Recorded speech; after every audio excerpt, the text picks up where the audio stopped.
Good morning and welcome to the 2023 Ultra4 USA Legends of Havasu. Here is another great example of what Ultra4 vehicles can do. We will have some wide open desert areas and some tight technical rock sections. Add in some gnarly whoops and everything in between. And this is Ultra4 USA Racing at its finest.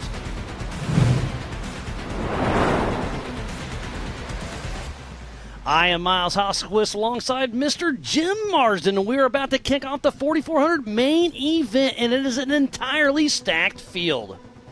Thank you, Miles. How good is it to be here? We are in Lake Havasu, and what a place this is. I've never been to anywhere quite like this. The buzz, the vibe, everything that's going on, and it's all culminating in this last final race, the 4400 main, and I am literally itching with excitement. It's been fantastic all week long. Here's a great showing of how vast and wide open these 100-mile-an-hour desert sections really are. And then, like I said, we will dive into some tight technical rocks where you have to be four-wheel drive. A two-wheel drive will not make it. We'll drop a couple waterfalls. It's going to be one heck of a show, so don't go anywhere. It's going to be so much fun. Jim, I can't wait to get this party started. It's about to go down. It is indeed. And you were saying earlier about it being a stacked field. Let's just talk about that, and let's just run through our list of drivers that I've got here. On pole position right now, it's two-time king Lauren Healy. Then just behind him, we've got the young gun, Cade Rod. This is a young man that we've seen work his way up through the limited classes. His dad is no less than the Jimmy's mastermind himself that created some of the incredible cars. Then in third position, Paul Wolf. Then in fourth, we've got Darian Gomez. And in fifth is Paul Herschel. And let's talk about that just for a minute. Who is not here? There's only about a handful of names that, I mean, this is the biggest 4,400 stacked field we have ever had outside of King of the Hammers. There's only about 5 or 6 names, the Blylers, Slauson, Tom Ways. There's just a few that are not here racing 4,400. It's incredible. Absolutely. Now, Eric Miller's here, but he just forgot to bring his car, which is kind of remiss if you ask me, but there we are. But yeah, you're right. It really is an absolute who's who. Let's not forget, we've got three-time king Shannon Campbell here. We've got Bailey Campbell racing as well. All the Gomez brothers, except for Marcos, but the Gomez brothers are here, and they're going to be running checkers or wreckers because this is the National Series Championship. Gomez don't care about points. They want to win, so it could really shake things up. It's going to be interesting. Well, this is the whole thing. We've got to talk about, we've got guys out here who are racing for glory for day. We've got guys out here who are racing so that they can qualify for King of the Hammers, and guys who are racing for championship points. Plus, you got the double whammy of the fact that this is a double race points. So it's absolutely incredible. So I love this. There's so much going on. So many different dynamics. Exactly that. And let's just look at the kind of vehicles that we're looking at here. So predominantly our top 10 is dominated by IFS. Now, why is that? That's because we're in a more of a desert-orientated loop, but our highest place solid axle car is Phil McGilton. Back in 14th position. Yeah, but my friend, did you see the qualifying times? There was only literally a few seconds separating all of our top 20 cars. It's going to be wild, and here's a great aerial shot of how vast this is. This is a 7,500-acre OHV area. It's going to be great to see. And we had our one and only Mrs. Pam Hall out there on course off and on all week. She's going to kind of explain you what some of these course markings our drivers will see out on this one heck of a course. All right, guys, we're going to do a little bit of track talk for you at home that don't know what our racers are looking for out on race course. Behind me, we do have an orange arrow, and this is what we're going to talk about right now. It is facing to my right, but what it is doing is that means there is a 90-degree turn coming up. Sometimes out on the course, it'll just be at like a 45-degree angle, meaning it's just a little bit smaller of a turn. And then also, if you see 3 arrows and then 2 arrows and then 1 arrow, that means that is a high-speed section, and you need to make sure that you are definitely checking up. Another important sign out on race course that the racers have to make sure that they are paying attention to is this one right here. It is red. It has a big W on it. It is the wrong way. You do not want to go that direction because we do have VCPs out here. If you go the wrong direction, you're off race course. So this one is one of the crucial ones out here as well that the drivers have to look for. All right, here is one more sign that the drivers want to make sure they're looking out for. It is the danger sign. It's the skull and crossbones with a down arrow. This right here, this will hurt your car. This will hurt you. They have to make sure they're checking up because if not, it can end their race.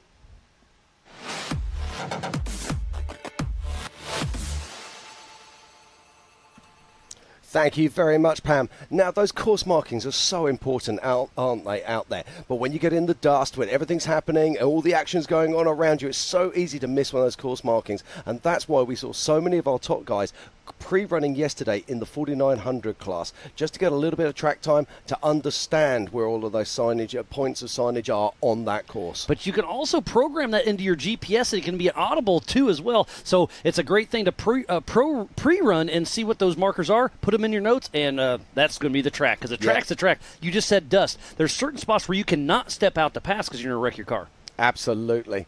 But it's all going on here, and we're getting closer to our start. But we've got a special guest this weekend. We've got a Grand Marshal, Bob Bauer. An off-road motorsports Hall of Famer will be waving the flag for us. It's going to be great to have him on our team. It's so much fun to have him working with us. He'll be waving the flag, and Pam was able to catch up with him early in the week. So let's see what Bob has to say. All right, Mr. Bob Bauer, you are our Grand Marshal out here at Lake Havasu City this weekend. This is a whole different ball game than what you're normally used to. What are you thinking about what we have going on out here with Ultra4 USA? You know, I'm learning as fast as I can, but there's so much to learn. What it's really hit me hard is these are four-wheelers. These aren't racers. These are four-wheelers. These are family people, and the event shows that. I mean, it's exciting to see all the kids, and they're not on leashes, you know. Even the dogs aren't on leashes. It's a family deal, and so I'm excited to be here. The experiences I've had, for me, you know, all my mistakes have been made in the desert. And so learning about this is like opening Pandora's box for me. It's like I can't wait for the next couple of days. There's going to be some happy folks. There's going to be a lot of happy folks. There's going to be a lot of people out there that are going to be kind of a little frustrated about the racing and stuff because it is a hard course, but you being our Grand Marshal, it's an honor to have you out here with us. Well, you know, it's really quite an honor for me to be here. I had no idea. Actually, I still have no idea. What does a Grand Marshal do? When they contacted me and said, hey, would you do this? And I said, well, sure, but what do they do? And then I got to think about it. I said, JT, those Grand Marshals, they do nothing. Nothing. I'm changing that. I want to get involved. I want to get my hands dirty, get my face dirty. I want, you know, brown stuff inside places that don't go brown, and talk to some people. They will teach me. They will teach me. Well, we're going to put you in the hot pits with me maybe for a little bit. Then you can get your hands and face dirty out there with us. Woof, we like it. Awesome. Well, Bob Bauer, Off-Road Motorsports Hall of Fame, you are out here with us this weekend. Again, like I said, it's an honor, so I can't wait to see what all you think at the end of the event. I have a lot to say at the end of the event. They're going to give me 10 minutes to do it. It's going to take about 3. Absolutely fantastic. Now, Bob Bauer, what a legend, what a hero. I've been so lucky to work with Bob Bauer at the Mint 400, King of the Hammers, and I've had the opportunity to spend evenings with him and to hear those stories and to hear all about that history when he's raced down in Baja, when he's won Baja. And as he said to me, he's won Baja 7 times, but he's lost it 26. I love that. If you ever get a chance, go and check him out, because Bob Bauer is the man. He is the legend. 100% nailed it there. And what I can't explain more is the storytelling he has. He has more stories in the dirt than anybody I have ever known. It's great to have him with us. But they're not just stories, are they? They are actually entire memories of a racing career that spans literally decades. Absolutely. But now it is time for the greatest song in the world about the greatest country in the world. Ladies and gentlemen, please stand up and remove cap. Here's the United States of America's national anthem.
Ladies and gentlemen, it is nearly time to go racing here in Lake Havasu.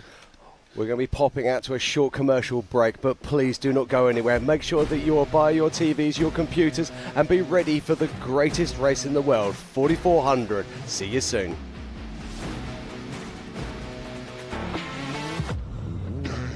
Lightweight, agile, and strong, the Pit Bull is perfect for the job. The Pit Bull is the first and only lift that can be used in the pits and in your garage. Elevate your racing with a Handy.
Welcome back to the 2023 Ultra4 USA Legends of Havasu. We are about to kick off the grand finale, the 4400 main event. But before we kick this off, let's check out what Pam Hall has to say. Okay. Go, Pam. Go, Pam. Welcome, everybody. Legends of Havasu is going down right now. 4400s are lined up. Their engines are starting up as well. You guys, this is going to be a great race. We have Lauren Healy on the pole. He just won our 4600 class yesterday, so he has a great pre-run in his head right now. It's going to come down to a tire game, though, from what I'm hearing from all the drivers. So you guys, it's going to be an exciting day. Make sure you stay tuned in all day long. Okay, thank you very much, Pam. Wow, look at this. It's going to be absolutely fantastic. But now we're going to take a look at our starting grid. This is our Project X starting grid, and let's go right the way from the top. So in first place, we've got Lauren Healy. In second, it's Cade Rod. Then it's Paul Wolf, Darian Gomez, Paul Horschel, Levi Shirley. JP Gomez, Waylon Campbell, Cody Addington, and Casey Curry rounding out the top 10. Brendan Thompson, Raul Gomez, Ian Cuntinez, Philip McGilton, Brian Cross. Shannon Campbell, Bailey Campbell, Pip Justice, Christopher Branson, and Brett Harrell. James Mahoney, Dennis Sterndal, Chip McLaughlin, Kevin Stearns, Vaughn Gittin Jr. Matthew McGowan, Chad Hunt, Weston Jones, Jeff Wagner, and Craig Adler. Travis Grande, Glennie Page, Tom Prendergast, Tom Gilpin, and Joe Gatlin. Andrew McLaughlin, Dalton Hamilton, Kenneth Goodall, Harold Fishman, and Johnny Valdez. Mike Spindler, Mark Nicholson, Roger King, A.K. Watley. Tad Dowker, William Robinson, Brent Moffat, and Travis Zollinger rounding out the pack. So we are about to kick off the 4400 main event, the biggest and baddest names in our sport. And kicking this off is going to be Lauren Healy, another Mid-America Outdoor Ambassador, is about to go down. JT Taylor, the race director, is about to roll, and we are green racing. Bob Bowers got it going. So Lauren Healy out of Farmington, New Mexico with Fun Haver Off-Road Team and that Triton Interding Single C IFS Bronco taking off the heat. We take off one at a time every 30 seconds. This race is on adjusted time on this 37-mile lap, and they'll be hitting it 4 times. Yeah, and look at Lauren Healy drifting around there, Jim. Yeah, Lauren Healy, he'll be putting that Fox Live Valve suspension to work as he makes his way out into the desert. But let's talk about this young man. This young man is Cade Rod. He is getting the eyeballs right now from Bob Bauer. Green flag is go for Cade Rod. No. He roars off the line in that Jimmy's Dragon. K-Rod number 7 out of Cortez, Colorado with Jimmy's 4x4, and that Jimmy's 4x4 single seat IFS machine laying it down. He had the pole position for quite a while in qualifying yesterday until Lauren Healy bumped him out. Yeah, absolutely amazing stuff. Now, this is a man who's got a grudge on his hands. Cade Rod is going to be out there trying to prove what he can do as Paul Wolf leaves the line. Now, Paul Wolf's had a bit of a rubbishy weekend up to now. He'll be wanting to put it out there and show us all what he can do in this Joe Thompson-built UFO machine. So Mid-America brand ambassador Paul Wolf, number 1018 out of Alton, Illinois with Wolf Racing, heading out chasing some dust. Yeah, now Paul Wolf, he was in the UTV race yesterday. He pulled up short, so he will be wanting to do the best he can do right now as he powers his way out into the desert. And next on the line, it's another young gun. This is Darian Gomez, the first of the 3 Gomez's we have racing here today. Flacco out of Folsom, California with Gomez Brothers Racing, another UFO single-seat IFS machine. These guys and gals are going to be giving it their all. This car is going to be a one to watch for sure. Yeah, isn't this so cool to see 3 young guns right up there at the front? Paul Wolf, Cade Rod, and Darian Gomez hunting down 2-time king and veteran Lauren Healy. Am I really using the word veteran with Lauren? Isn't that crazy? Up next, number 19, Paul Horschel and Mitchell Sweat, the first 2-seater that takes off. Number 19 out of Park City, Utah with Horschel Motorsports in that IFS IRS 4-wheel steer machine. One of the nicest cars out there on course. He is indeed. He's actually out here to pre-run for King of the Hammers. Can you believe that? It's fantastic to see Paul Horschel out here. There's more than one Horschel core in the field today, and we'll be picking that up and telling you all about those later on.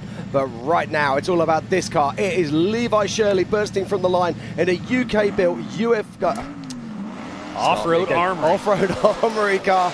So and he hits the line. Levi Shirley and Corey Nasso, number 81 out of Dodge City, Kansas with Lucky Dog and Levi Shirley Racing with that off-road armory Eurofire 2C IFS machine. And we will get into chassis IFS straight axle after we get everybody off the line. Yeah, that car's boasting an LT5 supercharged motor, and they've just done a whole heap of work for it as Bob Bauer gets our next car off the line, and this is none other than JP Gomez. Uncle to Darian Gomez, who we've already seen leave the line today. JP Gomez, number 82 out of Cameron Park, California with Gomez Brothers Racing in his 2022 UFO Joe Thompson single-seat machine. This guy is fast, definitely another one to watch. Yeah, absolutely. We've seen him win national races before. As we look now at Waylon Campbell. Now, this is the nearly man. He has nearly won so many races throughout his career. Is this going to be his day? Can he put that Campbell machine on top of the box? Wayman Waylon Campbell, number 3 out of Gilbert, Arizona with Campbell Racing in that 2020 Campbell Enterprise single-seat IFS machine. Yeah, he had some motor issues last year, but he seems to be putting all of those behind him. And I'm really excited to see what Waylon can do out there on this incredible 37-mile course. Up next, we'll have the number 888 of Cody Addington take off out of Forest Hill, California with ADD Racing with that Jimmy's single-seat chassis. This is one of the winningest cars in Ultra4 history. It is indeed. This is the OG Red Dragon. This is the car that Lauren Healy dominated with when it first came out, as we're just cutting there to Cade Rod making his way through race mile 2. And up next, none other than Casey Curry and Ace Aaron Quesada, number 2 out of Norco, California with Curry Racing in the Trophy Jeep, a 2C IFS machine. This is a Monster Energy back car, and he has nothing to prove except for have fun and trying to mix it up in the points. He's not running for points, but he could mix it up for our national championship. Yeah, I believe he's actually racing for a spot at Hammers, which is why he's out here. But this is also one of the oldest cars in the pack. I believe it first raced in Hammers back in 2014. It's been around a while, but that just goes to show how strong these cars actually are. Yeah, I mean, it's a bit like Trigger's Broom. I'm not sure there's anything left of that car, but there we are. And here we go. We have another UFO machine, and it's none other than Brendan Thompson. Leaving the line now. Number 5150, Bam Bam himself, Grass Valley, California with Outcast Racing in a brand new UFO IFS single-seat machine. He debuted at King of the Hammers earlier this year. And look at them getting slideways right out of the gate. Absolutely. Now, he was on course yesterday in his old car with his son Austin driving, so he's already done some pre-running. Will that be a benefit for him? But check this out. This is 2-time king and current king Raul Gomez father to Darian Gomez, who's out in front, and brother to JP Gomez, who's out in front. And if ever he needed something to G him up, it's knowing that those two are in front of him. What can Raul do today? So current king Raul Gomez, number 83 out of Lotus, California, with Gomez Brothers Racing in his UFO Joe Thompson single seat machine. He debuted that 2 years at King of the Hammers, and he's a back-to-back champ. And this is Ian Contuse's here in the Jimmy's IFS machine. He gets the green flag from Bob Bauer, our Grand Marshal, and charges off into the desert. Ian and Taze Flores, number 135 out of Franktown, Colorado, with Carbon Motorsports in that 2020 Jimmy's 2C IFS machine with that Jeff Ginter racing engine. Yeah, powerful setup there. He qualified incredibly strongly, and now is the first of our solid axle cars. This is Phil McGilton, who's having an astonishing year. Chatting to him earlier this week, he's running a slightly smaller LSX style motor, very high revving, gets up to around about 7,500 RPM, and he'll need all of those today if he's to catch those big IFS cars. So Philip McGilton and Dr. Amanda Ross, number 47 out of Tuscaloosa, Alabama, with 47 Motorsports in that Jimmy's 4x4 48P solid axle machine, chasing down the IFS cars. And next off the line, this is Brian Cross in another Campbell car. Now Brian, he switched to a slightly smaller motor package this year, going for an LSX rather than the big tool blocks that he's used to running, and it's worked for him really, really well. But he had some problems in qualifying. We saw his incredible pace, but he made a couple of small mistakes which put him back in 15th. But that just goes to show Brian's pace. What can he do out there on this track today? Our national points leader, Brian Crofts, number 9 out of Nevada, California, with CB Motorsports in that Campbell chassis single seat machine. And here comes another Campbell chassis. It's the legend himself, Mr. Shannon Campbell, 3-time king in that number 5 car. So Shannon Campbell, 3-time King of the Hammers winner and Off-Road Motorsports Hall of Famer out of Lakeside, Arizona, with the Coupe Racing and Fabrication in the Dragon Slayer, a Campbell single-seat IFS machine. And this might be the last time we actually see this car race, as he is going to be debuting a new car at King of the Hammers in 2024. But here's his daughter. It's Bailey Campbell in another Campbell car. Mid-America Ambassador Bailey Campbell with Ryan Miller riding shotgun number 35 out of Gilbert, Arizona, with Campbell Racing in that Campbell Enterprise 2C IFS machine. This is a desert cart. She has a great shot of battling with the big guys and gals out here on course. Yeah, we'll be talking about that later, but fuel strategy is everything, and that car carries a massive amount of fuel. And that looks like Casey Curry. Is that Casey Curry, or is that Ian Contuges? As another car. Now, this is what someone we need to talk about. This is Pip Justice, all the way from Australia to come racing with us here at Ultra4 USA. Pip Justice and Diamond Dave, number 78 out of Australia, with Rufus Racing, that Tribe 16 solid axle machine donkey, racing for the man above, Zandy Willems. Yeah, Pip's really found some great pace in the last 12 months. He's our second place solid axle machine, as next off the line is Christopher Branton, USD Stickies man. Just check out the size of the tread blocks on these tyres. They're absolutely enormous. Jimmy's IFS car, and Christopher will be looking to place down a really solid result today. Kamikaze Chris Branton with Ryan Rebb wiring shotgun number 46 out of Bossier City, Louisiana, with Upside Down Racing in that Jimmy's 2C IFS machine. And like you said, Jim, them big tires are going to be fun in the desert and awesome in the rocks. Yeah, absolutely. And now next off the line is Brett Harrell. Brent Harrell yesterday locked out the 4800s, so now it's his dad's turn. Brett in this awesome Paul Herschel built obstacle machine. Just check this out. What an incredible piece of kit that is. That's 2-time king Raul Gomez going through mile marker 2. So Brett Harrell with Justin riding shotgun number 4456 out of Amsoil, Oregon, with team change order with that Paul Herschel built 2C IFS machine with that Danzio horsepower. And this is James Mahoney about to leave the line now. Now this is a car that needs no real introduction. This is the Gary Faravanti single-seat IFS machine. When it first came on the scene right the way back in sort of 2014, it was absolutely incredible. It was a work of art that so many people wondered if it could ever be bettered, and it's great to see it out here racing one more time. So James Mahoney, number 308 out of Colfax, California, with Mahoney Racing in that Faravanti single-seat IFS machine. Great to see it back out here racing. And Dennis Sterndale blasting off the line now. This is a Fishmouth Fab machine. It's very similar to that Jason Shearer won 2 King of the Hammers with. So Denny Sterndal and Scott Gearhart, number 726 out of Santa Barbara, California with SEI Racing. Yeah, this is a wonderful looking machine, and when you look at it, you can't help but thinking back to all those days of glory for Jason Shearer. So good to see it here. And speaking of days of glory, it is none other than Chip McLaughlin. Number 4, Chip McLaughlin out of Corinth, Texas with Brad Christensen riding shotgun with Rufus Racing in that Tribe 16 2C IFS machine, racing for Zandy Willems. Rufus Racing, Chip McLaughlin out there on course, going to have a great day. Yeah, it's one of my favorite cars. I love this. When it was first out on the line, it is Kevin Stearns in that Triton Engineering built car. This is a 2-seat vehicle.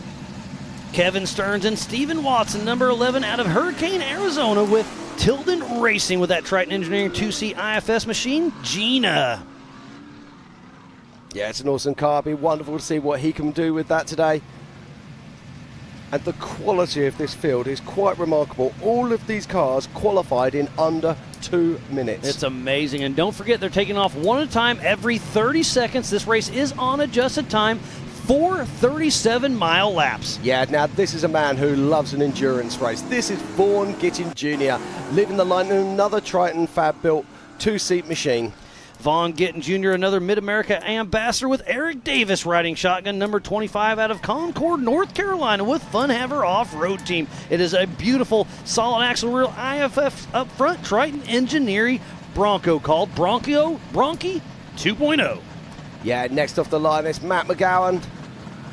Just look at this car. This is Waylon Campbell's old machine, and it's great to see it back out here racing again. Matt Macho McCowan, number 4409 out of Queen Creek, Arizona with MRM Racing. Yeah, and he's powering off into the desert. Now, this is a serious machine. Another Campbell car, obviously. Rear-engined, and this could be just the tool for the job here. There's half the field that could win this race, Jim. At least. And it's another solid axle car, and the first of our Millers, which is a very unusual thing to say. But here is Chad Hunt. I'll tell you who we forgot about earlier.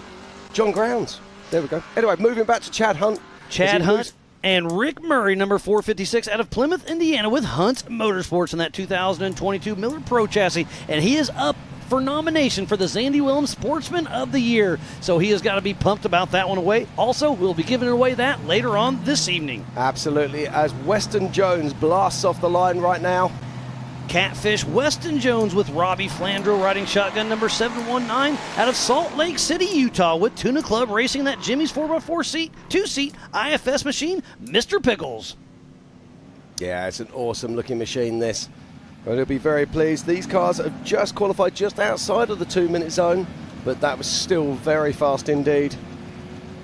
And we are at 28 of the 48 runners and riders that we have as we watch Jeff Wagner coming off the line now. Now, this was Lauren Healy's old car. Well, you can't say old car because it's a new car, exactly. But it's the IFS IRS machine that he just sold just about a month ago. So very minimal seat time for Jeff Wagner out of Kearney, Nebraska with Wagner Racing, that Triton Engineering machine.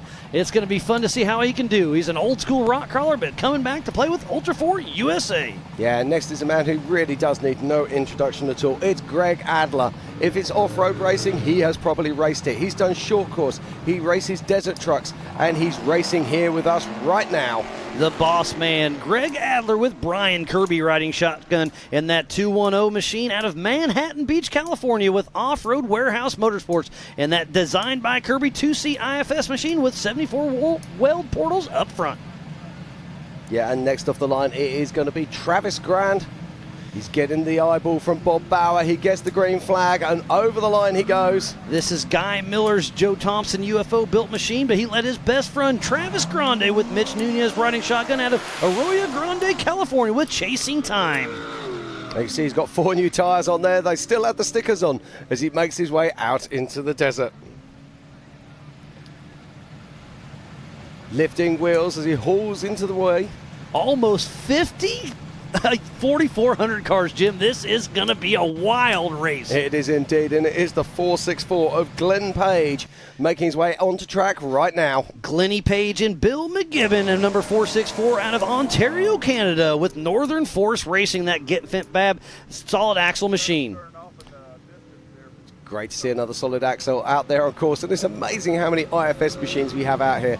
You look back sort of like 10 years ago, and there was a smattering of mostly solid axle, and now it's almost dominated by IFS. And next off the line will be Tom Pendergrast in another UK-built Off-Road Armoury Eurofighter.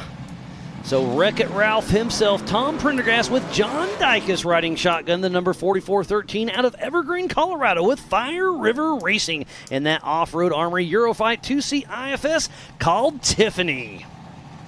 Yeah, the lovely guy. We saw his kids racing earlier in the 170 race. And it's great to see Tom going out into the desert. Fingers crossed he has a great race. And now heading off the line in another Fishmouth Fab car, this is Tom Gilpin. With little Scotty Gearhart riding shotgun, number 1982 out of Saugus, California, with SEI Racing in that Fishmouth Fab 2C IFS chassis. Yeah, I still love these frames. Every time I look at them, I just can't help but think back to Hammers. As we watch there is our current race leader. That is Lauren Healy. Wow, he is really making some dust out there. Dust is absolutely going to be an issue today. We'll go through a lot of stuff after we get everybody off the line. Yeah, we will indeed. And that's the 4570 of Joe Gatlin. Another solid axle vehicle making his way across the line. Papa Joe Gatlin with Jesse Clark riding shotgun, number 4570 out of Chino Valley, Arizona, with Fire River Racing in that Jimmy's 2-seat solid axle machine. He bursts into the desert, and that looks like that might be Chad Hunt. It absolutely is Chad Hunt, but look at the hood starting to flop a little bit. Now, I can tell you this for certain, he won't not be stopping to put that back down. Unless it goes all the way up and you can't see. Yeah, that's very true indeed. And next off the line is none other than Andrew McLaughlin. And David Sirota riding shotgun, number 4493 out of Phoenix, Arizona, with Let's Roll Off-Road Racing in that Jimmy's 4x4 straight axle called El Rey. Yeah, of course, we saw Andrew move across to an IFS machine, and he's one of the few that's gone from an IFS back to a solid axle as we watch Paul Wolf coming down the waterfall. But he is back to have fun. That is the Brannock Falls, so Paul Wolf really is pushing strong. And that's the 4489 of Dalton Hamilton leaving the line. With Austin Thompson riding shotgun, number 4489 out of Grass Valley, California, with Moves Motorsports in that Bomber chassis. Solid axle machine. Yeah, great to see them out. And of course, let's not forget that Austin... Oh, it looked like they were slowing up there, but this is two-time king Raul Gomez. No, that is Darian Gomez. Oh, That's his son. I do apologize. All that good. is Darian. So the Bronco Falls is being quick work on these cars. Ooh, no, Dalton and Austin are already pulled over in the Amsoil hot pits. Yeah, no one wants to see that. And next off the line will be Kenneth Goodall. We watched yesterday as Logan Goodall, Kenneth Goodall's son, locked out the 4500 race and was second overall in the EMC. What has Kenneth got for us today? Ken Goodall with Todd Miller off the line, number 7779 out of Phoenix, Arizona, with Goodall Racing in a Jimmy's 2C IFS machine. And here we go, the man from Kansas we're watching right now. That is Levi Shirley coming down the waterfall. And going off the line any moment now should be Harold Fidgeman. And that brand new Jimmy's 2C IFS, it's Harold Fidgeman with Mike Miller riding shotgun, the number 777 out of San Ramon, California, with Aaron's Body Shop Racing. Now, I believe it's taken him 4 years to finish this car, or something like that. So this is his first race.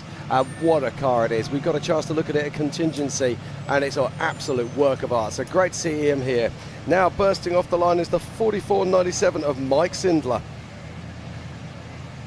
Spinny himself, number 4497, Mike Spindler out of Wellsville, Utah, with Spindler Racing in a Fishmouth Fab IFS machine. Yeah, it's great to see those there.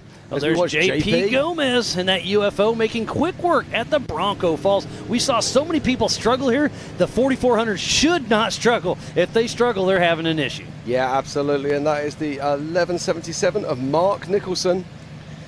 Mark Nicholson and his son Landon riding shotgun, 1177 out of Grass Valley, California, with Moves Motorsports in that off-road addiction solid axle machine. So Mark Nicholson makes his way down the wash into the desert.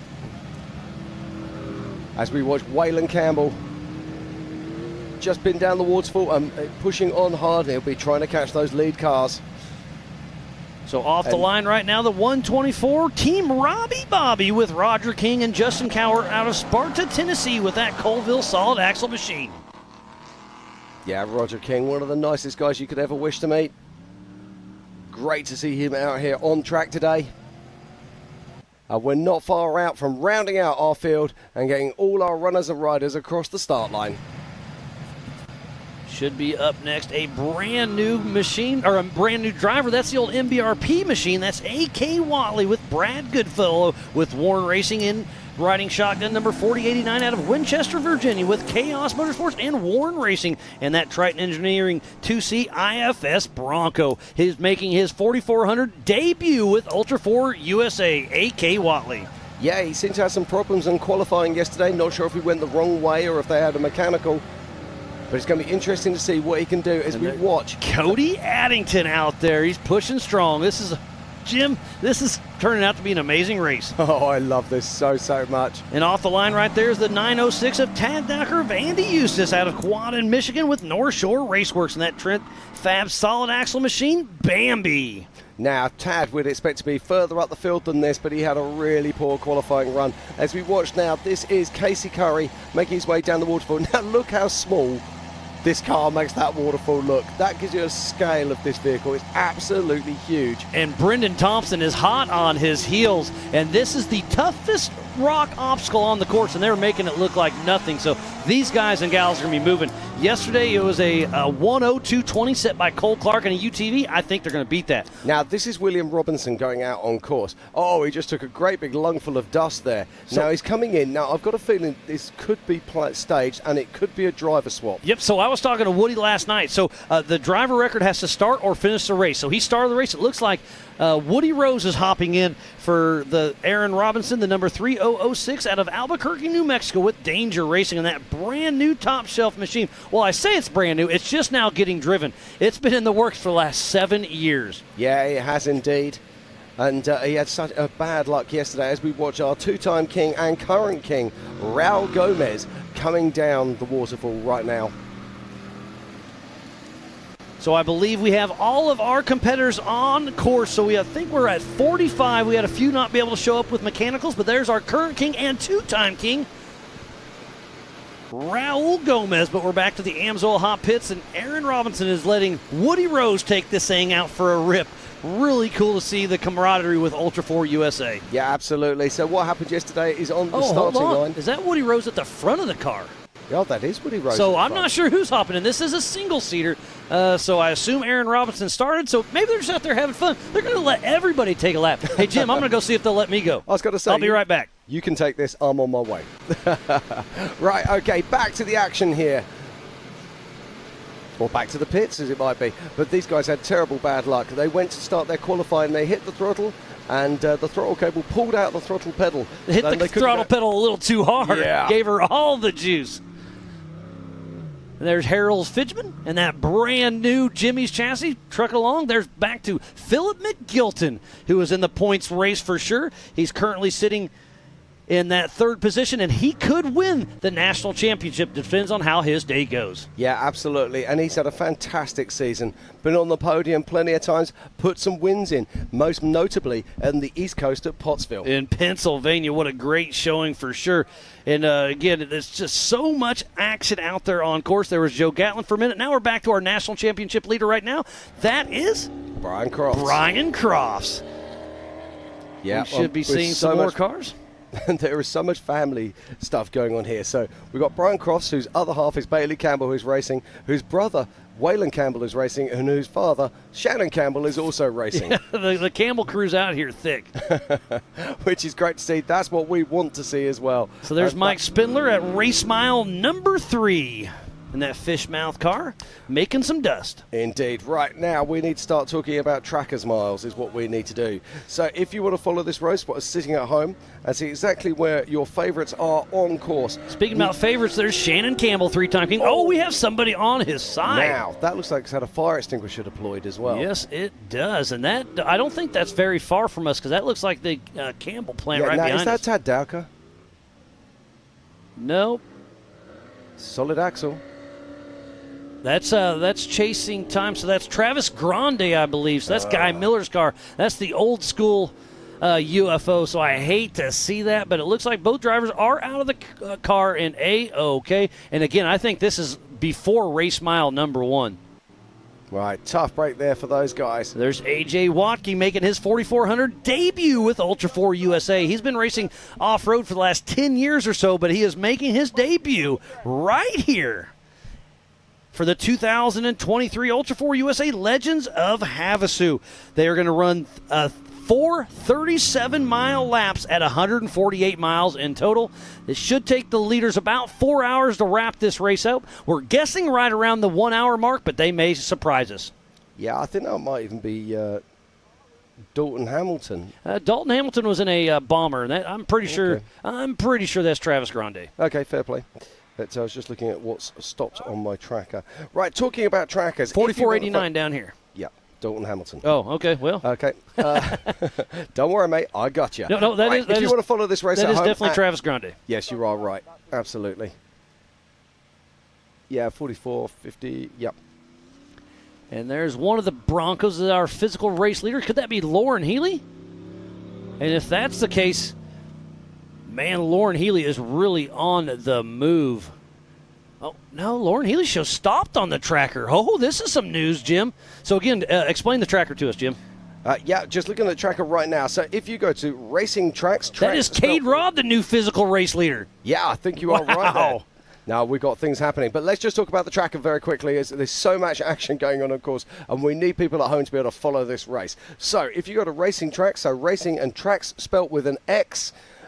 .com, you will be able to find our live tracker information. You will see on there all of these little orange blobs. Each one of those will have the car number in them, and that is the tracker beacon for each and every car that is on course right now. If you hover over those, you can then click on them and it will pop up. It will tell you the name of the driver, the number of the driver. It will also tell you the last time it was updated. It will also show you the speed and, of course, what race mile they are on as well. And then also go to live.ultra4racing.com for the same live timing we have in the Warren studio. And then also don't forget to download the MAO app on Google and Apple at AOE.tv and Speedsport.tv. Go to Ultra4 USA and MAO Facebook and YouTube channels. Share it, start a watch party, and hashtag it up as we see Christopher Branton coming down the Brannick Falls at race mile 9. So they are definitely making their moves. But the story right now is Lauren Healy is pulled off, so now it is Cade Robb, Paul Wolf, and Raul Gomez. Yeah, I'm just looking. No, it would be Darian. Darian, I'm just looking here right now, and it is all change at the front constantly. But it does look like our current race leader is right now Cade Robb. So what's happened to Lauren Healy? Has he had a flat tire? Is there something else going on? I would suggest there's possibly something more, as he's been stopped for at least 3 miles. And remember, he is in a single-seater, so he does not have a co-driver to help him out there. So this is a huge thing for Lauren Healy. But Levi Shirley starting to push his way through. Darian Gomez, Paul Wolf, and Cade Robb is out front, starting in P2. Remember, they took off in 30-second increments, one at a time. This race is on adjusted time. Yeah. It is a 4-loop race, 37 miles apiece, so that's 148 miles in total. It is going to be a wild ride, Jim. It is indeed. And I'm also seeing that Casey Curry, car number 2, is also stopped on course. Not that far past the waterfall that we saw him dropping down earlier, which means that Brendan Thompson is probably squeezed on by and is chasing hard. And there was Levi Shirley coming in the screen in that 2-seat Eurofighter machine, still pushing strong. And I think the dust is going to be a huge issue. I think lap traffic's going to start playing its toll on the next lap as well. Yeah, absolutely. But it looks like our lead cars at the moment are running in more or less clear air. I can also tell you that Paul Herschel is running in the top 3 right now. But remember, these trackers do ding at different times, so it'll jump back and forth. But that's the best showing we have right now. Yeah. It's so cool to see. And if you click on it, it shows you how fast they're going. And Darian Gomez is doing 80 miles an hour as we flip back through the screen, and it's JP Gomez in that method machine pushing hard. Yeah, you can also see when the last time that the track has pinged, and that gives you an indication as to where these vehicles are on course. And look at the dust bowl we have out there. That's really cool to see. And the wind is the racer's friend because the dust can be thick out here. In some of these valleys, the wind can't quite get to it. So seeing that wind blowing right now is a huge, huge advantage to these racers. But the person out front doesn't want wind. Yeah, absolutely. I'm top 5 right now. The way I see it is Cade Rod leading from Paul Wolf, then from Darian Gomez, then from from Paul Herschel, and then from JP Gomez. And also hiding in there somewhere is Levi Shirley. Well, Levi Shirley's just behind him right there. So the top 5 are all within about a minute and a half. And there is Denny Sterndale and Vaughn Gittin Jr. coming down the Brannock Falls. What a great start to this race. So much action. And there's Matthew McCowan coming up. So we have 3 back-to-back in the Brannock Falls. This is a 10-foot waterfall. And you saw people struggling in the limited classes yesterday. These 4400s are just blowing right down it. Well, let's talk about the differences between the 4400 class and the limited classes that we saw yesterday. I mean, obviously unlimited horsepower. And, of course, they can run a 40-inch tyre, as we watched there. That is Cody Addington. And the number 888 with ADD Racing pushing hard at race miles number 17 on the Spider Track backstretch. They just got over 100 miles an hour and then have to slow down and go right through these tight technical canyons. As we watch Waylon Campbell, but a point I wanted to make here is the tyre technology. So in our limited classes, they have to run a DOT tyre. So when they're running a DOT tyre, what does that mean? That means it is literally a road tyre that you would put on your road-going Jeep or your off-roader. These cars here are running racing tyres, so they're using extra technology, stronger sidewalls, stronger patterns, and that makes such a difference in these canyons. It's so fun to watch the unlimited cars. Like you said, the limited, we watched them yesterday, and it's just such a huge advantage of these cars. But this is where this sport was dreamed up, was unlimited racing, as we see Chad Hunt dropping down the Brannock Falls, taking that other line. I love this line as he falls down. Rick Murray and Chad Hunt down the Brannock Falls, quick and easy. Right behind him is Weston Jones. Oh, he's got a right front tire not pulling. Is the locker not engaged, or what's going on? I don't think he's got it in four-wheel drive. Well, the left front tire turned. Did it? Absolutely. Oh, okay. So is it a locker or is it a broken axle? Time will tell. I do think you can make this track in 3-wheel drive. It's definitely a disadvantage. But if you're down to rear-wheel drive, your day is probably over. And right behind him is ORW himself. No, it's not, mate. This is Jeff Wagner. Jeff Wagner, correct. You caught me. I saw the red nose. It tricked me. So this is his brand new to him IFS IRS Triton Engineering machine. See, I love that Rock Jock livery. It's so good to see both sides of the Curry Enterprises out there. We've got Casey Curry of the Curry Enterprises, then we've got the John Curry side with Rock Jock. And there's awesome. Our current king and two-time king, one of 2 back-to-back kings, him and Jason Shear, but Raul Gomez still pushing strong out there, and I love the whole Gomez clan coming out to play because, remember, this is our national championship. Points are on the line, and the Gomez brothers are laughing about it right now. They want to mess this thing up. Yeah, well, you have absolutely no doubt that they will do. I'm just looking on the tracker right now. I can tell you that Lauren Healy is still stopped on course. So real tough luck there for Lauren. And also, Casey Curry is also still showing us stopped on course right now.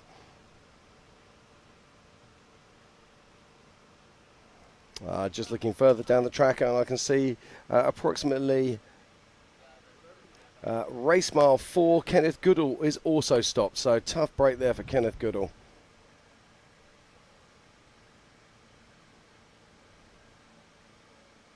But attrition is always going to be part of this race, and also showing that Mike Spindler is stuck on course, not far from Kenneth Goodall, in fact.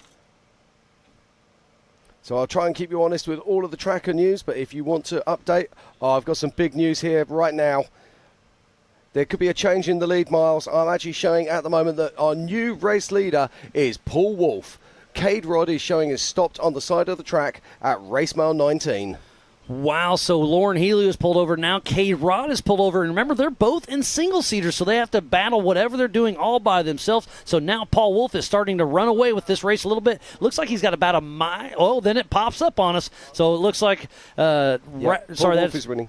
Darian Gomez is right on Paul Wolf's heel. So, again, 2 UFOs out front, pushing strong. And then Horschel not too far back. Yeah, and just behind him will be Levi Shirley somewhere in the mix there as well. And coming into the Brannock Falls is Tom Pendergast and that beautiful built Euro off-road armory machine. And we've got Waylon Campbell right up there as well. So what a battle we have for the top 5 places. And if you're just tuning in, we thoroughly appreciate each and every one of you. This is the 2023 Ultra4 USA Legends of Havasu. This is the 4400 Grand Finale. This is the national championship. We've been racing all year long. We've been racing all over the country. We started off the year in KOH. We've raced up in Crandon, over at Mid-America Outdoors, up in Pennsylvania, Tennessee, Kentucky, right here in Lake Havasu. We go over huge rocks, mountains, short course jumps, trees, tight mud holes, desert whoops, and everything in between. These cars can do it all and do it all well. Tell me, what are they? They are the Swiss Army knife of off-road, as we see Greg Adler pulled off to the side. This is a tough break this early in the race. Now, does he have a mechanical or is he lost?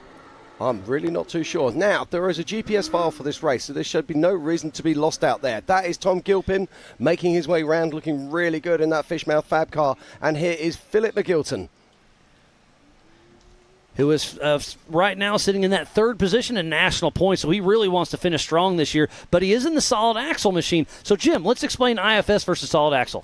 Right, well, solid axle is exactly what it says on the tin. So if we look at this car here, you'll see that it's running a beam axle at the front of the vehicle and a beam axle at the rear of the vehicle.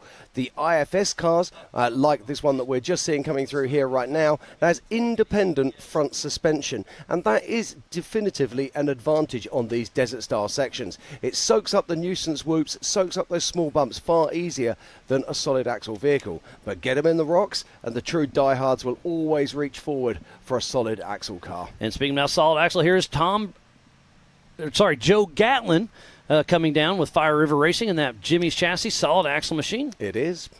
Good call there.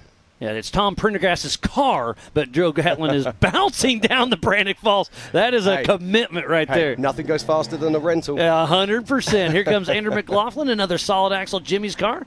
He's been racing Ultra4 and King of the Hammers for such a long time. Step back a little bit, and I had a fun chat with him in contingency, and he's like, Ultra4 racing is back. This is what it's all about. I'm having so much fun. He brought his cooler down there and was enjoying the festivities. Yeah, it's great to see some of the old school boys coming back out to play. I mean, let's not forget that Ultra4 Racing was conceived all the way back in 2007. We're fast approaching our 20th year of racing. How incredibly insane is that? It's awesome. I mean, it started with a rock crawler trying to go fast, and then they tried to get a go fast car to go rock crawling. Well, now we have an Ultra4 car, and they can do both. Absolutely. And that's why we love this style of racing. Right, I'm looking out on our tracker right now, and you're not going to believe this. Talk about a poison chalice. First of all, it was Lauren Healy in the lead. He came to a stop. Then, of course, it was Cade Rod who was in the lead, who came to a stop. Then Paul Wolf was in the lead. And you're going to believe this. Paul Wolf is showing us 0 mile an hour right now on our course at race mile 20. And now it looks like it's Paul Horschel out front in that IFS IRS four-wheel steer machine. And then JP Gomez and Raul Gomez and Darian Gomez 2 and 3. They are so close on the course, we can't tell who's who. Yeah, absolutely. But there's so much action out there. In amongst all of that mix is also Levi Shirley and Waylon Campbell. Looks like that is Pip Justice coming through right around race mile 17. The race is underway. Lap 1 of 4. We are about to show you some more action, but we'll be right back right on the other side. AMSOIL runs on freedom and has since 1972. The rest of the market has been trying to follow our lead ever since. But a head start is a head start. Run with us.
always my love.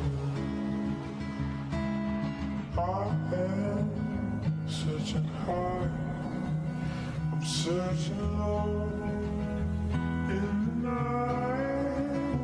Ooh, does she know that we bleed the same?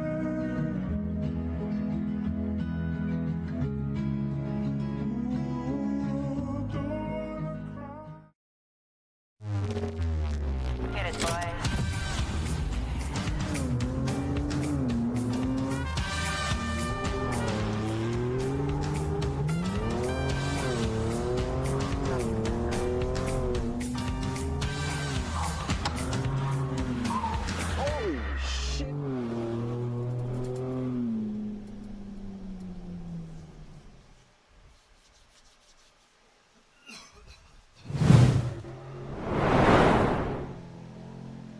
And welcome back to Lake Havasu. We are here for the 2023 Ultra4 National Finals. I'm Jim Marsden. Sitting alongside me is Miles Hasselquist. Miles, what a race. It's been an incredible start so far. It's been a great weekend, but right now we are hot and heavy for the 4,400 grand finales. We see Pip Justice making his way up. This is roughly race mile, probably 18 or so. This is a fun high bank section, and it's very loose on this side. The cameras never do it justice, but it's a fun little roller section right here, and it's not smooth. It's pretty G'd out, so they're going to be averaging 15, 20 miles an hour through there after they just got done doing probably 100 miles an hour plus.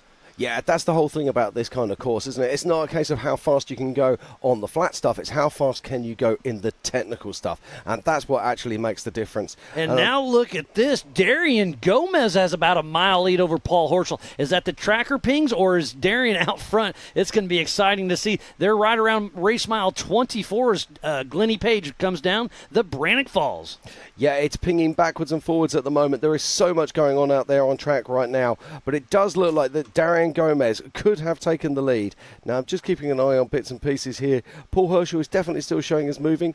He pinged last at 11:41, and Darian Gomez pinged at 11:42. So it does look like it's a possibility that Paul Horschel could be really close to Darian Gomez. As the trackers ping at different times, you have to be very careful of that. And look, Waylon Campbell and Raul Gomez are really close in the mix. Sorry, Bailey Campbell. No, I was right. No, you were right. Yeah, it was Number 3 Waylon. is Waylon, famously.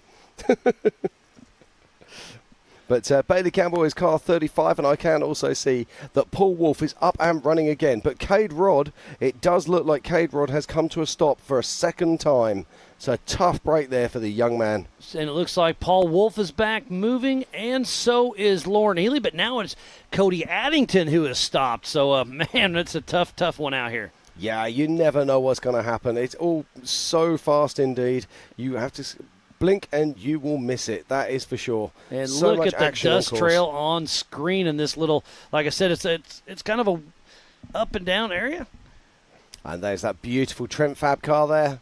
Of Aaron Robinson. I'm not sure who's driving it, because remember, driver record has to start or finish the race, and they had a couple different drivers that were sharing it, so it's anybody's guess. I was told Woody Rose was supposed to hop in, but I saw him in street clothes, so we'll see what happens. Yeah, that's an interesting one, but we will keep an eye on that one and bring you the story. Now, looking here, it looks like our race leaders are somewhere around about 11 miles out from coming back in, and judging on those times, I'm just trying to work out what that will be. I think we're going to be sub 1 hour. Yesterday's fastest lap of the day was set by Cole Clark with a 1 hour, 2 minute, and 20 second. But with this blistering pace right now, I think we're going to be in that 57-ish minute or so. So can they beat Cole Clark by 5 minutes? We'll find out. There's Jeff Wagner on the Spider Track backstretch. Race mile number 17. Yeah, that was a car that was built for King of the Hammers for Lauren Healy. It's an IRRS and IFS. Who's running? Oh, we don't want to see people running. That's never a good sign, that's for sure. Particularly if they're wearing race suits. So that is at the Brannock Falls area. Oh, we can see Abe Gonzalez down in the bottom, one of our course marshals. And here comes Roger King. Team Robbie Bobby has been racing with us since the EMC was invented back in 2011. One of the nicest guys in our sport, Robbie Bobby. And Justin Cowart riding shotgun. So we'll keep everything running smooth. We've been racing for 45 minutes right now. Remember, this is a 4-lap race, 37 miles apiece, so 148 miles of some of the toughest terrain we could find here just outside of Lake Havasu at the Standard Wash OHV, spanning over 7,500 acres. We are just 10 miles south of Lake Havasu City and about 3 hours from Las Vegas or Phoenix. Elevation is 750 feet. The population here is right around 58,000. So we got a couple guys on their rugged radios trying to figure out what is going on. But somebody's having a tough day out in the desert. Hate to see this. Yeah, and the last thing they need right now is a camera stuffed up their nose, but that's what they're getting. I don't know if that's a camera or a drone that's kind of circling them around.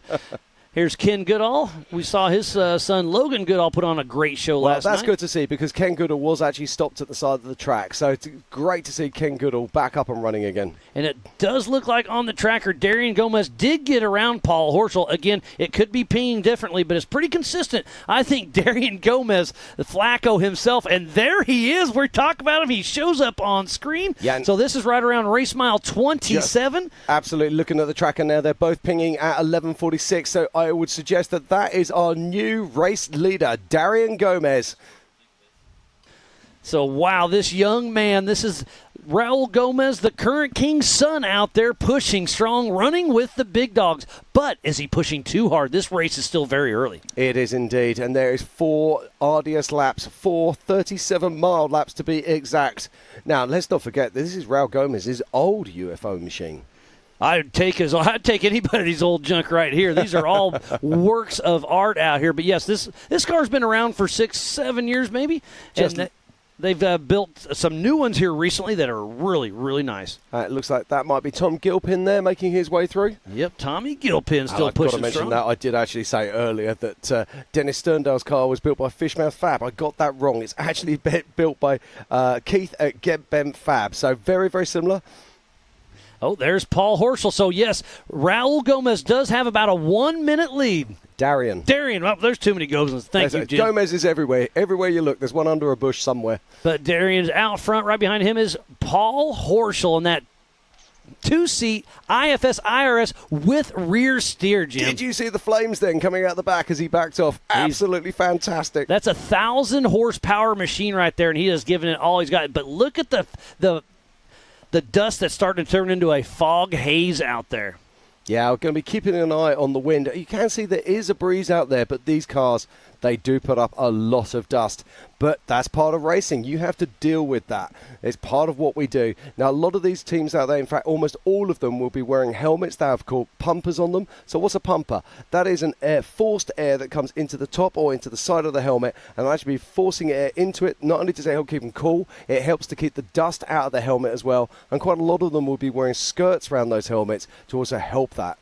And there is Joe Gatlin at the Spider Track backstretch, really pushing strong on that Jimmy's solid axle machine. Yeah, it shows you the pace of these cars. He must be pushing a good 75 to 80 there, I'd guess. So I'm getting an update on my rugged radio. It looks like Andrew McLaughlin hit the mechanical alert on racing tracks. Hate to hear that. Hopefully it's something he can get fixed, but normally if it's a mechanical on there, you're either out of the race or you're in a bad spot and you're worried that you want to see the next person, because if you hit that and anybody gets in with what is 600 foot, it'll pop up on their screen that somebody's in front of you having a mechanical. Yeah, I've also got some more good news. Paul Wolf is definitely up and running, and he's back on pace again and hunting down Waylon Campbell. And also more good news, Cade Rodd is back up and running again, so that's fantastic news for the young man from Jimmy's. So let's run through the top 5 right now. It's Darian Gomez, Paul Horschel, Raul Gomez. JP Gomez, I think you'll find that is. Yep, JP, and then Waylon Campbell. Yep, Waylon Campbell. And then it Brendan Thompson. Brendan Thompson. And speaking about JP, there he is on screen as we speak.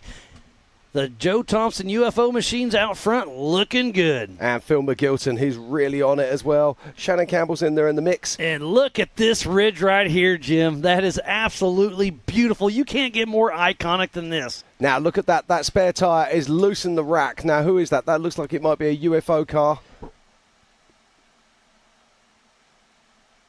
Now, I would suggest that might be.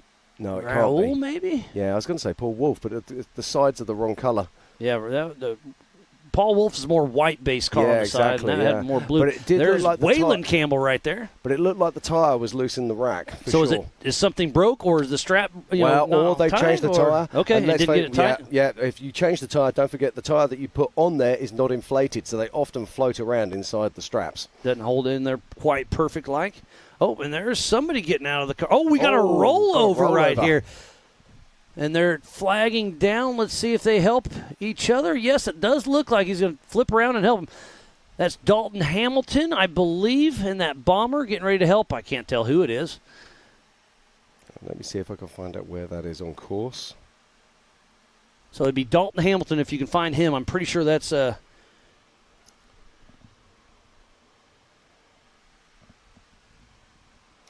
So if you go to racing tracks, you should be able to find. Okay, that looks like this. So certainly not them. Again, thank you, everybody, for tuning into the 2023 Ultra4 USA Legends of Havasu. This is the 4400 main event. A champion will be crowned tonight at the Ultra4 USA National Banquet, as well as the Zandy Willems Sportsman of the Year Award.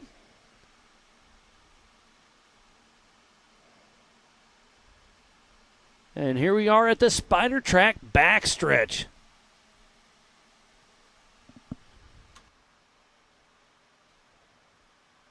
Switch back to Brendan Thompson, stirring up some dust. Yeah, it looks like Cade Rod's problems are still continuing out on track. I Cade hate Rod, to hear yeah, that. I know. Cade, unfortunately, is stopped one more time. And Kevin Stearns is now showing at 0 mile an hour as well at race mile 20. The attrition rate is going to be extremely high today. It's going to be a tough one for sure. Yeah, Levi Shirley's also had problems. He is showing as moving, but he's a long way off pace.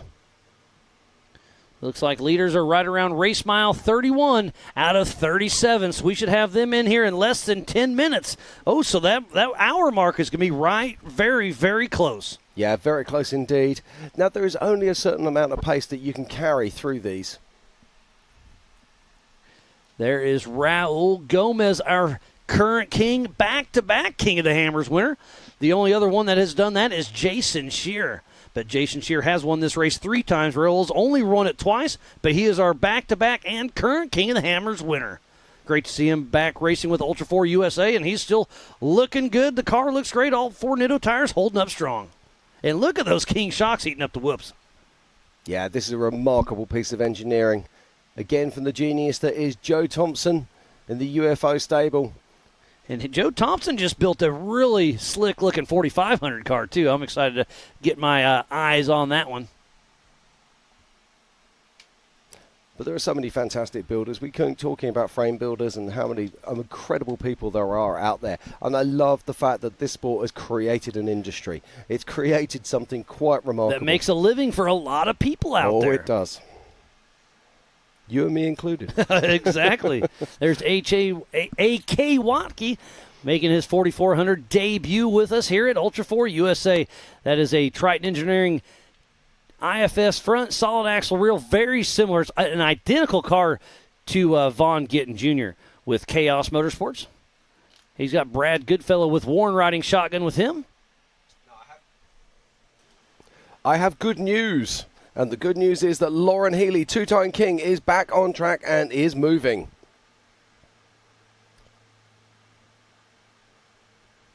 So that's great news for the 2-time king. Let's see where that will take him. But it does look right now, it's Darian Gomez who has the lead as he makes his way past race mile 33.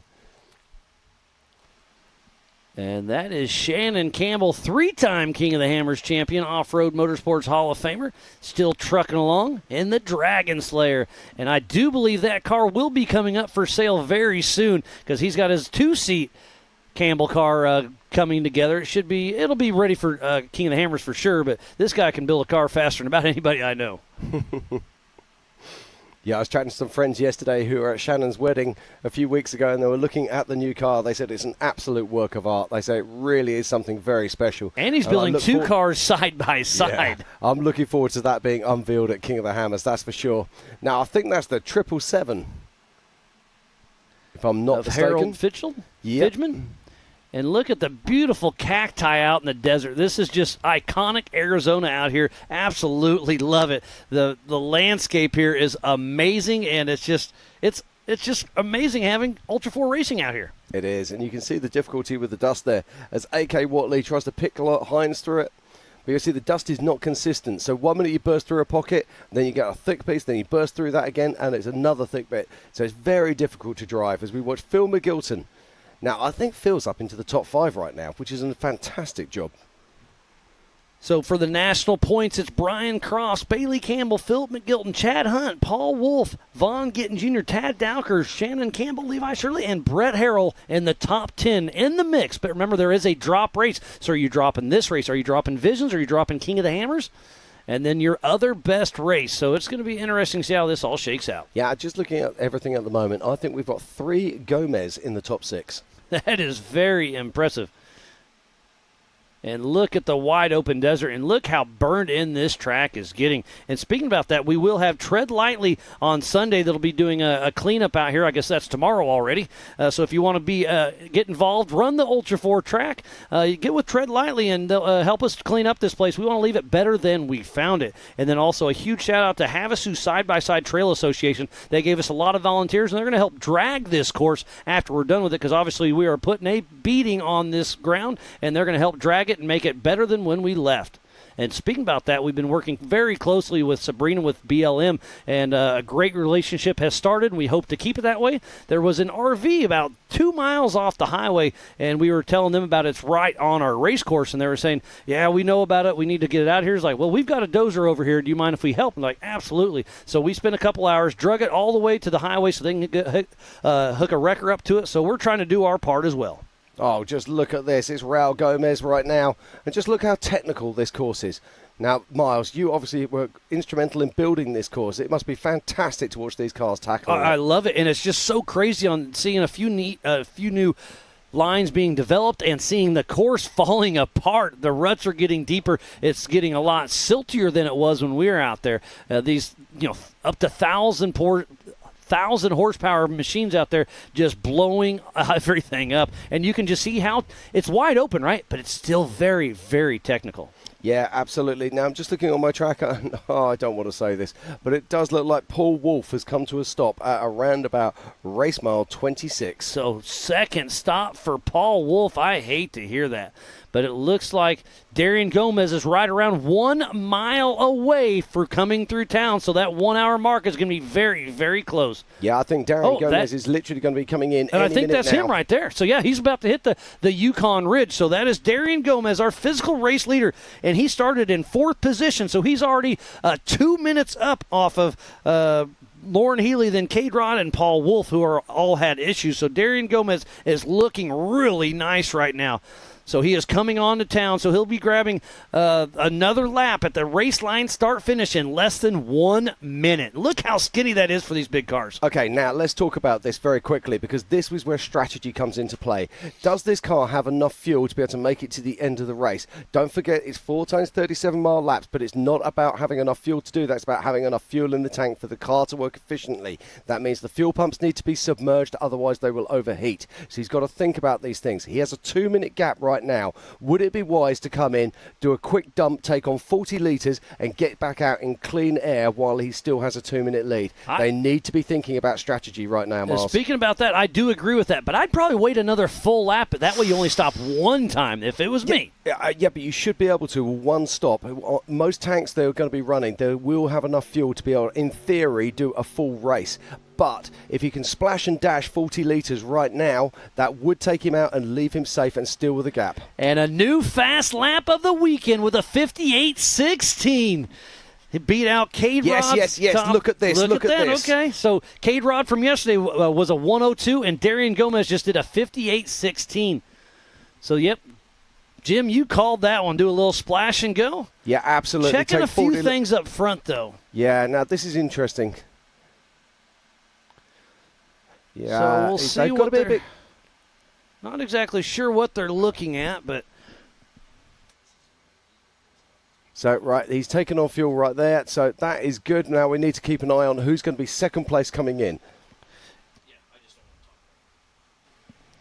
believe that looks like Roger King coming down the Spider Track backstretch. But, Jim, good call on the splash and go. And I hear more horsepower out there. It sounds like Paul Horschel is coming through the race line start-finish. And he started 30 seconds behind Paul Horschel or behind Darian Gomez. And Paul Horschel has a huge fuel tank. I do not believe he will have to stop at all. So is Darian still in the Amsoil hot pits? Yes, he is. We are about to find out. But I think no, he already burned out. There's his burnout mark. So Paul Horschel is starting to sneak up on Darian Gomez. Yeah, but this is fantastic news for Darian. He has track position. He has track position. He is flying. Wow, that's a great call there from the Gomez team. Gotta always be thinking about strategy. Always got to be flexible, and that's what I love about the Gomez brothers. They've been in this game for so long now. They can make those quick calls when it's really important. They worked it out. They knew they had 2 minutes. They would have practiced that. Slam in 40 litres, get back out on track, and hopefully they'll have another 3 laps absolutely clean. There is Pip Justice for a second. Now back to Roger King. But let's go back to Darian Gomez and Paul Horschel. Darian Gomez is out front with clean air for now. He will be starting to get some lap traffic with people that have had issues and got going again. But Paul Horschel is eating Darian Gomez's dust. But the UFOs can do everything, right? I think Paul Horschel's machine is built for this course. It's more of a desert machine. It's a little wider, a little bit bigger, a little bit longer, a little bit heavier, so he can go faster in the big stuff. But then again, you get in this spot, and then I think Darian has the advantage here. So is there more high-speed wide open? Is there more tight and technical? I don't know. It's going to be very interesting to see how this plays out. Yeah, well, I'm looking forward to seeing what happens now. I'm just looking around the course on my Racing Tracks tracker. If you're sitting at home and you're not already looking at it, please get over to Racing Tracks, track spelled with an X.com, and you'll be able to find the live tracker there. And expand your window on the left-hand side, pick up the 4400 class, and then you will be able to see all your favourites on the map in front of you. And that there is Chip McLaughlin. And I just got an update over my rugged radio. Ian Cuntiness, number 135, does have a tip alert at race mile 5. So he took we're not exactly sure, but it sounds like he may have tipped over at race mile 5. Tough break for Ian. Yeah, that would explain why we're seeing Chip McLaughlin there. I think Chip possibly might have stopped to help him. And remember, this is a no chase race, so only safety crew or fellow competitors can help you fix your car outside of the Amsoil hot pits. But if, let's say, Chip did stop and help Ian, we will give you your time back for being a sportsman. Yeah, absolutely. Now, if you're looking on the tracker, you will now notice that Paul Horschel is showing up as a yellow dot. That means that he started his second lap. Darian Gomez is still showing as an orange lap. We sometimes just get a little blip on the system. We had that yesterday with Logan Goodall. But Darian Gomez is currently our race leader right now, as we watch Christopher Branton, Mr. USD Stickies.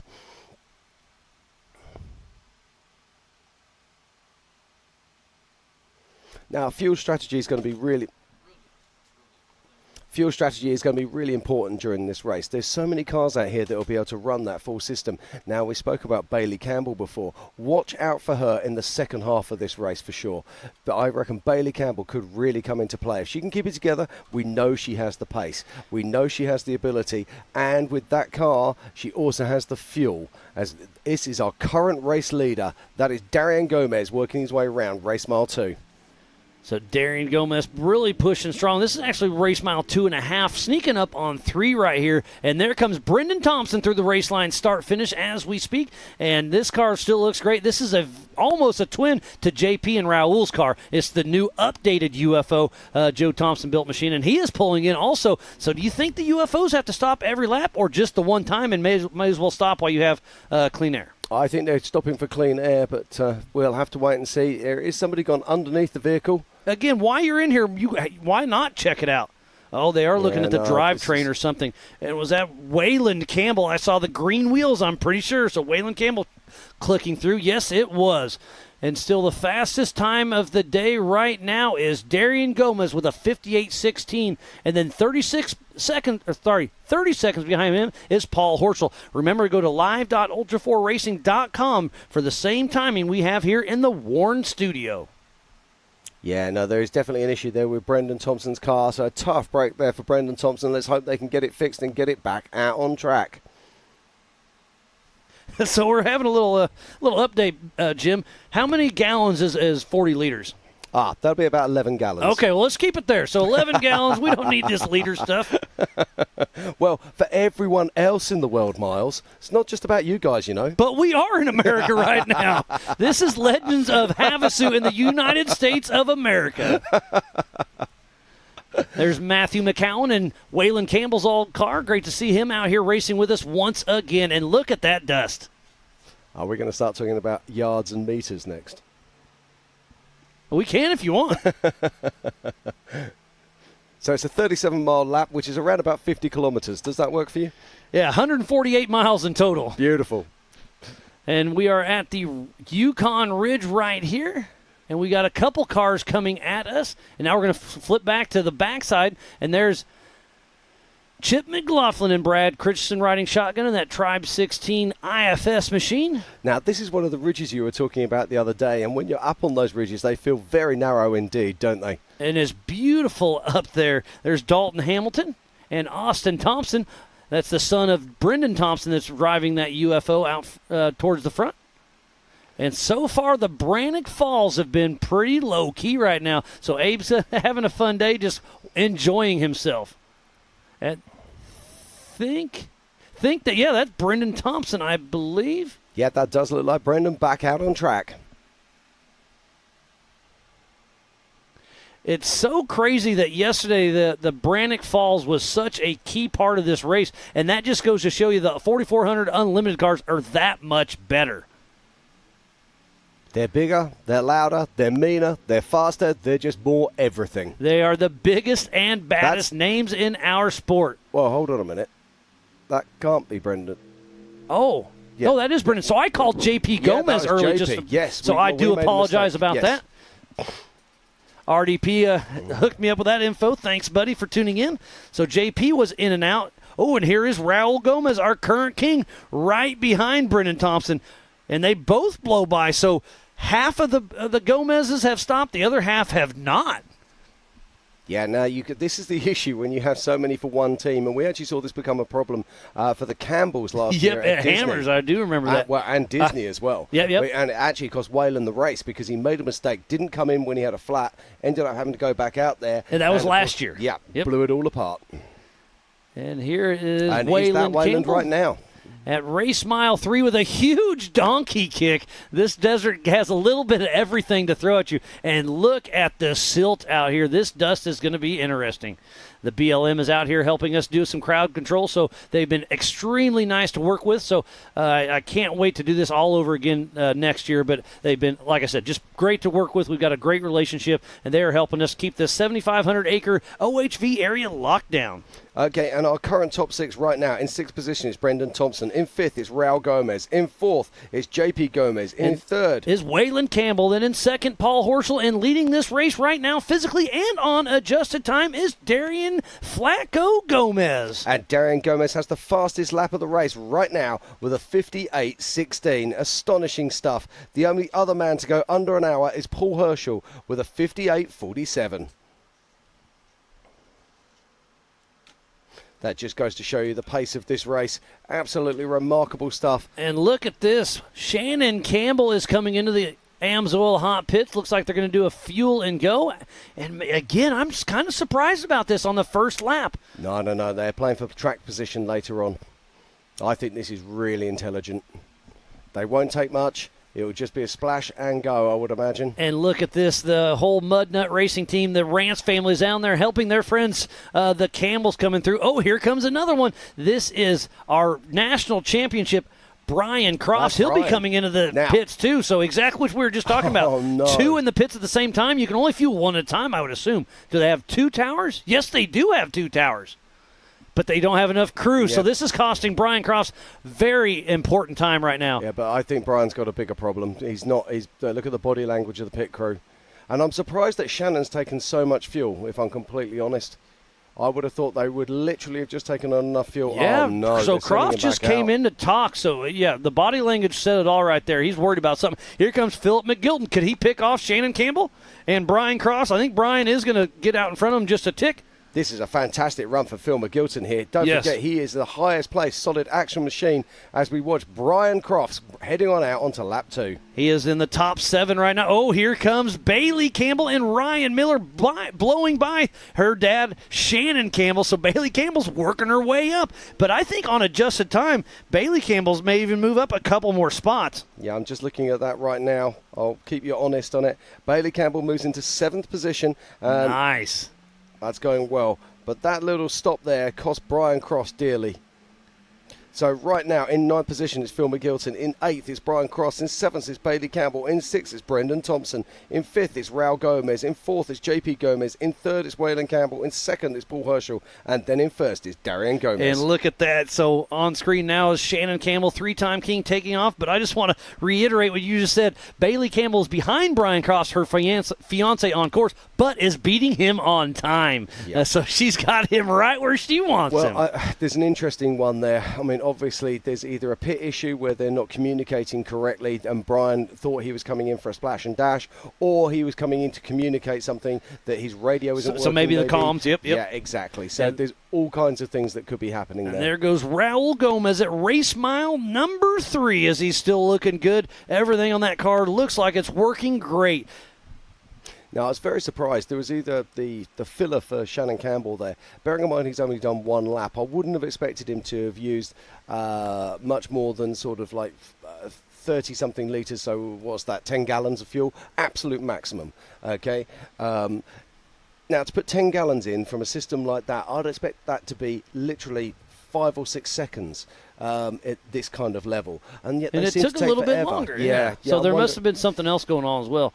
Oh, there looked like a Bronco. Is that Lauren or Vaughn or AJ or Jeff Wagner? Yeah, or maybe their charging system wasn't fully charged up properly, or something else was going on, or the air release wasn't working. But certainly it seemed to be a very slow fill there for Shannon.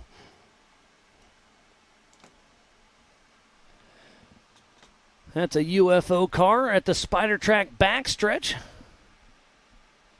Little tough to make out who's who. Oh, there's Paul Wolf, and he is definitely off pace. Not sure what's going on. Is that left rear tire down possibly? Or I don't know what's going on, but he is way off pace. Okay, I'm getting some information over my rugged radios that the car sounds terrible, so it sounds like he's got drivability issues. Is it fuel? Is it spark plugs or something? But tough break. Remember, he got this thing boiling hot in Disney, almost blew it up. Well, it got super hot. It got so hot he turned it off and lost some oil. He sent it off, got it refreshened, but I don't know what's going on. I hate to hear this for Paul Wolf, but I love the Mario Kart theme on the side of this thing, and that is for his daughter, Lainey. That's her favorite shirt they've ever made, so she wanted that on there.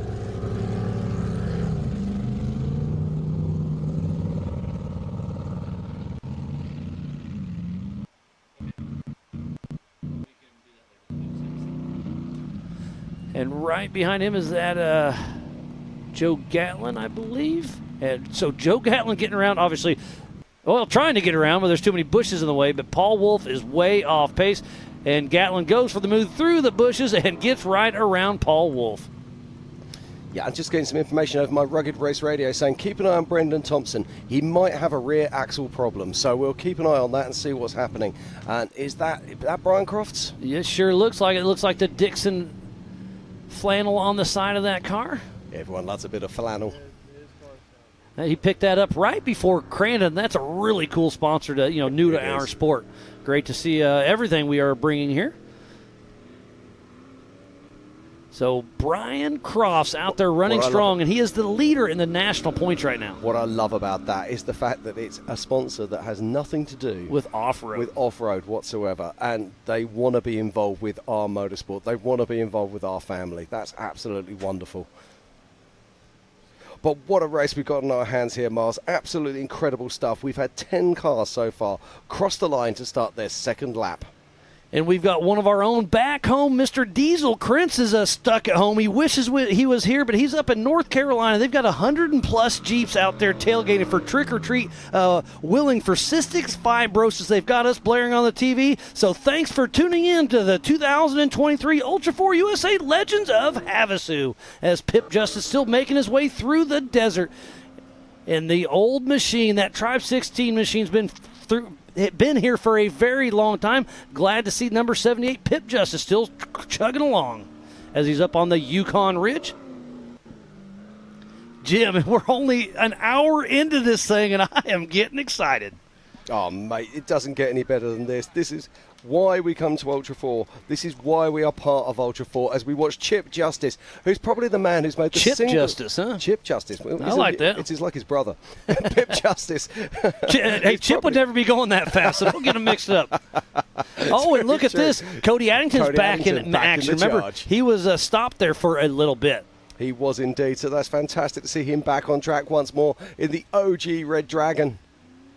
But Pip Justice, I was saying, he's probably the man who's travelled the furthest to be here today. Yeah, all the way from Australia.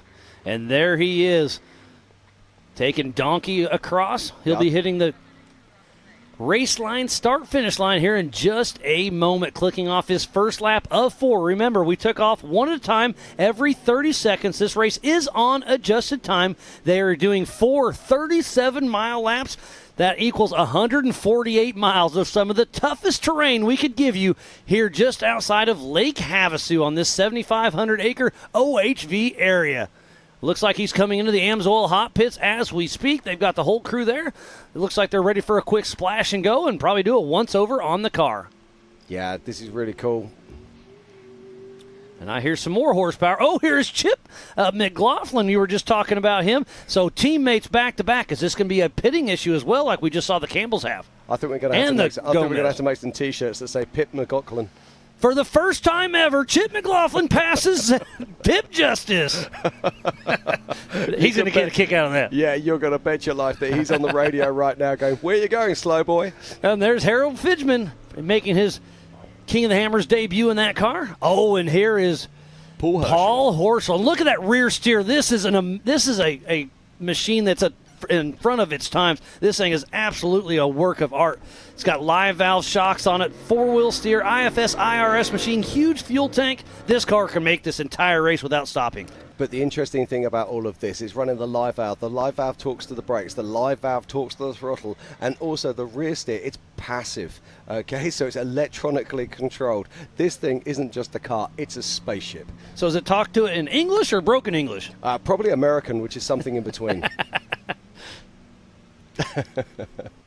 Anyway, Pip Justice, going back to that, he's 14 hours his flight is to get over here so he can come racing. That's quite something, isn't it? When you take in time, when you think about also time at the airport and time at the airport either side, that's a 24-hour journey for him to be able to get here to race. That is a long trip. And that looks like Brian Crofts right now. And just got a little heads up on my rugged radio. It looks like, or somebody was saying that Brendan Thompson's rear axle was moving a little bit, so he may be having some issues out on track. I've had that picked up for me by a couple of people back home in the UK as well. So did you already cover that? Did I miss it? Yes. Okay, perfect. There's a lot of stuff going on up here in the Warren studio, so I do apologize if we talk over each other from time to time, but we're doing our best to bring you the best racing action we can. And I've got to talk about this as well, our family around the world, because they keep our phones active while we're sitting in the booth, and they give us all this information just in case we miss it. So thank you guys and girls out there, keeping us honest and keeping us right on this race.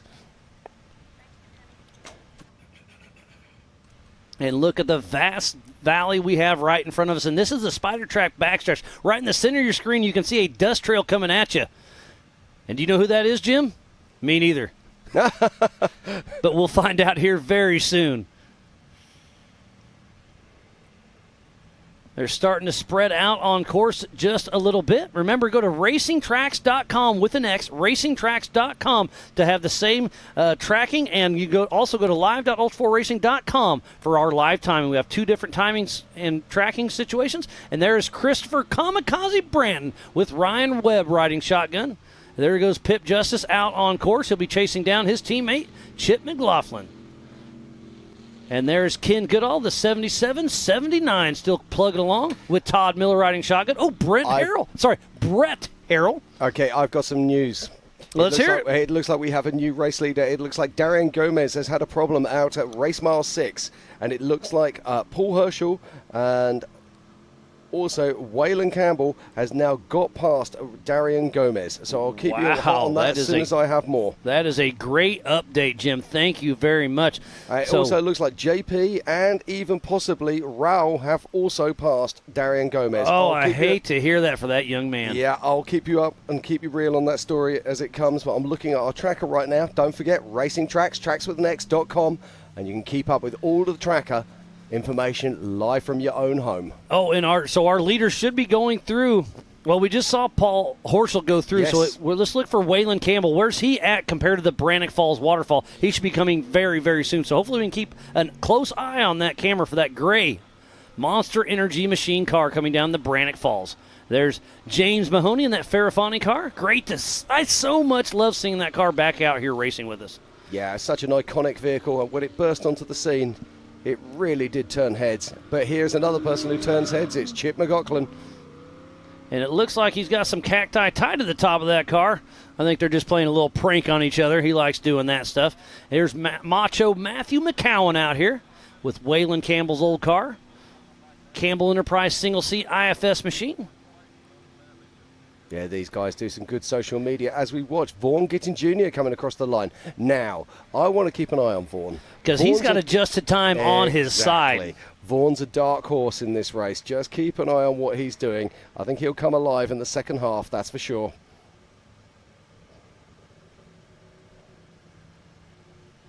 But that dust is always going to be a problem for all of these people. And I just called it, Jim. Look at this. This is Waylon Campbell coming down Brannock Falls. So it looks like about a 2.5-minute split between Waylon Campbell and Paul Horschel. This is going to be an amazing race. We've seen Waylon Campbell out front so many times. We've seen Paul Horschel out front so many times. Can they keep it together to finish first? First, you must finish. Here comes Chad Hunt coming in to finish his first lap. We've said it so many times before, leading these races can be a poison chalice, and this looks like Dennis Sterndale. With now, SCI? I said earlier that this car was built by Fishmouth Fab. It isn't. It was built by Keith Bent at Get Bent Fabrication. Hey, we can all mess up once in a while, right? Okay, I've got a friend in my phone who's keeping me straight. You've got friends? Not many, but thank you, Keith, for that one. So there goes Chad Hunt out there plugging away, putting down some laps. Looks like he is going to pull into the Amsoil hot pits. Now I'm looking here, Vaughn Gittins Jr. right now at this moment. I'm going to take a timeout. Is that Brendan Thompson on the right of our screen? I do believe so. Ooh. So we got the update that his rear axle was goofed up, and it looks like it is. So he is still in the Amsoil hot pits. Hate to see that. There's Weston Jones coming through, and it is wide open between. Oh, here comes Jeff Wagner. I was about to call him Lauren Healy because that's his old car. But Jeff Wagner coming through. And that is another beautiful car, IFS IRS machine, and it is an absolute work of art. That Triton Engineering car. We've got, let's see, 1, 2, 3 of them out here racing with us. I tell you what, Jeff Wagner is really putting down a pace. He is actually racing and lapping faster than Vaughn Gittin Jr. right now. And it's 4 Triton cars out there. I'll correct myself. It's super impressive what's going down. Yeah, no, I'm really enjoying this. What a race we've got here. And we've actually got 2 solid axle cars inside the top 12.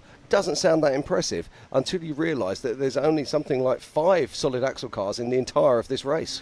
We've got almost half of the field out on the current lead lap right now. They just finished lap 1 of 4. It is a 37-mile loop, 148 miles in total. The fastest lap of the day right now is at 58.16, and the rest of them are just over a minute, so we should be seeing our leader just before 2 p.m. But just listen to the notables that have not crossed the line to complete lap 1. Lauren Healy, Cade Rodd, Paul Wolfe, Levi Shirley, Cody Addington, Casey Curry, all of these guys, big players, big hitters, and they haven't yet crossed the line. So there's a handful of those. Wow, that's crazy. There's A.K.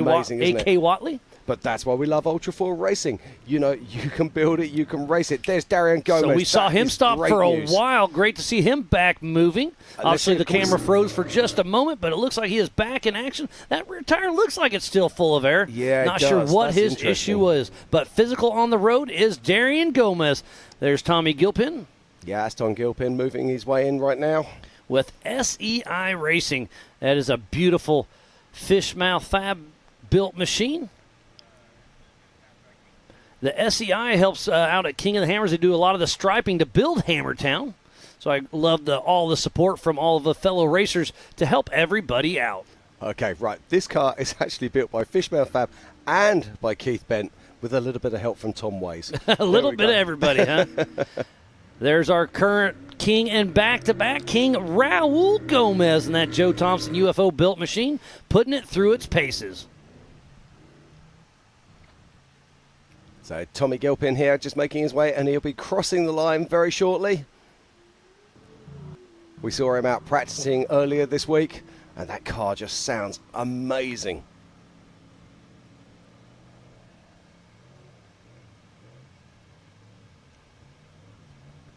So Tom Gilpin crosses the line in 14th on adjusted time, ahead of Vaughan Gittin Jr. So I'm just going to very quickly go through It's our great to runners and see riders. Shannon Campbell back in action.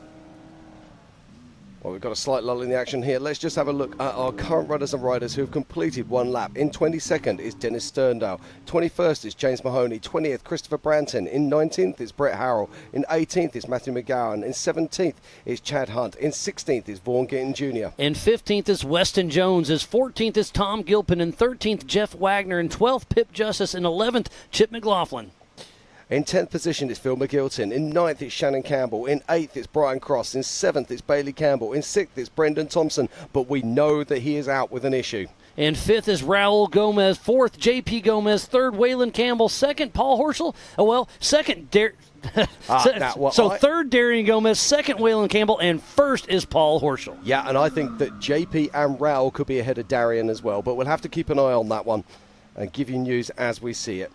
And I believe that is Paul Horschel right there, our physical race leader. That's going to be roughly race mile 18 at the Spider Track backstretch. And yes, it is Paul Horschel, our physical race leader, and on adjusted time at race mile 17 at the Spider Track backstretch. And he is going sniffing up on 100 miles an hour right here on that IFS IRS Paul Horschel built machine with four-wheel steer. The live valve on this machine, those Nitto tires really making the dust. This is an absolute spaceship out here on course. Yeah, now we know Paul Herschel can lead these long endurance races. We've seen him at King of the Hammers lead for 2.5 laps of the 3 laps before unfortunate problems taking him out. So he is capable of doing it. We've seen him take the win in shorter course races as well. Has he got what it takes to bring it home here at the 2023 Ultra4 USA National Championships? Only one way to find out. Here is Brian Cross. He's dropping down the Brannock Falls. And we need to give a huge shout-out to Jason and Gayla Robinette, all of the volunteers, the Ultra4 USA staff, the AOE crew, the media, safety, USAC, racers, fans, and all of our marketing partners. Without each and every one of you, we would not be racing here today for the 2023 Ultra4 USA Legends of Havasu. Just about 10 miles south of Lake Havasu. It's a beautiful part of the country out here, Jim. It is. It's absolutely astonishing, and the welcome that Havasu has given Ultra4 is quite remarkable. And I'm glad to see this car. We had a tip-over alert on Racing Tracks just a moment ago, or about 10 minutes ago, that he was tipped over. I don't see too much damage to the car, but I'm glad to see Ian back and moving with Carbon Motorsports. Right behind him is Philip McGilton. Yeah, that's a beautiful-looking car, isn't it? And am I right in thinking that this is sort of a bit of a very, very similar car to Jason Blanton's? Yeah, I would say that, yep. So Philip McGilton and Bailey Campbell. And look at the traffic here at the Brannock Falls. And remember yesterday, this was extremely getting bottlenecked a few times, but now they're sort of switching from low to high unless Bailey Campbell's. So was that a push to pass? Did he know she was faster? Yeah, well, or was he shifting transfer case? I don't know. Not sure there, but I can tell you that Bailey Campbell started behind Phil McGilton, and she's made up 2 places. So okay, so that's probably sportsmanship right there. He knows that she started this car behind in front's him. got a problem. Bailey Campbell makes another space, but it looks like the car in front there does have a flat tyre. You can see the way it's pushing the dirt. Now, she must be coming up behind. Oh, and now Shannon Campbell's not far back. No, that means that Bailey has actually passed Shannon. out there somewhere in the desert. And also now is Brian. We just saw Brian come down. She passed him in the Amsoil hot pitch, remember? Right, okay, right, gotcha. Now, but we did see Brian go past a minute ago, so now Bailey is hunting Brian. Is hunting him down, and he better watch what he does out there on course. Here's Joe Gatlin, the 4570, with Fire River Racing. So we've got literally the three Campbells are almost in the same positions that they started earlier today, which is quite remarkable. Consistency.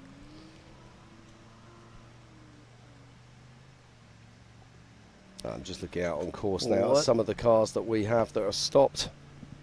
It has been so much fun watching the action unfold right in front of us. Right, just going to name a few of the cars that I can see that are stopped on course at the moment. I can see just beyond race mile 28 is Kenneth Goodall, stopped on course. Around about race mile 24, we have Mark Nicholson stuck on course. Tom Pendergrass is stopped somewhere around about race mile 20. We've got Cade Rod around about race mile 22. And Levi Shirley is also showing as, I'm going to check that one. I'm getting a weird reading on that one, but I do think that Levi Shirley is stopped on course. So here's the Amsoil hot pits. This is Cody Addington pulling in, and the Gomez brothers are helping them out. He's got the hood off. Are they worried about steering? It looked like maybe. Maybe the steering popped off, maybe some coolant. They said, leave the hood off, let's let her cool down and rock and roll. Checking the steering back and forth. This is a quick, easy little stop and go. So much fun racing action out there to go. Thanks to everybody who has been tuned in for everything we have going out here for the 2023 Ultra4 Legends of Havasu. We're going to take a quick break, and we'll be back with more racing action right after this.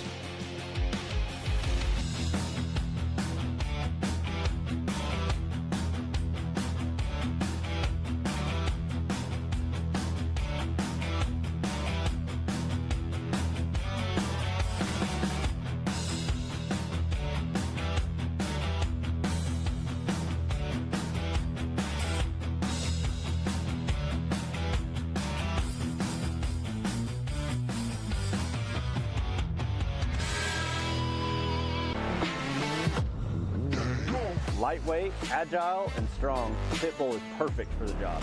The Pitbull is the first and only lift that can be used in the pits and in your garage. Elevate your racing with a Handy.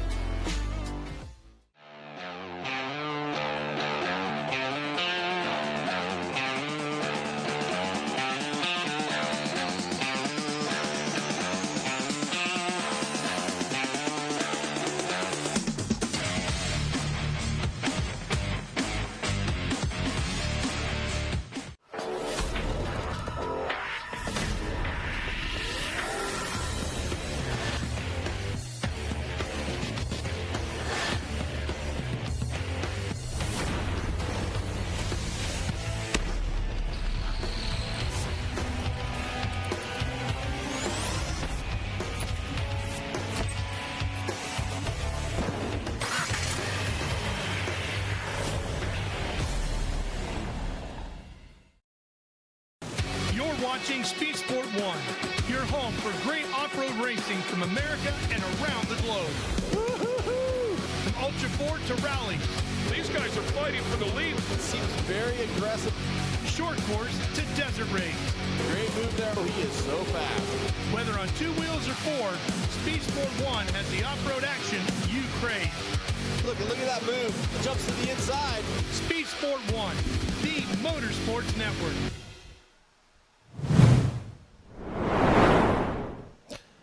And welcome back. This is the 2023 Legends of Havasu. We are out here at Lake Havasu, and what an incredible week of racing we've had so far. But this is the big one. This is the 4400 main race. I'm Jim Marsden, and joining me in the booth right now is Miles Hasselquist. Miles, what do you reckon? Oh, this has been a great showing thus far, but it is far from over as we're watching Flacco. Mr. Darian Gomez, who was leading this race a little bit ago, he pulled over. I do not know what happened to him, but we'll see how it unfolds in front of us, but I do believe it's still Paul Horschel out front, then Waylon Campbell, and then not sure if there's 3 Gomez's in the mix. Is it JP Raul or Darian physically out front? or physically in third, fourth, and fifth. We'll see how it shakes out. This is a fun little high desert section with some little ups and downs here, and some of them are smooth, some of them are not. And look how dusty and 8 out it is becoming. Yeah. Okay, I know right where this is. You cut right here, and he's heading towards the second waterfall as we pop back to Chip McLaughlin. Yeah, Chip McLaughlin there showing some really solid pace in that Tribe machine. One of my favourite cars when it was first released onto the scene. I mean, that must have been right back in 2016. Somewhere around then. There's A.J. Watke making his 4400 debut in that number 4089 Triton Engineering machine with Chaos Motorsports. Looks like that's our current King of the Hammers champion, Mr. Raul Gomez. Look at the King Shocks soaking up these whoops in the Spider Track backstretch at race mile number 17.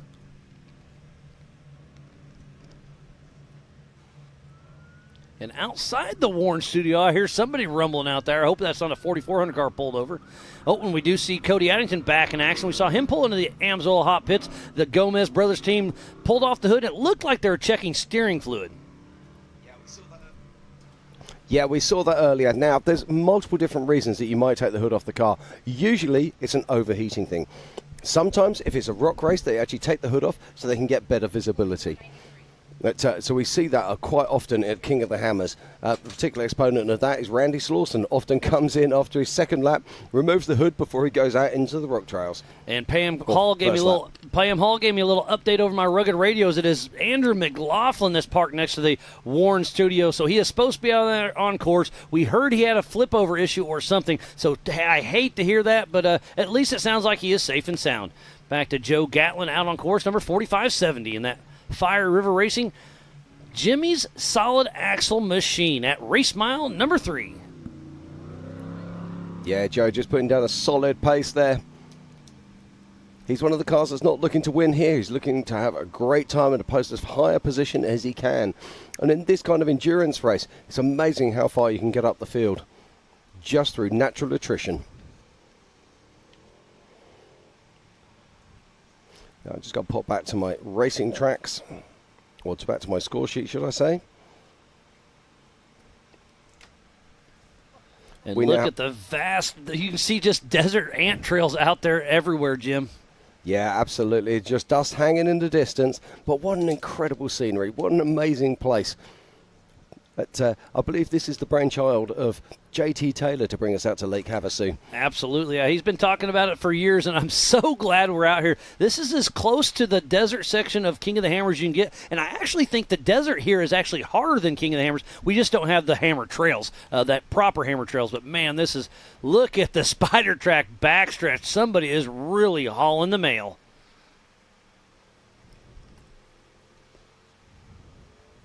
We're both looking hard, yeah. It could definitely be Crofts. I love the way we're both leaning forward so we can get closer to the screen. Well, that's because you're getting old and you can't see very good. I hear you. Looks like that's Harold Fidgeman making his Ultra4 USA 4400 debut in that brand new Jimmy's two-seat Red Dragon. Yeah, it's a beautiful car, that. And we now have 26 cars that have completed lap 1. So around about half of our field have crossed the line to start lap 2. And we should be roughly 20 minutes away from seeing Paul Horschel or whoever's going to come across the line first. Is it going to be a Gomez or a Campbell? As Pip Justice picks his way down the Brannock Falls. A little from the front side, from the top side angle. Great to see that. Abe Gonzalez had his work cut out for him yesterday in that section, but today he's just enjoying the show. And there is Bailey Campbell hauling the mail at the Spider Track backstretch, trying to chase down her fiance, Brian Crofts. They'll be taking a hard right here, and I do think that Bailey Campbell has the edge up right now because she has Ryan Miller calling the shots from the right-hand seat. And I've been calling it from the beginning. I do think the right co-driver is a huge advantage in this race. Yeah, I couldn't agree with you more on that one. It can be tough for the single seat guys out there, particularly if you have to get out, change a flat tire, and even just making simple decisions like when to push, when not to push. Now, it's all very well if you come in at the end of the lap and your guys say, hey man, yeah, you got to wind up the pace a bit. So do I need to wind up the pace for the full 37 miles, or do I just need to wind up the pace for a couple of miles?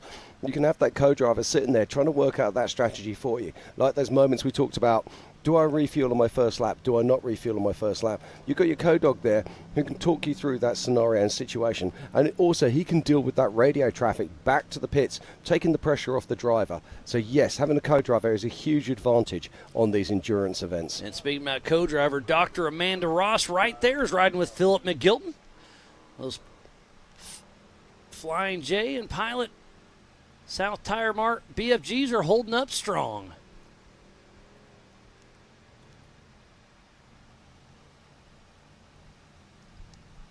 There's a little dust trail. Now, just looking on my tracker at the moment. It looks like Levi Shirley, I believe. Great to see him up and moving once again. That does. Yep, yeah, I think that is him. Levi Shirley, yeah.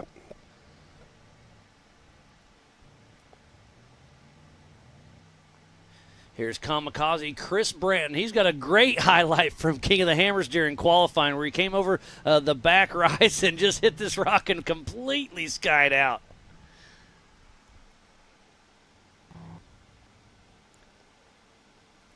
Looks like Tad Dowker is changing a belt and fixing a transmission cooler on the 906. Thanks, Brian Trimp Racing Service, for that update.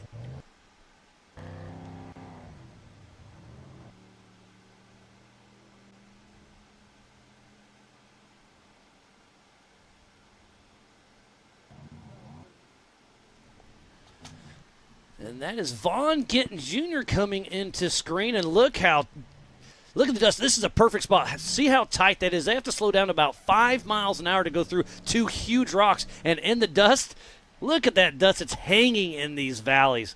But that's part of it. Oh, and there's a big dust trail way up there. This is a great either or. Right here, he could step left and go around that dust for a couple hundred yards. I'm kind of surprised that Eric Davis didn't make that call from the shotgun seat. There's a little bit of breeze, but it's a beautiful day. It's supposed to get up to 85 degrees. The sun is shining. You can't have much more nicer of a day just outside of Lake Havasu for the 2023 Ultra4 USA Legends of Havasu. This is the 4400 main event, the national championship race. A champion will be crowned tonight at the national banquet as Jeff Wagner follows behind. Back to Philip McGilton and Dr. Amanda Ross. And that Jimmy Solid Axle machine making his way. This is race mile roughly 18. There's a cool waterfall in about a mile from right where he's at. There's Levi Shirley still stirring up some dust, heading towards the race line start finish.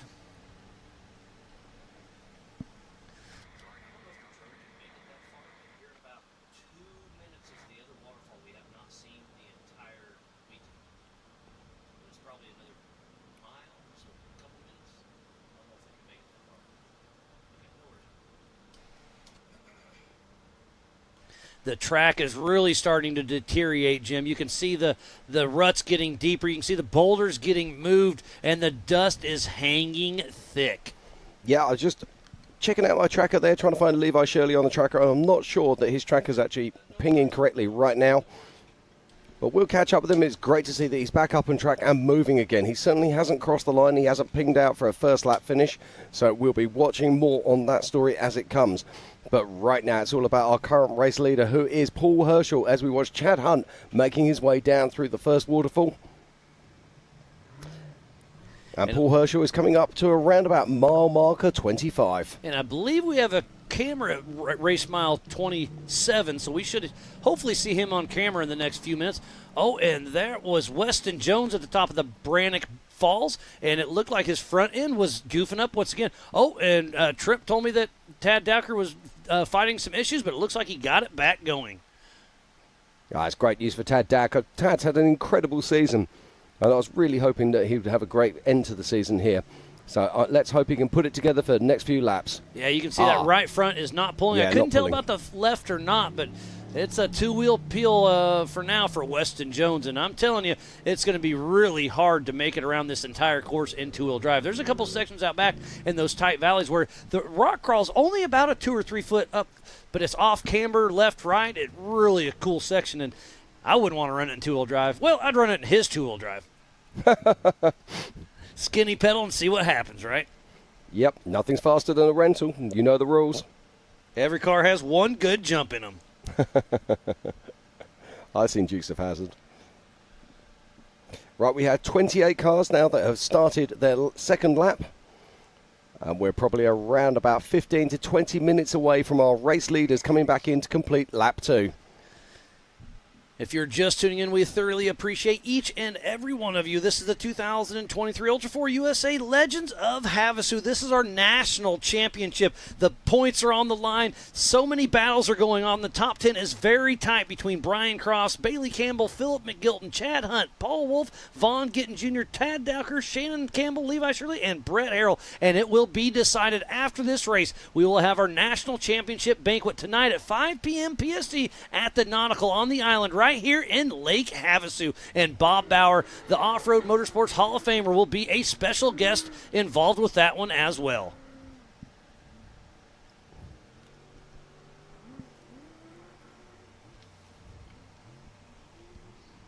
And this is just part of this weekend's event. This is Legends of Havasu for the Ultra4 USA Nationals, but this is a do-not-miss event. We'll be doing it once again next year, but we still have some F1 boat racing. Last night we had the IPRA radio, and last night we also had Brett Michaels come and play with us. The American Side-by-Side Takeover has been doing stuff off and on all week. Tonight is Flow Rida after the National Banquet.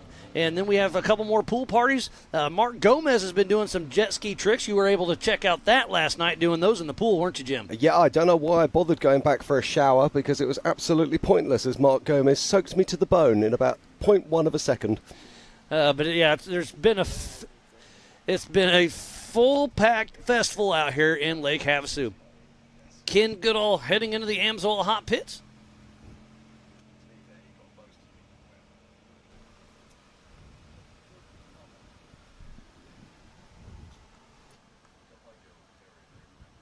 Oh, and an update from Joe Thompson himself. Brendan has a broken rear housing. He's trying to repair it. JP has no third gear. And Paul lost a crank. Oh, just went away. A crank sensor, so that's why Paul Wolf is running rough. So just tough break on all three of those. No third gear, so I believe he's running a TH400. So, yeah, that's all he's got is first and second. So I don't know how fast you can go in second, but you don't want to overwrap it because you can hurt the transmission, the engine, and everything in between. So his high speed is going to be off pace. Yeah, and it also depends what style of transfer case they're running as well. Whether it running is a single UFO speed SCS box. Yeah, if it's an SCS, then it's a single-speed transfer box. So they'll probably be gearing this for a race of around about between 90 to 100 mile an hour. You take away that third gear, they're probably going to have a speed of around about 60 mile an hour, absolutely screaming the end off it. So, yeah, 50 mile an hour is a comfortable. It's achievable to continue racing, but you're going to be off pace. Sure. I mean, but you can still go over a top 10 and just go for a finish because now you're not pushing so hard, and you can play it safe and play the attrition game. Looks like exactly. This is looks like this is Kenneth Goodall. Yeah, pulling off the hood, getting some tools. Okay, that's just Goodall. I thought that he was out of the car. He's still in the car. Okay. Yeah, I think that there is his son. I think that's Logan. I might be wrong.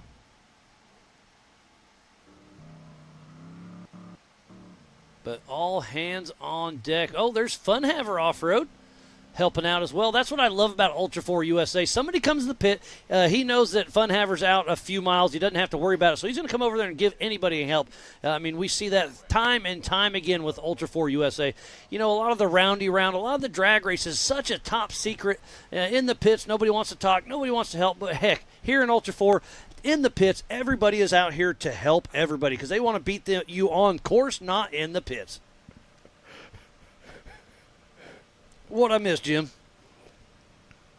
I was just getting some news from our race ops and just trying to catch up on what's going on this race. As we're looking back on the live tracker right now, I can see that our lead car is coming around to race mile 30.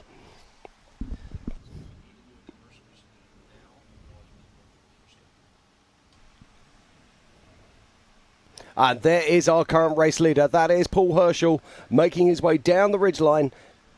And you're saying, yeah, he's about race mile 30. So he'll be here in town in less than 10 minutes. Yeah, absolutely. Now, we've already seen Paul is our 4th leader of this race so far. We saw Lauren Healy lead it out. We saw Cade Rod take it on. Then Darian Gomez powering from the front. All of them have had problems. All of them are having issues. And now it is Paul Herschel. Is he going to jump over this ledge just a little bit? Yep, there he goes. And look at all these little bushes and trees. This is, for being a wide open desert, this is very tight and technical. And all these little washes are a little bit of G-outs. They're getting burned in. They're getting blown out. And, man, this is putting on a show for everybody here on site and back at home. Again, thank you, everybody, for tuning in all over the world. This is the national finals for the 2023 Ultra4 USA Legends of Havasu. I am Miles Hasquist alongside my good friend, Mr. Jim Marsden, and we are bringing you some of the best racing action in the world. We are indeed, Miles, and the race continues here, and that is Cody Addington. He is at the top of the Bronco Falls, getting ready to drop down this 10-foot waterfall. What a fantastic view from our drone here. You actually get an understanding of how steep that is. You can see the rear end getting unsettled just a little bit. All the weight was on the front end, then he drops down and all over the throttle. And that was a great showing of the chatter bumps. Did you see when he got on the gas, it just looked like he was dancing? Because there's little, about 1 foot whoops from the traction going on, and it just makes like the whole car's shattering. It makes it feel like it's falling apart. Yeah, those chatter whoops are absolutely evil. We were talking about them yesterday. This is what happens when the cars accelerate hard away from these obstacles, and that means every corner has them, every berm has them, every single little bump and lump. You'll get these chatter bumps coming away as these guys pile on, and girls pile on the power. But that is our physical racer leader right now. That is Paul Herschel. And we saw Roger King pulling in the AMSOIL hot pits. Now, Paul Herschel, it works very closely with Fox Suspension. He's running what's called live valve on here. Now, do you know much about live valve? I know it's fancy. Well, let me tell you a little bit about live valve. Live valve means that suspension is adjusting itself 1,000 times a second. It's connected to the throttle. It's connected to the brakes. That means that when you're coming in hard into an area, when you hit the brakes, it'll actually solid up your suspension so you don't dive in too deep. It is serious cutting-edge technology. And it's born from off-road racing. And that's the kind of technology that you will be seeing in your cars and also in military applications. Be proud to be part of that out here. Right, that was Raul Gomez we saw a minute ago, and that right now is Pip Justice. And we got a little watch party back at home. My wife Bailey and my kids Jade Neller tuned in. Miss and love you, but I hope you're having fun today, and we'll see you in just a few more days. Again, everybody's tuned in. We've had Diesel Krentz saying they're having a watch party. There's so many watch parties all over the place. Thanks again for everybody tuning in. This is the grand finale of the season.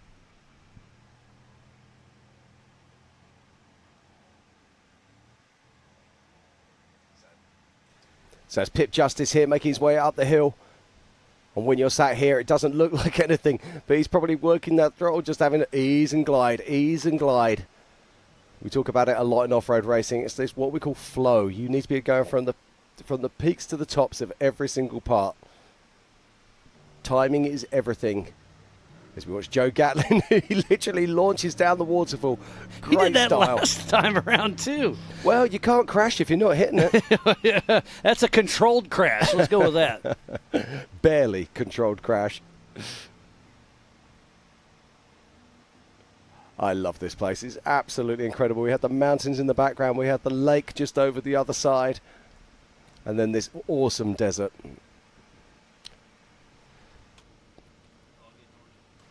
Got to say a big shout out to our race director, JT Taylor, for being the brains and the genius behind this course. As we watch Vaughn Kitchen Jr. Back to back, chasing down that dust. Vaughn trying to hunt some people down. We are sneaking up on the halfway mark of this race. Now, I'm surprised at Vaughan, actually. I would normally expect Vaughan to be lighting things up a bit, but he's a tactician. He likes to play clever. He usually appears at the tail end of the races from absolutely nowhere. So let's see what he does. And that's Christopher Branton, Mr. USD Stickies. Look at the size of those lugs on those tyres. Yeah, they are. They are made for the. They aren't necessarily made for the desert. They can do a little bit of everything, but you put those tires in the mud, and you can do a little mud womp and a little rock bouncing. And they're testing their tires out here with Ultra4 USA. Yeah, I think you can probably dig your own mud pond with those tires. And there's one of our volunteers, Kevin, and his wife Karen, out on the hill. Now, let's talk about trackers here, Miles, because all of these cars are fitted with trackers, but these trackers don't just track the cars. They also have other features on them as well. One of those is a push-to-pass feature. So when you get close to the car in front of you, you can, oh, look at this, great view of the dust here. You see how Vaughan is completely whited out there. He came off the track trying to follow this guy. And who's that in front of Vaughan there, Miles? I missed that one. It's a dusty car. A dusty car. Your genius knows no bounds. And just look at this, the cacti out here. It's so amazing to see this out here with Ultra4 USA. It's just an absolutely beautiful scenic background. I mean, this is beautiful. This is as close to King of the Hammers or racing down as Baja as you can get. There's A.K. Watley. Did you see in the distance there, as we came around, we got that long shot, so we could see that Lauren's being held up by the car in front of him, but that car was also being held up by cars in front of him. That was Vaughan, correct? Yes, that was Vaughan we saw at the back, but he was being held up by the car in front, but that car was also being held up by further traffic in front that we couldn't see. I'm telling you, dust and lap traffic is definitely going to be an issue as we are nearing the halfway mark. How far out is Paul Horschel? He's still a couple miles out, it looks like. Yeah, but look at this also. The dust is actually hanging. We don't seem to have as much wind today as we had yesterday. And that might be something onto this course. They're saying that we look here, slightly different angle, and you see the dust is being blown away. What an amazing view there of our race course. And look at the little ups and downs in here. This really shows you the elevation change. You can't just flat foot here. You have to go up, down, around, and everywhere in between. And then you get in these sand washes, and then you can really open it up because he goes from 20 miles an hour up to 60 in no time flat with that 1,000 horsepower machine. Yeah, that is our race leader, Paul Herschel, right there. But let's go back to this. Jim, I'm getting an update. Bailey Campbell has a mechanical alert at race mile 24.7. I hate to hear that for that young lady. Bummer. But, hey, that's part of racing. Yeah, I'm just picking that up on the tracker right now. And also just behind her, Philip McGilton is also showing as 0 mile an hour out there on track right now. Not a tenth of a mile from Bailey. Oh, that's tough news for both of those guys. But attrition is starting to take hold in this race. And it looks like the keyboard warrior group I'm involved with is having a watch party back at home as well. Thanks for tuning in, guys.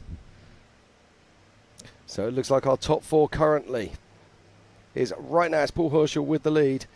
Then is the number 82 of JP Gomez, followed by Raul Gomez, and then Brian Crofts. Wow, and we just heard that Bailey Campbell is stuck with mechanical. Hopefully she can get up and going quick like. We'll see how that shakes out, but that looks like it's our current King of the Hammers champion, Raul Gomez. With Gomez Brothers Racing, they're here in full effect, except for Marcos Gomez, because, somebody had to stay home and work, right? Yeah, absolutely. Someone's got to pay for the fuel for this trip. Marcus, if you're watching, I hope you're well. Yeah, wish you were here, but I understand. We'll see you around here in just a few months at King of the Hammers. Absolutely. Right, let's go back to trackers again. So all of these vehicles are fitted with trackers. Now, inside of the vehicles, they have an audible and a visual alert. That means they can press a button for push to pass if they're within 600 feet of the vehicle in front of them. The vehicle in front of them will then receive an alert that comes up on their pad. They have to confirm that they've registered that alert and that they will move out of the way. The problem, therefore, comes if you have a car in front of a car in front of a car. Then it's a Lincoln Log effect. Yeah, exactly. And it makes life very, very difficult indeed. However, they worked exceptionally well in the races yesterday in our limited classes. And don't forget, Paul Horschel started in 5th position. So Darian started in front of him, so he's got him on time. But JP and Raul started behind him, so there is going to be adjusted time. Raul started in 12th position, so he's got about a 3-minute time that he's got to beat him by? Oh, and look, Paul Horschel is on the Yukon Ridge heading on into town.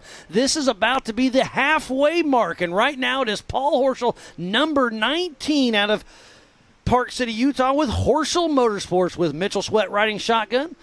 And he is in a perfect spot. This is right where he wants to be. This is a desert race with some rocks. This is a desert car that can rock crawl. And this car can make the entire 140-mile race without stopping. Yeah, absolutely. Now, there was another one that's just popped up on my radar that I'd lost. It'd gone behind, his car had gone behind another marker on the GPS, and that's Waylon Campbell, who's right up there in the mix in the top 3 as well. Oh, nice. Yep. Absolutely. Waylon's been battling.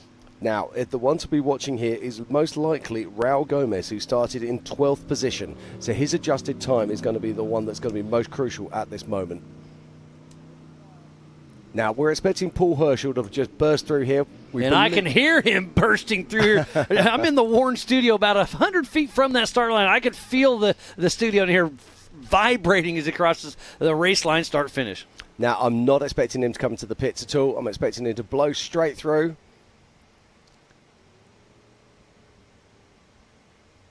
So oh no, he comes into the pits. Interesting. Wow, I'm very surprised by this. Maybe they are going to do a fuel stop. All right, let's watch this right now. What are they doing? Now, he's up on the top. So is he looking at fans? Is he looking at engine? Yeah, they're definitely, that's a mid-engine right there, so they're definitely checking that out. How far back is our next one? Well, this one, that is That's Paul Wolf.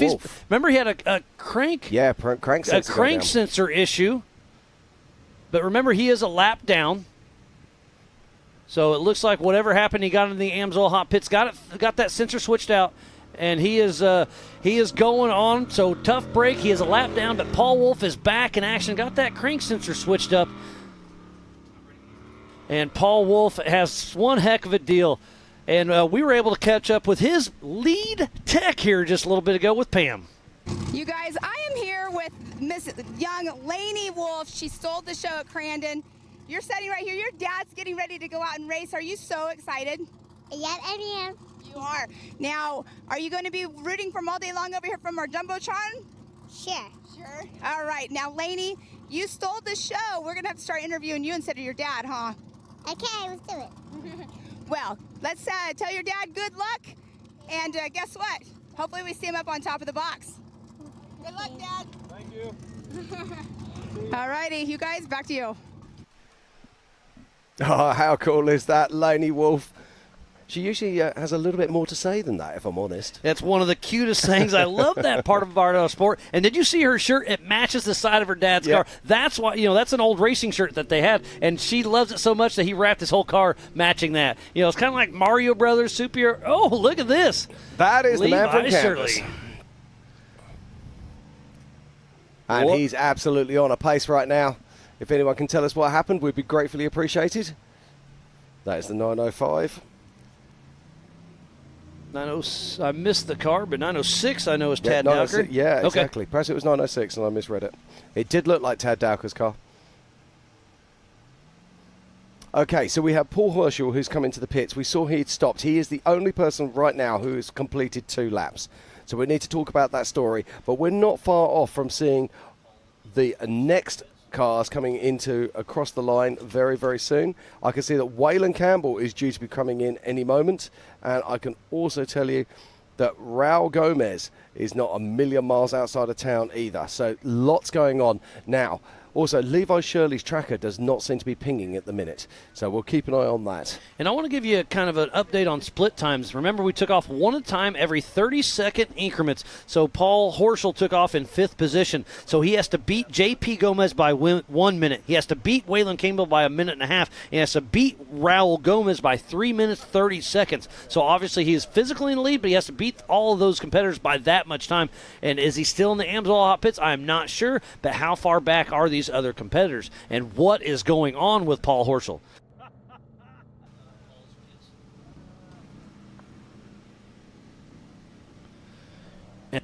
And there is Cade Rod back and moving. Can't quite tell if it's 100% race pace or not. No, I don't quite think so. He looks down on pace. Looks like he's got the hood off as well. But I'm glad to see him out there still clicking off some laps. This young man definitely has what it takes. But, hey, you have to have luck on your side because somebody's going to be pushing hard 100% of the day and just have that day. Oh, he's pulling off again. Off once again. I hate to see that. And there's Paul Wolf back in action. Now, that's interesting. I can't see the fans running on the back of his car. Maybe that's just the cowlings. No, they were running, or are they running? Oh, it's so hard to tell. Yeah, it looked like. Oh, here's Waylon Campbell, physically second position, coming through halfway through his race. Let's follow this shot. Do I see Paul Horschel still in the pits? It did not look. Yes, he is. So Waylon Campbell's our new physical race leader. Paul Horschel is still in the pits. So. Yeah, now, Waylon Campbell, both of these guys have just crossed the line, both with it sub 1 hour. So fantastic times there for both of these young men. And we have a new fastest.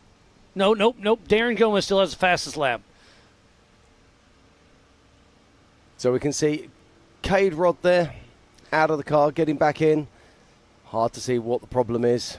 So let's talk about this. Waylon Campbell physically out front. Paul Horschel has to pass and put a minute and a half on Waylon Campbell on adjusted time. So right now, Waylon Campbell is exactly where he wants to be as we switch back to Paul Wolf. Yeah, Paul Wolf's had a tough weekend. He is a lap down. Yeah, just tough luck for that. There's Joe Gatlin popping in the screen. But, man, Waylon Campbell has led a lot of races and has had a lot of bad luck. If he can pull it all together here, he's going to be very excited. But to finish first, you must finish getting a little slideways there. This is JP coming in. JP Gomez getting on the Buzz bicycle. I like your style there, Mars. I'm having fun. I hope you guys are too. The Gomezes are out there in full force. And now, look at that. Paul Horschel still in the pit. So now it's physically out front. Waylon Campbell, then JP Gomez. And is Paul Horschel going to be able to get out there? This is Raul Gomez coming in, and he's coming into the pits. Now, it's just a strategic. Let's keep with these drones for a little bit because this is the story right now. How long is Paul Horschel going to stay in the pits? How quick are they going to be able to get Raul back out there and going? So right now. Now, they look surprised to see Raul then. They did look like they weren't expecting him. That is Darian. Is that No, that is Darian. Okay. You are right. There's Dalton Hamilton coming through. Now, I do believe he is a lap down, but Darian Gomez, does he? Yes. Is that him? Oh, Paul Horschel still in the Amsoil hot pits. He's been there for 5+ minutes. So it's going away. So single-seaters out front, Waylon Campbell, JP Gomez, then Darian Gomez. Is Paul Horschel going to be able to get back out and going? Oh, I hate to see that for Paul Horschel. How far back is Raul Gomez? Yeah, just looking now. Raul Gomez is literally 1 mile outside of town, so we should be seeing Raul any moment now. And there's Brendan Thompson still working on the rear axle of his car. I hate to see that, but he is out there trying to make it happen. They've got the generators going. They've got the welders going. He is not giving up yet. No, he's behind it. Go the bright orange car. This is a good story, but bright orange car. Right behind it. So Brendan Thompson and Dalton Hamilton trying to get that going. So we're going to take the drone over and fly over, and let's zoom in on Paul Horschel, see exactly what they are working on. Should be a little bit more to our right. Oh, so maybe he's gone. There's Funhaver. There he is. Okay, let's zoom in right here. This is the orange car we're looking for. So Paul Horschel was leading this race. They were looking at the rear engine, or the top of the engine. They're kind of checking out the front, but obviously they're checking out everything while they're in here, but they're obviously digging deep into that engine. Oh, I hate to see that for Paul Horschel, but I love to see this for Waylon Campbell. Yeah, this is the problem when we have so many friends out here racing. But Waylon Campbell is our current race leader at the halfway mark of this race. And it's so hard to be sitting in this car just watching. And that's where, sometimes it's the keep it simple attitude comes into play. And here is the number 83 of Raul Gomez, our current and back-to-back King of the Hammers champion. We'll see. Yes, he does. He's pulling in the GBR pits, going to do a little fuel. I see they're getting ready. So that is physical fourth. Now you can see. Sorry, physical fifth, but he's probably going to pass Paul Herschel. Now, a different approach there. You saw they were coming at it with 2 dump cans from either side. So they will be putting in something at around about the sort of the 20 gallons. Now they're taking the hood off. So Raul Gomez is in the pits. How is this going to shake out? So, oh, my. There's Zig taking some stuff off. There's Lavezzo helping out. It looks like they're checking the brake master. Well, like I said, why they got time? Might as well check everything out. Oh, this is just precious time ticking away. And look, the steering wheel's off of the car. That's a great shot at the back of the steering wheel. You can see all the extra wiring on there. You can plan, you can prep, but racing is racing. Looks like they may have been Cade Rod. I can't tell. No, very difficult to tell indeed. Right.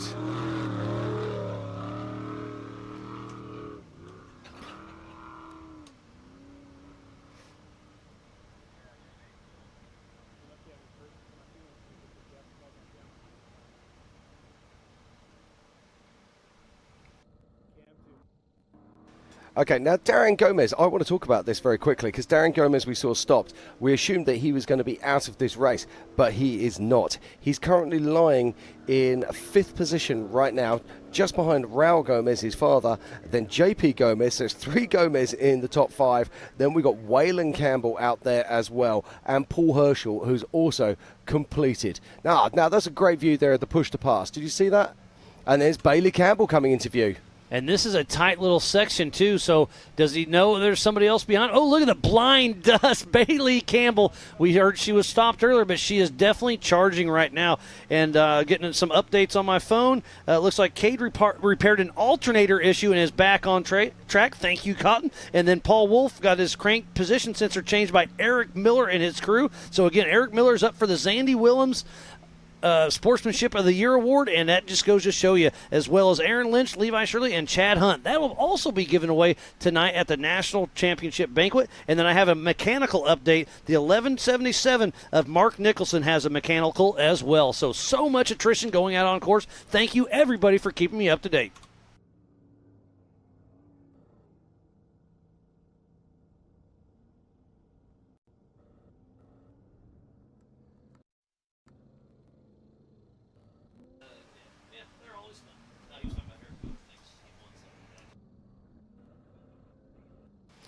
And still the action continues here. Right, let's just talk about how many cars we've got who are out on lap 3. So we've got 3 Gomez out there. We've got Darian Gomez, Raul Gomez, Darian's father, and then JP Gomez, who is Darian's uncle.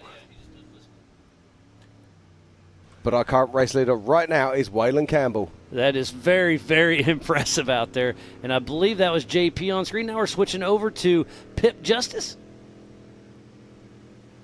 Now, Pip Justice, I believe that Bailey Campbell is just behind her. Is that a left front just behind him, tire? sorry. Or is it just hiding in the deep ruts? Oh. Okay, yeah, it was just hidden in the deep ruts. Yeah. And that just goes to show you how deep these ruts are actually getting. That Maxxis tire was completely swallowed from the bottom end. Yeah, but look at the dust he's putting up. Now, I think, I might be mistaken, but I think that Bailey Campbell might be just behind Pip Justice. And you saw her blazing through the dust just moments ago. She is pushing strong. It's still anyone's game. We are just over the halfway mark. We started at 10 a.m. Pacific Standard Time. We've been racing for 2 hours and 13 minutes. We started one at a time, 30-second increments on this 4 laps of 37 miles apiece, 148 miles in total, as Raul Gomez blowing by race mile number 3. And here comes Brian Crofts. He's still in the top 10. Yeah, Brian Cross doing well. He's lost a little bit of time on this lap. So we'll just see where he comes through on adjusted time in Looks a moment. like puts him in 6th position. It does. I can tell you now that Cody Addington is once again stopped on course. Oh, I hate to hear that. No. And Kevin Stearns still stopped. So let's go over our top. Out front is Waylon Campbell, then J.P. Gomez, Raul Gomez, Darian Gomez, Brian Crofts. And that is those are all the cars that we currently have on lap 3. And then Paul Horschel, but Paul Horschel's still in the pits. Yes, that's correct.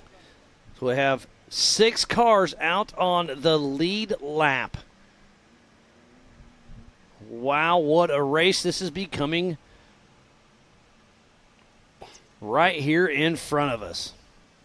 If you're just tuning in, we thoroughly appreciate everybody for tuning in. This is the 2023 Ultra4 USA Legends of Havasu. This is the 4400 main event. This is the national championship. We have been racing all over the United States this year. We started this year down in King of the Hammers. We've raced up in Crandon, over in Mid-America Outdoors, Pennsylvania, Tennessee, Kentucky, and ending up here in Lake Havasu to lay it all on the line.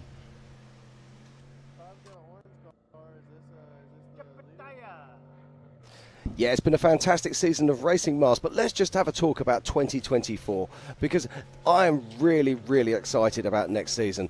I mean, you take it on for me. We're going to have an East Coast and a West Coast series, and then we're going to have a national championship as well. But the big news is no double points. Correct, yeah, new strategy this year. So the national championship series will consist of King of the Hammers, which is rocks, Pennsylvania, which is woods, Wisconsin, the Big House, which is short course, right here in Lake Havasu, a desert race, and then one of your highest throughout the races. It's a 5-race minimum, and national champion racers must race the 4 required. So let's give you a rundown of the entire season. We'll start off in Johnson Valley for King of the Hammers late January, early February. And that's a national race, isn't Correct, it? That's a national race. Yeah, then we move on to April 4th and 6th, which is a Norcal Stampede at Prairie City, and that's a West Coast race. And then race number 3 is an Eastern Series mid-April at Rush, Kentucky during the Rush Anniversary Bash. Then our 4th race this season is April 25th to 27th. It's the Silver State 300, and that will be a West Coast race. And then another Eastern Series race is Battle in the Badlands at Attica, Indiana for race number 5, early June. Then in July 25th, 27th, it's at the famous Reading Rumble, and that's going to be an East Coast race over at Pottsville, Pennsylvania. And then an East and a West Series race up at the Big House in Crandon, Wisconsin over Labor Day weekend for Rage on the Rocks. I cannot wait for that one.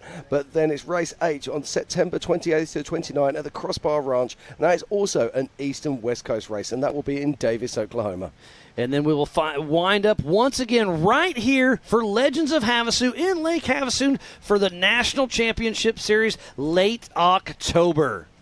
And while we're watching that, we're actually watching Kenneth Goodall getting out of the car. We saw them in the pits earlier making some repairs. So either something else is damaged or the repairs did not hold. So a tough break there for Kenneth Goodall.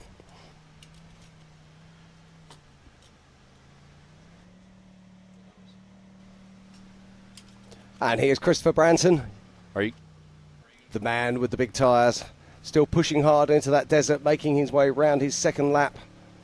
It just goes to show you how fast our top 5 cars are when you look at the pace of these guys. Yeah, it's a blistering pace. Yesterday we raced UTVs, and Cole Clark threw down a 1 hour, 2 minute, 20 seconds, and we weren't sure if that was going to be beat. And then it was all about Darian Gomez throwing down a 58.16, a blistering first lap pace. But now we're starting to deal with a little bit more lap traffic, so I don't know if that time will be beat. So there is a fastest lap award out there, so he may be taking home some change. Yeah, just looking on my racetracks tracker right now, and I can tell you that our current race leader, Waylon Campbell, he is going to be coming up a plethora up on top of a load of traffic very, very shortly.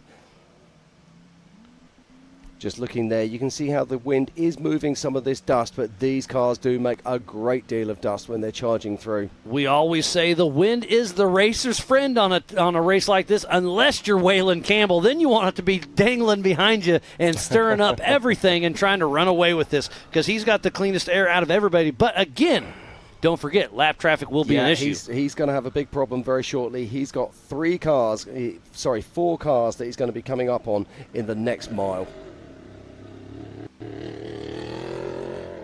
And I think this is some of that lap traffic that I'm talking about right now. Yeah, that is car 124. I believe that is Roger King. That is Roger King making his way down there. Part of Team Robbie Bobby with Justin Cowart riding shotgun. Well, they've been racing with us since 2011 when the Everyman Challenge was invented. Well, he's just about to get lapped by Waylon Campbell in probably about the next 10 minutes, I would guess. That is very, very impressive. And also in there, Kenneth Goodall. Now, we know Kenneth Goodall stopped, so that's not going to cause Wayland any problems. And we've got Roger King there. And interestingly, I don't think this next car will cause too many problems for Wayland. But we've got Levi Shirley, who's punching on. So Levi's tracker's back up and working again, so that's good news. And then in front of him, Paul Wolf. So, in fact, the lap traffic is not really going to affect there's Waylon Denny Campbell. Sterndale pulled off. Hate to see that. And this is right around, I think, the Spider Track backstretch. So this is a very high-speed section. Unless he may be off course. I can't tell if you turn ahead of us or not. Well, there doesn't seem to be much race traffic come through there. Yeah, so I think we turn just on our side of that mountain and go around. There's a great shot of the race line start-finish. Race line's been a huge part of this season. We thoroughly appreciate everything they've done with us. And there's Tommy Gilpin, Denny Sterndal's teammate. We saw Denny pulled over, but Tommy Gilpin's still plugging away.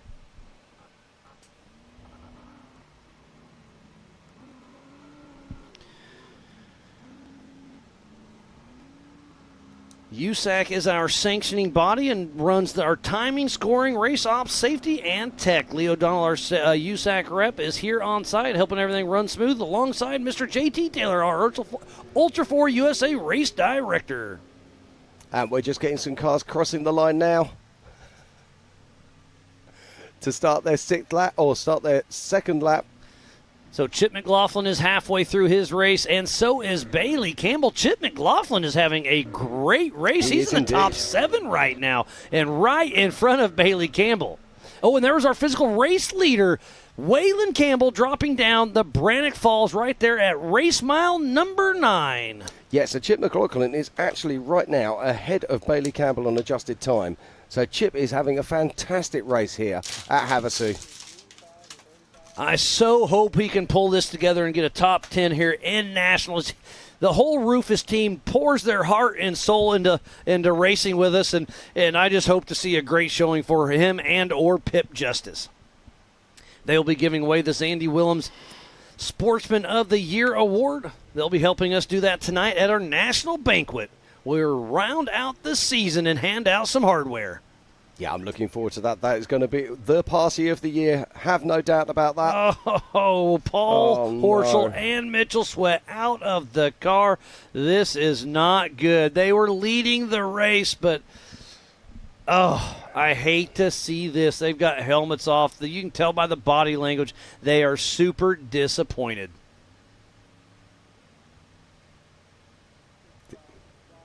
Oh, I just hate seeing this for anybody. Speaking about hate seeing it, there's Ken Goodall pulled off again. But at least Paul Horschel's in the Amsoil Hot Pits. He has help and tools and parts and a little bit of everything. Oh, that looked like, was that Brendan? Was he back in action? I want to say...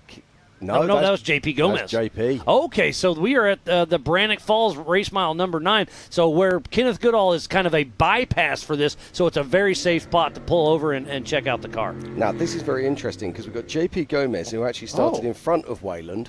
So, yeah. Okay, so Wayland's got the pass on JP and is around about, I'd have said, 2 minutes ahead? Yeah, about. Yeah, okay. So Wayland's got a really nice sort of, probably a 3-minute buffer. But it's now there's Darian Gomez. Now that's very interesting indeed.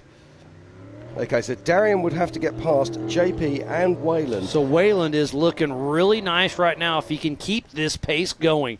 But hey, they're going to be pushing him, and you know the Gomez's are on the same channel, which I wish I could listen to, but not on the live show. But I'm sure they're having some fun out there, and I know they call out some fake race miles for each other, and they're always having fun. Yeah, I'm showing actually that Darian is still on lap 2, which I don't think he is. He's according to my scoring, he is on lap 3. But if you look at his tracker, it's still showing as an orange block. No, Darian's definitely on the lead lap. Yeah, I know he is, yeah. But I'm just saying. You're just saying. Yes. So There's if anybody Tommy else Gilpin. watching at home is watching, that's why it's still showing orange. So don't forget, you can also go to live.ultra4racing.com for the same timing we have here in the Warren studio.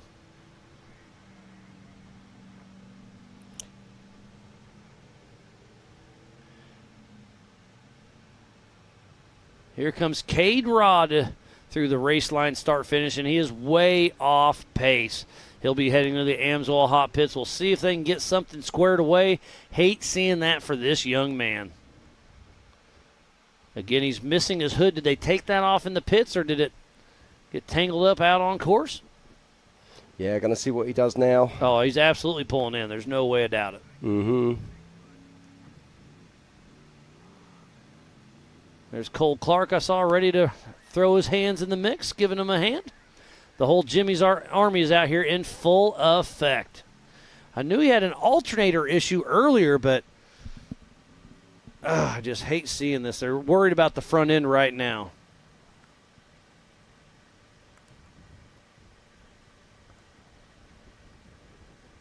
I saw JT running out there to give him a hand.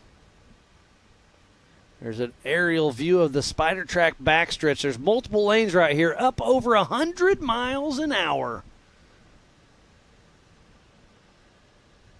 Another great aerial view. You can see the dust trails all over. That shows you how much these fingers kind of go back and forth out here in course. That's why we had to have racingtracks.com with an X, racingtracks.com. We have virtual checkpoints out on course, I think 35 of them, and then a few negative checkpoints that if you hit those, we know to look for you. Absolutely. Let's talk about those checkpoints quickly. So the virtual checkpoints are actually marked on the GPS file. The GPS file is a course map that is given to every single team. They can download that onto their navigation device, whether that be a laptop, whether it be a tablet PC, or a GPS from someone like Garmin or sort of Lowrance or something like that. And what happens is they can physically see those VCPs. Now, if you're on course, you will hit those VCPs every single time. But if you manage to bypass one, we know that you are off course at that time. Then we have negative VCPs. These are invisible VCPs that you cannot see as a race car driver. And we put those in kind of like shortcut areas where if you're intentionally or unintentionally bypassing a section, it'll ding and alert us to let us know, like, hey, pay attention to this track or we think this guy's off course. Absolutely. So it throws an alert to us. And it just means it keeps everything nice. It keeps everything honest. It also makes sure that we know where everybody is at every time. And that is two-time king Raul Gomez making his way down the waterfall. And look at Philip McGilton getting chased down by Shannon Campbell. And I just got an update over my rugged radios. It sounds like Matt McCowan is stopped with the mechanical right now. So, man, this is getting tough. And Philip McGilton pulls in the Amsoil hot pits. Shannon Campbell's pit's already behind us, so we know he's going to blow through. So Shannon Campbell gets around Philip McGilton. Well, we saw Shannon Campbell taking on a lot of fuel on the end of the first lap. So Shannon Campbell should, in theory, be out there for the rest of the race now. So Shannon Campbell is in ninth in adjusted time, and then Philip McGilton rounds up the top 10. So let's roll through the top 10. In 10th position, it's Philip McGilton. In 9th, it's Shannon Campbell. In 8th, it's Bailey Campbell. 7th, Chip McLaughlin. 6th, Brian Crofts. In 5th, it's Darian Gomez. In 4th, it's Raul Gomez. In 3rd, it's JP Gomez. And in 2nd, it's Waylon Gomez. And, of course, in 1st, it says Paul Kerschel, but it's not because he knows in the pits. So all of those, we can take one off. So Waylon Campbell is in 1st, JP Gomez 2nd, Raul Gomez in 3rd. And Paul Horschel out of the car, looking just, the attrition's definitely setting in as we see Ken Goodall up at race mile 9 above the Brannock Falls. Looks like that's Tom Gilpin still plugging away in that SCI machine. Get Bent Fab and Fishmouth.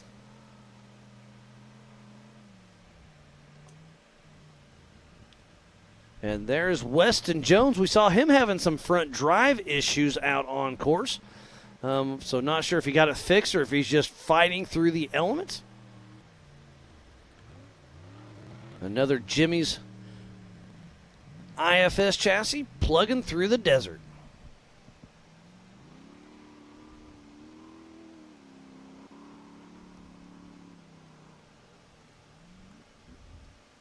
And look at this, that's one of the Gomez cars. No, it's not that. It's actually Paul Wolf.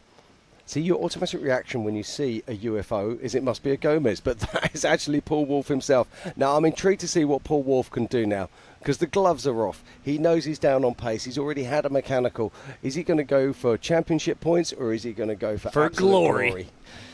Yeah, he is at race mile number 17 as we speak, making his way around. There is a Bronco, but there's 4 of them that look very similar, but I think that's A.K. Watke. I think you're correct. Sort of seeing that greenish tinge down the side panels. As we're back to the Yukon Ridge coming into town. Can't quite make out who that is.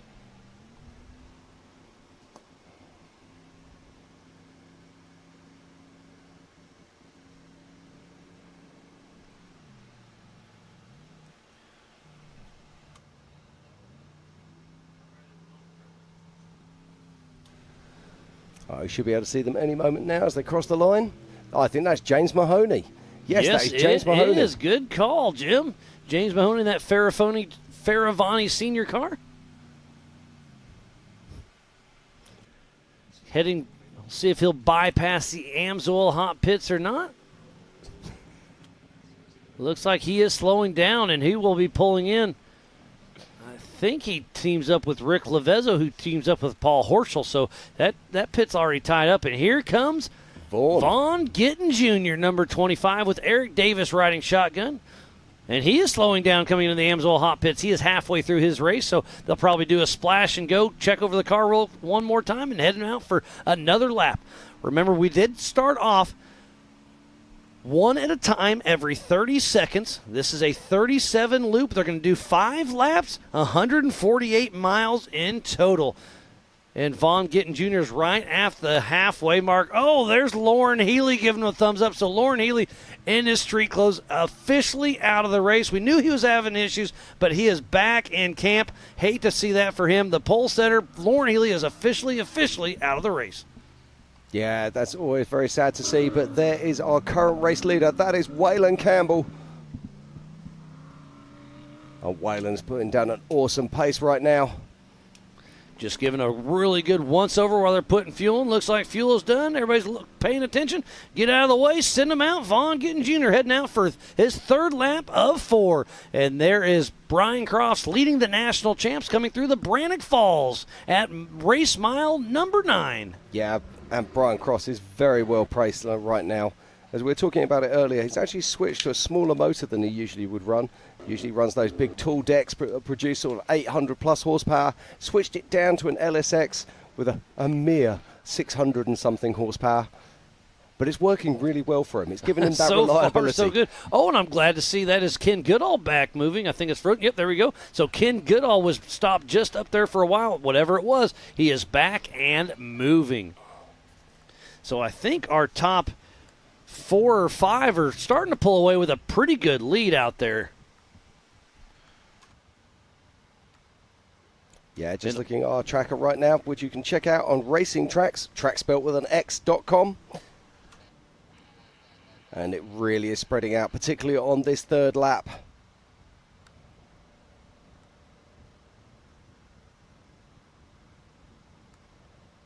Waylon Campbell didn't seem to have any trouble getting past that lap traffic, which is good to see. Lots of sportsmen out there on track.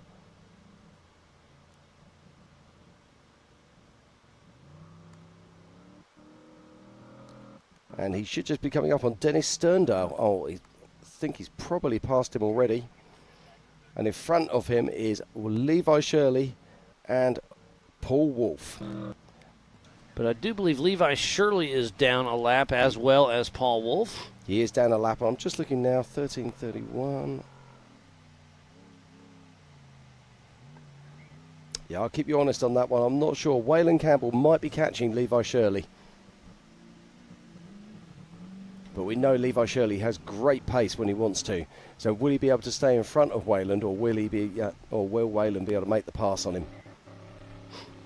It has been a beautiful week here in Lake Havasu, Arizona. So much action has gone down, and this is the main event for Ultra4 USA. This is the Grand Championship Finals here. We've been racing all season long, and it comes down to this one and final race. And it's Brian Crofts up front on points. Then it's Bailey Campbell, then Philip McGilton, Chad Hunt, Paul Wolf, Vaughn Gittin Jr., Tad Dowker, Shannon Campbell, Levi Shirley, and Brett Harrell. So right now it's looking pretty good for Brian Crofts and Bailey Campbell. Yeah, it looked like that was Christopher Branton just crossing the line then.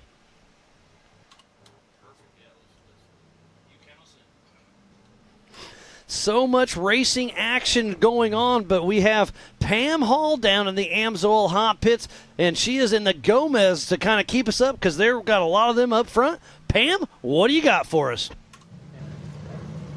I'm here with Chris, the crew chief for the Gomez brothers out here. You guys came in, you got some fuel, but let's talk about the race. How's it going for the boys? So far, so good. We're running second, third, and fourth on the road. We got JP running second. He ended up losing third gear on his first lap, so he's milking it out there first and second. And we got Darian running currently third on the road. He's found a little bit of transmission, got a little heat issue going on there. And then Raul's just running solid. I think he's going to end up stepping up here those next 2 laps, pick up the pace, and we'll go from there. So you guys came in and fueled up. Are you guys going to have to do another fuel stop for it? Yeah, right now I'm going to bring JP in on his last lap here, give him 11 gallons and send him back out. So that'll be it for us with fuel. Well, awesome out there. The boys are all going 1, 2, and 3. We'll let you get going so you can get prepared for the next fuel stop. So good luck out there. Appreciate it. Thank you. Okay, thank you very much, Pam. We're watching Vaughn Gittin Jr. there. Now, hearing about the strategy there, and he's saying that Raul's going to step it up again in the next couple of laps. And it sounds like Raul's the one with a full healthy car because we know JP's down to second gear, and it sounds like Darren may be having some transmission issues yeah, he as said well. he's having some overheating issues. Yeah. Maybe that's why he pulled over, to try and save that transmission. So there's lots of yin and yang here, isn't there? And it's interesting that they used that first lap to work out their fuel strategy. So come in, bang the See tank how up. much fuel they actually take. Exactly. Yeah, so very interested indeed. I'm looking forward to this. It's a fantastic race we've got building up here. We're just coming to the second half now. It's going to be absolutely fantastic. We're going to pop out for a short commercial break, but don't go anywhere. The action is electric. See you very soon.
Perfect.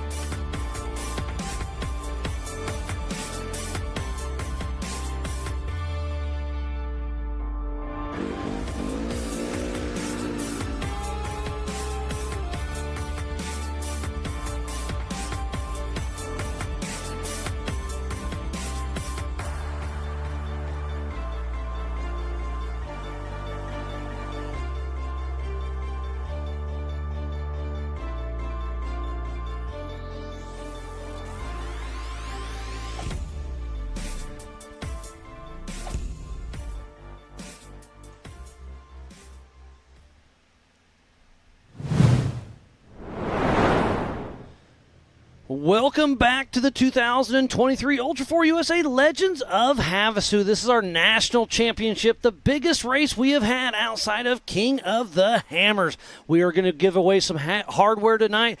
Everything is all on the line as we see Jeff Wagner out here still plugging away at race mile number 3.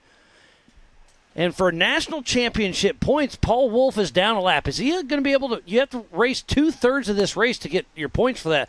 So is he going to be able to make that happen? I think if he keeps his current pace up, he will, but that could play a factor in this. Yeah, absolutely. So Paul's going to have to work very, very hard here. Now, this is great to see Jeff Wagner, and there's got to be a bittersweet pill for Lauren Healy to see this car driving past knowing that his own car is broken. I'm just looking right now, how many cars have actually completed 2 laps? And the car count is getting bigger and bigger. We are down to 17 cars. That's pretty impressive. Almost half of the field is out on the lead lap. The attrition's definitely starting to play its toll, and that was a Brett Harrell clicking off some time. The other way you've actually got to spin this is just imagine the incredible pace as we watch Chip McLaughlin making his way down the waterfall. It just goes to show the incredible pace that these front-running cars are actually running. It's remarkable. Yeah, and we were talking, it sounds like Raul has a healthy car. JP and Darian still have a little bit of issues. We don't know much about Wayland. Is his car 100% or not? At the pace he's running, it sure looks like it. Yeah, it certainly does. Wayland Campbell, I mean, it really is. As we watch Paul Herschel, his mechanics are still trying to work on it. They look like they're actually putting fuel into the car. And I do see the window nets up, so it does look like he is back in, and this will keep him on the lead lap. Obviously, he is back to probably 17th position. But Denny Sterndal back in action as well. Yeah, but it's all about points, isn't it? We've got multiple things to play for here at this race. Paul Horschel is not really in the mix for points. Yeah, that's true. And he probably has already qualified for Hammers, hasn't he? So he is going out for guns and glory. But I also, chatting to some of his crew the other day, the main reason that his main focus for being here and the reason he turned up late is because he wants to test the car before he goes to Hammers. Because that is the big one of the year, that's for sure. That's the Super Bowl of off-road. The biggest and baddest one-day race in the world is King of the Hammers. We'll be there early February, late January, next season for the first race of Ultra4 USA. Oh, and that's the 1177. He was down with a mechanical. Yeah. Mark Nicholson got back in action. Great to see him. So we see a lot of people stopping, but they're getting their cars back going. Yeah, no, that's great to see. But there's a never die spirit out here, isn't there? I mean, it really is. You push on, because it doesn't matter how bad a day you think you're having. Everybody else is having a bad day as well. Oh, now he's stopping next to Brendan Thompson. This is interesting. Maybe part of his crew trying to check some things out. And I do see they're still working on Brendan's. Hopefully he can get that rear end welded up and back in action. And there is Brian Crofts, our national points leader at race mile number 17, still pushing strong. And Crofts is running in that, I think, 5th position, if I remember correctly. And there is Tommy Gilpin with SEI at race mile number 3. Yeah, Brian Crofts is running a very strong 5th position right now behind a plethora of Gomez race cars. So right now, if the race would end right now, I do think Brian Crofts would win the national championship. It's really interesting. Now, we spoke to the Gomez brothers before the start of this race, didn't we? And we said, why are you here? And they said, we just want to play with the points championship. And have some fun. Absolutely. And they're doing all of that. Great to see those guys out here. So Mark Nicholson and Brendan Thompson in the Amsoil hot pits. Brendan's been there for a little bit. Looks like they're bringing a jack over to the car. The old Harbor Freight Badlands. It's another thing that this sort of industry has spawned, isn't it? Completely different tools for this job as well.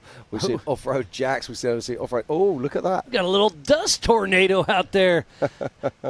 Pretty cool to see. And like I said, the wind is the racer's friend. With the dust out here, it's super thick. So if it was dead air out here, it would really play havoc on some of these parts in these valleys. Yeah, a little twister working his way through there. And again, if you want to come run the Ultra4 USA course tomorrow, get with Tread Lightly. We're going to do a cleanup day tomorrow. Run the course, clean up what we can find. So thanks again with Matt with Tread Lightly. And then also the entire Havasu Side-by-Side Trail Association. We've got about 10 or 12 of their volunteers out here helping us. And they're going to drag the course to make it better than when we left. Absolutely. So if you want to get involved with any of those associations, it'd be great. As the action continues here at the 2023 Ultra4 USA National Championships, I can tell you I've got some news for you, Miles. I can see right now that Paul Wolf is stopped again on track. I hate to hear that. Paul Wolf gives it his all, but has definitely had some issues this weekend. He swept the entire UTV series last year, but then it was all about Robert Parker and Kyle Chaney this season. So Paul Wolf just having some bad luck, but you can never count him out. No, he does a lot of the prep on his car himself, so he knows the car inside out. So when he does break something, he knows how to fix it. Yeah, is that someone's toolbox or is that a tire? wheel? Yeah, that is a tire and wheel. Yeah.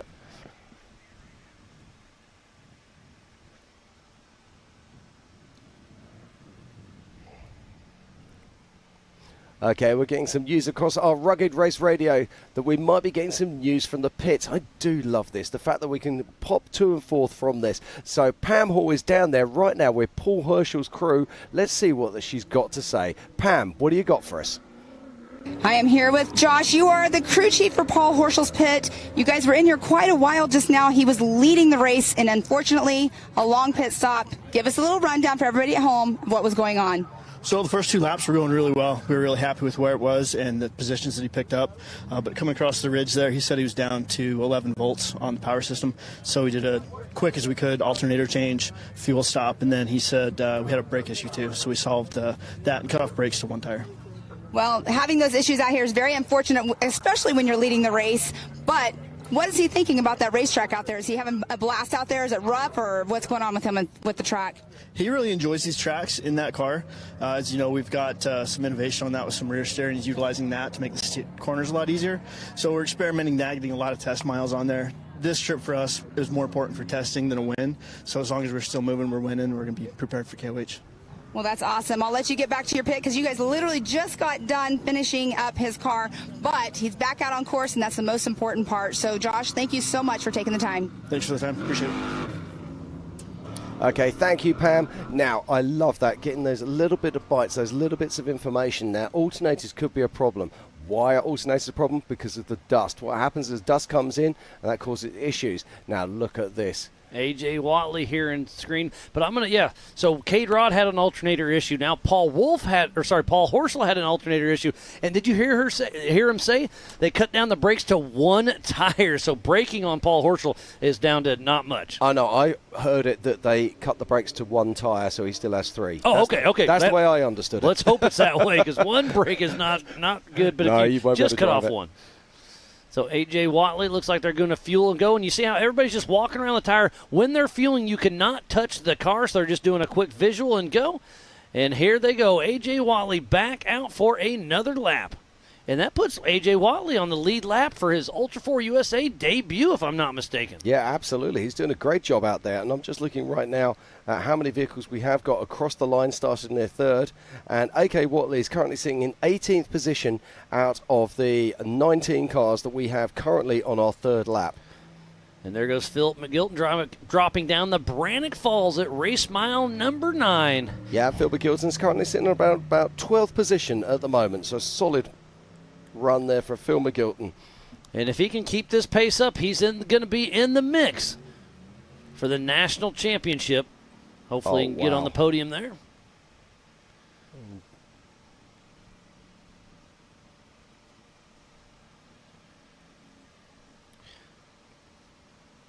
So here's Harold Fidgeman making his other debut.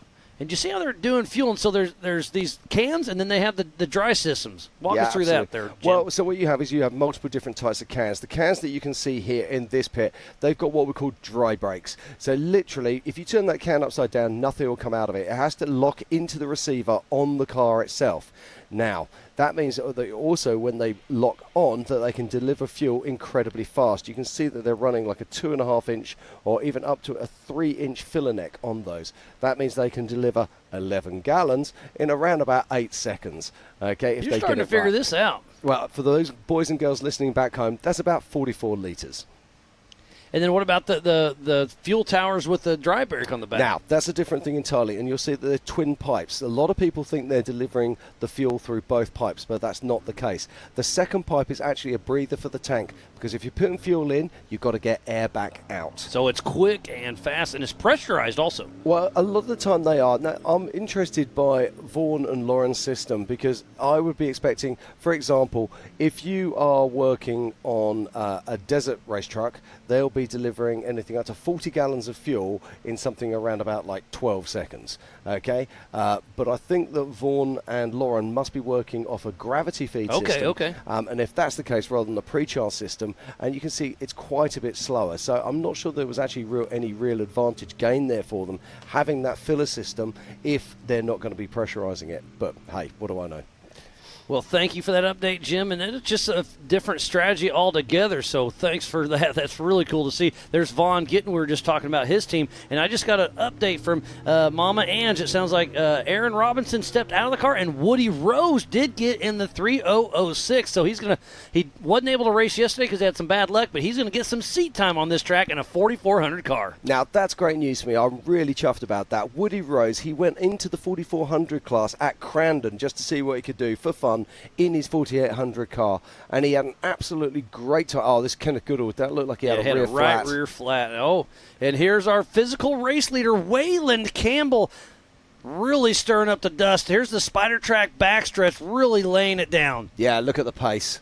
Absolutely and fantastic. Look at the ruts on the outside getting burned out. This course is really starting to fall apart. Did you notice that, though, that he's not sitting in the ruts? He's actually getting one of those wheels outside of the rut line, trying to protect himself. Okay, so here's Kenneth Goodall. Looks like he's got... that's a long trip with that right rear tire. And look, it's coming completely apart. It looks like his spare is still okay. I'm really surprised he's not going to change that. But right now there's not a really good flat area. But he's been on that flat for a while. I'm a little concerned or confused on what the strategy is here. Well, I'm also concerned as well. This is very single track through here. If we get lap traffic... And don't forget that tire's coming apart, that it could tie up, tear up some brakes and other things. Yeah, absolutely. So this is the 3006, and this is Woody Rose we were just talking about. So Woody Rose is going to be jumping into that car very shortly. And we were just saying that he actually managed to take his 4800 car, put it in the 4400 race, and came out to sixth position. Yeah. So great driving there from Woody, and it'll be great to see what he can do in an IFS car in this race. And just getting a shout out from Team Indiana, Nicky Hunt wanted to give old Woody Rose a shout out that he helped them fuel in the pits a little bit ago, and now he's in the car. And then I just got some other bad news from Angie. Pip is out of the race. He was running such a strong pace. I hate to hear that, but Pip just, I believe, is officially out of the race. Does that mean bummer? Does that mean he's actually been beaten by Chip? Well, not yet. And there's James Mahoney in the old Gary Favanti machine making his way round. Now, there's a few cars out here. The Gary Favanti old car, then there's some of the Gilpin car, the Sterndale car. All have got their IFS systems designed by a chap called Dallas. And so Keith Bent keep me straight on that one, so thank you, Keith. And still, Kenneth Goodall ploughing away there. And there's Darian Gomez. It looks like he's still on that second or third, I believe in third position out on course. What I find remarkable about this is they run what they call a race pace, but then they still have the ability to step to turn another. It up. Yeah. We call that the burner down pace. Yeah. Give her all you got and see what happens. Ignore your gauges and hit go. There's Weston Jones. It's also worth talking about the electrics that we have on these cars. Now, in many cars, lots of us have all played with vehicles back home. We've put fuses in, we've put relays in to run our little controls, manual gauges and all those sorts of things that you can buy off the shelf in most shops. A lot of the top-end cars do not run fuses, they do not run relays, and they don't run gauges. They'll have an electronic monitor or a screen in there, and they'll run what are called PDM, so power distribution modules. These are programmable computers that give you power distribution throughout the vehicle. That means that they can set up parameters on them. So, for example, on your fans, okay, you'll be able to have a trip mode, and you'll be able to say 15 separate trips, and let's say you set them up for, you'll have a soft start that will come in, and the preloading on that will say be 60 amps. Then you'll have a loading for 40 amps as your constant. If you were to get a problem with that, it will try to reset you as many times as you want it to do so. So you can program it to say reset 10 times before it will fail. So if you get a stick in there, instead of it just blowing a fuse, what will happen is it will just keep retrying, hopefully knock that stick out, and then keep going again, so you don't have to stop to reset the fuses. Equally, that's also linked to a computer-based management system, and some of these teams will actually be funky enough, they'll actually be able to sit in the pits and be able to monitor the car. From the pits, yeah. From the pits. Yeah, the technology has came so far. Oh, no, there's Jeff Wagner pulled off. Oh. He's in the dead zone there at the Brannock Falls, so it looks like they're both getting out of the car. Not sure what's going on. Maybe I can get Abe to shoot me a text to see what is happening with him. But also, speaking about that, we have Pam Hall in the pits with A.K. Watley. She's going to give us an update in the AMSOIL hot pits from Chaos Motorsports. This is AK's 4400 debut. So, Pam, what do you got for us? I am here with Sergio Pinillas. You race in our stock class, but here you are in the pits for our rookie, A.K. Watley. How is he feeling out there? Have you talked to him on the radio or anything? We've been, I lost my voice, so, yesterday in the dust was pretty bad. But, yeah, AK was a little nervous before qualifying. He had a little issue at qualifying. The filter came off and the car shut off. So then he was really nervous before the race. But he's doing a great job. He just went through pits. We just fueled him up. It's his first time racing Ultra4 USA, first time in that car. And he's a rookie for next year at KOH, so this was a perfect pre-run for him to learn the car, learn everything about the car. He's keeping a conservative pace. That was the whole plan. He's not going out there for the win. He's just going out there to learn about the car. And I think he's already in the top 20. So he started way in the back. And he has Brad, good fellow. He co-drove for me last night. So he got a little bit of a preview of the course. I feel bad for him because I was a rough ride last night in my car. So now he's doing 4 laps in his car. It's a little bit nicer on the 4400.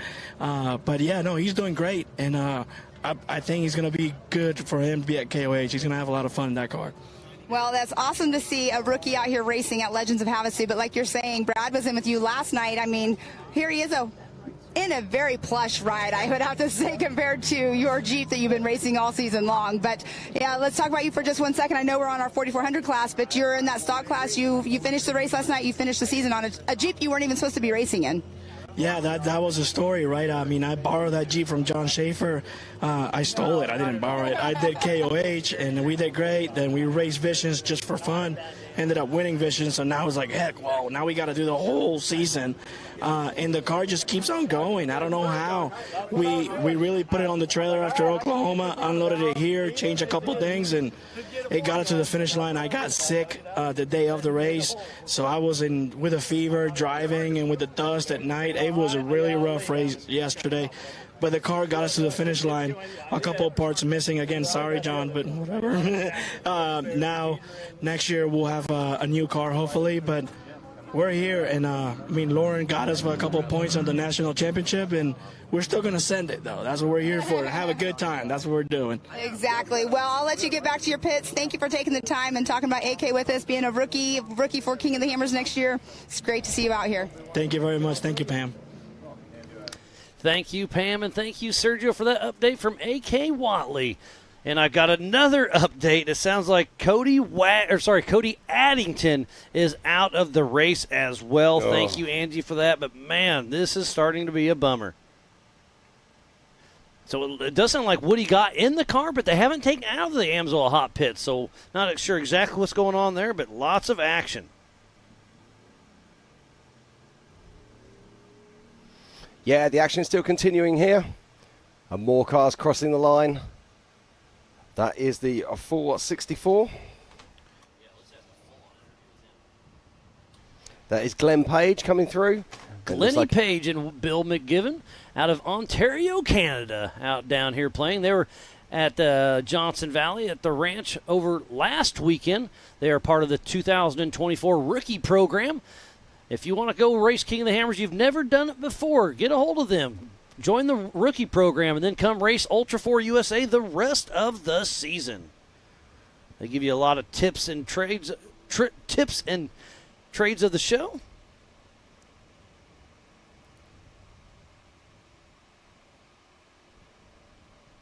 So it looks like they're just giving the car a once-over, putting some fuel in. Getting ready for another dump can. And this one's just straight gravity. We were talking about the redheads and stuff on the last one. Well, this one is just straight gravity. Well, I'm just getting some news, actually, that I might have tripped up here, that we're not allowed to have pressurized fuel systems in Ultra4. You're right. So, Yep. Which is why we usually see them on the gravity feed. But it sounds like Pam Hall is down in the pits with two-time king Lauren Healy, who won last night but is already out of the race. So let's hear what Lauren has to say. How is it now? Good. Okay. All right, I am here with Lauren Healy. This is not where we're supposed to be talking right now. What's going on? Yeah, fully agree. You think this course was last night, getting to run the laps out there, and I watched the 45s and 4800s drop like flies the first lap. I mean, I passed probably 5 or 6 of them, all of them dead, like not actually passing them, but with problems. And then you think I would have learned my lesson a little bit better, but I was ripping through one of the rock canyons just a little bit too fast and managed to hook a rock in the inside of my wheel, and it folded my beadlock ring off of it. Unfortunately, that let all the air out of my tire. Got out to change the tire. That being a brand new car, I didn't have all the tools that I haven't practiced changing tires on that brand new car ever, and just was not good at it. Didn't have exactly what I needed. Made it work, but it took me like 20 minutes to change the tire. The whole race it went by me at that point. I also had noticed that my transmission was pushing fluid into my transfer case and puking fluid out the bottom of the car. And that sequential transmission is really expensive. There's a seal between the two, but I shouldn't have transmission fluid coming out of my transfer case. That shouldn't even be in there. So I, at that point, was like, I'm not burning down a $50,000 transmission in 30th place in the dust to go see if I can catch back to everybody. Didn't have another spare tire on the car. It didn't make sense at that point. So, yeah, now here in the pits, supporting all the other Broncos. Vaughn's made it from 25th up into the top 10. A couple more laps to go, so things are going good. Well, and let's talk about that brand new car. Didn't have the right tools on it, but you are our pole setter. So you started off right. You won last night, but here you are. I mean, supporting everybody else, like you just said. Yeah. Very, very unfortunate to see you here. I don't like seeing you in these pits. Right. No, I definitely appreciate that. And not where I wanted my day to be, but that's the awesome thing about what a huge team we have. And, that, when one person goes down, like with Vaughn, when Paul and I tangled, like, I love Crandon. I love racing. Like, that's my favorite place to race. And for me to go out, but I got to sit on the side of the track and watch Vaughn win at Crandon the first time ever. So rather than having my heart broken, I was like, this is almost as good as winning. So that's the awesome thing. We, winning the 4600 race last night, winning the championship, setting the pole in that car and the 4400 car this weekend. Like, it's been a successful weekend for me. And now if, Vaughn can put it on the podium, then even, that's the bookend. That's the cream on the pie for sure. Exactly. Well, we'll let you get back to your pits with everybody because I know, like you said, you got a lot of cars you guys are pitting for. But thanks for taking the time. Unfortunate you're here again, but here we are. Our championship tonight, though, you'll be up there for our 4600. Yep. Thank you so much, everybody. Good luck at the races. Okay, thank you very much, Pat. Now, listen to that. This is a technician. This is a guy who does everything absolutely 100%. They practice, they do everything, and he went out on course without the right tools. So it happens to the best of us. Oh, absolutely, yeah. It's just tough break for that. And then he was having that transmission issue as well. And yeah, it's not worth tearing up a car when it's not ready to go if you're battling in mid-pack. So I understand that strategy well, but hopefully you can get a Vaughn getting Junior up there and see what happens. It looks like that's James Mahoney possibly. Yeah, beat me to it. Hey, I got you on this one, huh? So James Mahoney in that Faravani car. again, we've said it time and time again, but I remember when that car got debuted multiple years ago. I'm going to say 6, 8 years ago, and it was a car ahead of its time, and it's still out here racing with us. And we saw Ian Kentonez earlier. He was rolled over or had a tip-over alert, so I'm glad to see him back and going. Oh, here's Levi Shirley in the AMSOIL hot pits. Looks like fuel for sure. Looks like they're having a chat. Don't look like they're in a huge hurry to put fuel in. Yeah, no, they're just standing around. Let's just see what happens here, see what the body language is. Oh, they're not. Yeah, okay. They're putting the fuel back down, so they're definitely chasing an issue. I don't know if that's brakes or steering. There's Ryan Rockhold. Again, everybody's out there helping everyone. There's Jared Brazier. Everybody's out here to help everyone. There's Josh Smith off his race yesterday as well. And here's Brett Terrell. Look at him at the Spider Track backstretch up over 100 miles an hour. He's got to hit the brakes. He's going to take a hard right and then go up through the mountains through this tight technical little area with a lot of ups and downs through here. Yeah, Brett Harrell's been taking it nice and steady on the first couple of laps, but I think this might be strategic. He's now up into 16th place as he started that third lap. This race is about to come alive, Miles. Yeah, we heard the crew chief, Chris, for Gomez Brothers Racing saying that, JP was down to second gear only. Darian was having some issues as well, and Raul is getting ready to turn up. But there's our physical race leader. It is Waylon Campbell here in the AMSOIL hot pits, just in front of Levi Shirley. So Waylon Campbell getting some fuel. We'll see what else they're doing. It looks like they're checking maybe it looks like brake steering. fluid. Yep, definitely brake fluid going into that vehicle. Now we need to be watching on the clock here because the car's and a new behind. antenna, so they may not have very good communication between each other. So put a new antenna on the top, topping off with some brakes, checking out everything else. Right, now let's get on this and try and find out what the next car is. See, for example, my Racing Tracks is currently showing Levi Shirley is still 3 miles out of track, but we know that he's back in the pits right now. And there's Paul Wolf on screen. But we are going to be seeing one of the Gomez brothers coming into pits very, very soon. Oh, was that JP Gomez? We have a new race leader. Is he going to pull into the AMSOIL hot pits? So Waylon Campbell physically just saw him. So JP Gomez is our new physical race leader, heading out for his third lap out of 4. So next time around for JP will be the white flag. Yep, so JP Gomez crosses the line, and he is the first car to complete 3 laps here. But now he's heading to the AMSOIL hot pits. How fast can they get Waylon in and out? Yeah, they were waiting for JP. That's the difference. But also JP, we know he has a transmission issue. Oh, that's right. He only has first and second gear. Yeah, now that puts an extreme amount of strain on those 2 gears. Transmission temperature could be a real issue for JP. And the engine, because you're spinning it extra hard at those higher RPMs. Yeah, look at this. It looks like they might be going for a third can as well. And your fuel consumption is going to be different because you have to spin it harder to go faster. Absolutely. So, we'll see how this all plays out. But is he going to be able to get in and out before Levi Shirley? And Chris waves him off. Campbell. Sorry, Waylon Campbell. Okay, so JP is back out on track. I didn't see if Waylon's there. I don't know if we can get back round to Waylon's pit. No, I'm pretty sure JP Gomez is first on the road. Absolutely, because Waylon hasn't struck the timing loop yet. Yep, right there at the race line start finish. So JP Gomez physically out front, but with only first and second gear in that transmission. Wow, this could be really come down to an interesting It really is finish. quite a race. But the one I'm interested is, where is Raul Gomez? Because Raul Gomez is the dark horse in this. Yeah, he's got a very healthy car as well. Ooh, Waylon still in the pits. I hate to see that. The whole the whole Rance family down there helping the the Campbells. There was. Okay, now I can hear a car coming through. So that's Levi. That is Levi. He's a lap down. He is just now halfway through his race, so he is 1 lap down off the leaders. And now it's Darian Gomez through the race line start-finish. So physically on course is JP Gomez and then his nephew, Darian Gomez. We'll see if Darian hops into the AMSOIL hot pits or not.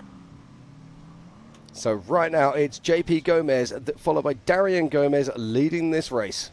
He should come into this camera any second.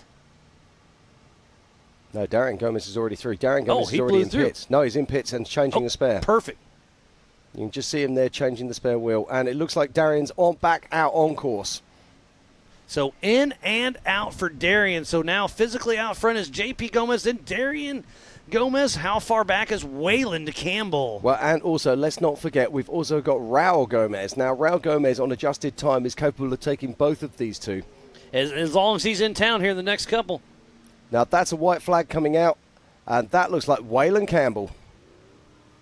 So the white flag is out. We are on our last lap for the 4,400 main event. So our top three right now, it is J.P. Gomez, followed by Wayland Campbell, and then Darian Gomez. Adjusted time, keeping Wayland Campbell ahead of Darian on adjusted time. But Darian does have track position, and this is a very difficult course to pass on. And so, yeah, adjusted time is really going to play its toll right here. So Wayland Campbell is sitting in a very nice spot if the car is still healthy. Yeah, very, very true indeed. Now, there is tactics that could come into play here. My mind does weird and twisted things, Miles. All day long. All day long. And I'm thinking to myself, well, what if Raul Gomez, okay, can punch in above, keep up with Wayland, and if Darian can hold back Wayland to get allowed. Oh, little team playing. All right. Yeah. Anything can happen. I've got twisted thoughts. I mean, there's two Gomez's up in the top three right now. How far back is Raul? And again, so JP, Wayland, and Darian were all in the Amsoil hot pits. We all know they were having issues. Not sure what's happening with Wayland. He was in there for longer than he anticipated, but was he playing smart or is he having issues? Yeah. Raul's the only car that we think is 100%. Yeah, no, I think Raul should be due in literally any moment now, and I can tell you that Paul Wolfe is back up and running again, so that's great news for Paul Wolfe fans. But JP Gomez, Wayland Campbell, and Darian Gomez are all on their fourth lap. So they will be getting the checkered flag in about 1 hour.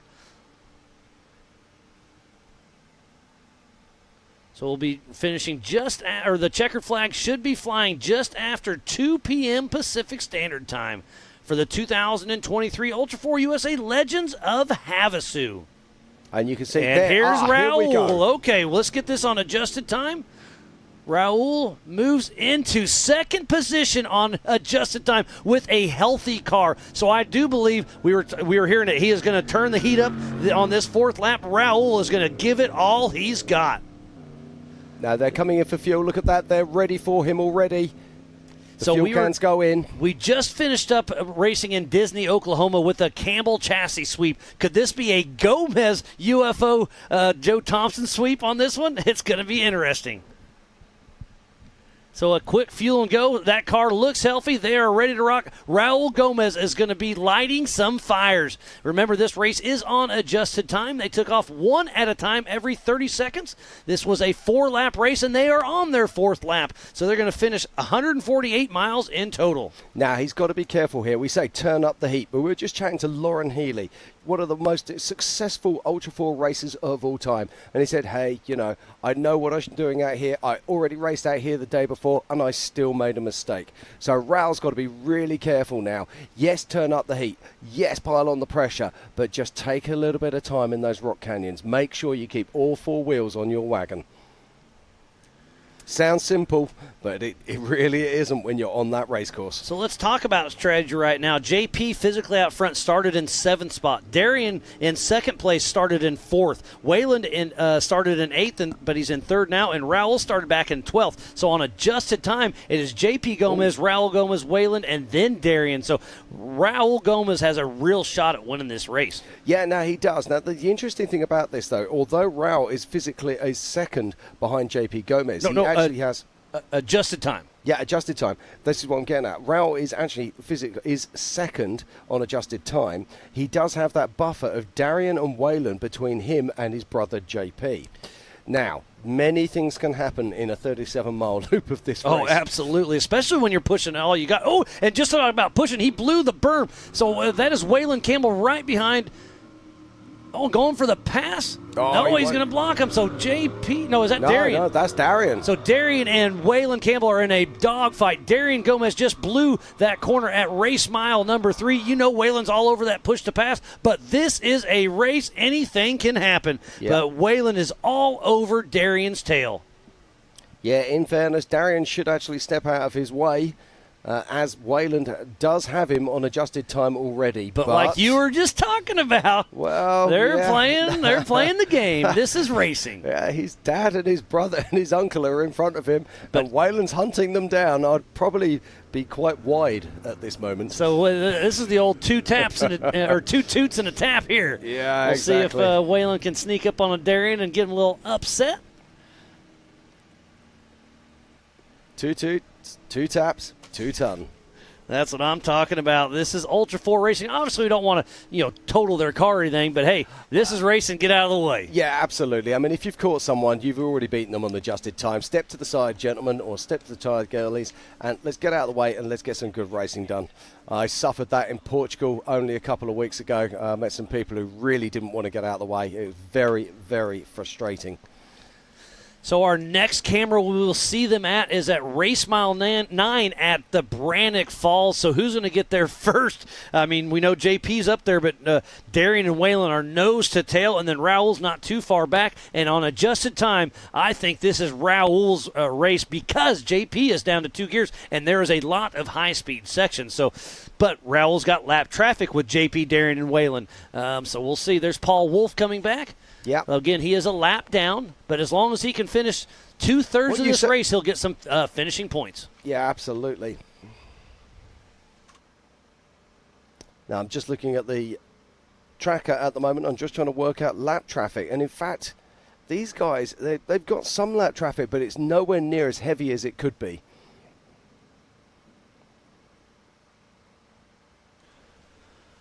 We've got quite a few stock cars out there on course. Well, I'm amazed at how many vehicles we do actually have who are already on their 3rd lap. If you are just tuning in, we thoroughly appreciate each and every one of you. This is the 2023 Ultra4 USA Legends of Havasu. I am Miles Hasquist alongside Jim Marsden. And there goes Raul Gomez at race mile 3. So he's, what's that, about 3-4 minutes behind Wayland and Darian? So that's on adjusted time. They are nose to tail. Yeah, quite literally at the moment. I'm just looking at the splits between these. So Raul Gomez on adjusted time is currently in 2nd position, 2 minutes behind his brother, JP. But he is only, you're not going to believe this, 5 seconds ahead of Wayland Campbell on adjusted time. How crazy is that? This is what we're talking about, Darian holding up Wayland. And so he's slowing Wayland down, letting his dad, Raul, catch him. Exactly. So Wayland really does need to make the pass on Darian so he can start chasing down JP. And he will know probably, because you can bet your life, that the Campbell pits are listening to our live feed, so they'll know that JP is running wounded. Yep. If Wayland could get out there and put some pressure on him, who knows what can happen. And just think of that. There's so much that could play into this because Wayland is in the dust of Darian. So is that Paul if he's, Wolf? yes, it is. But if he steps out at the wrong time, he could clip a rock. So Wayland has to be patient but be smart and aggressive all at the same time. As Paul Wolf is in the Amsoil hot pits, there's Ryan Rockhold and Jared helping out the whole team. There's Uncle Robert making sure everything's going smooth. So hopefully they can send Paul Wolf out for another lap to get some of those finishing points, because he is currently sitting in 5th position, but I think he's got a great shot to move up because he did not have a very good King of the Hammer. So if he can finish at least on the lead lap, he could move up a couple spots. Yeah, absolutely. It's all to play for here. This is Ultra4 racing. This is some of the toughest off-road racing in the world. White flag is out for Paul Wolf. No. So Paul Wolf is still down a lap, but this is a Grand Prix finish, so once the white flags it flies for everybody. Yeah, so the best that Paul Wolf can get is 3 laps of this 4 laps race. Which is enough. So what's that? What position does that put him in currently? I shall scroll down my page. He's currently in 25th position. And that means he's actually the last of our runners who are right now on their 3rd lap. So he's hoping for attrition to be setting in. Remember, this is a double points race, so yesterday's pole position was awarded 14 points. Today, the winner gets 2,000 points. And then it's 1850 and down on. Looks like, is that Chip McLaughlin still chugging along? Looks like the Texas flag on top of this car. And he's stirring up a lot of dust. Yeah, look how much silt they're starting to get down on these tracks. We call it bull dust, fesh, all kinds of different things. And Brian Crofts on adjusted time is in 5th position, so it's looking really good. He's got only Gomez's and Wayland behind him. Wayland is not in the mix, so if Brian Crofts can lock this down in the top 5, he should win the national championship. He'll be super excited about that. I was talking to his dad, Art, this morning. He's got the whole team here, and they are super excited to see what can happen. Yeah, just getting confirmation now that pressurized fill systems are not allowed, so only gravity feed systems can be used, which is why we're seeing them take slightly longer.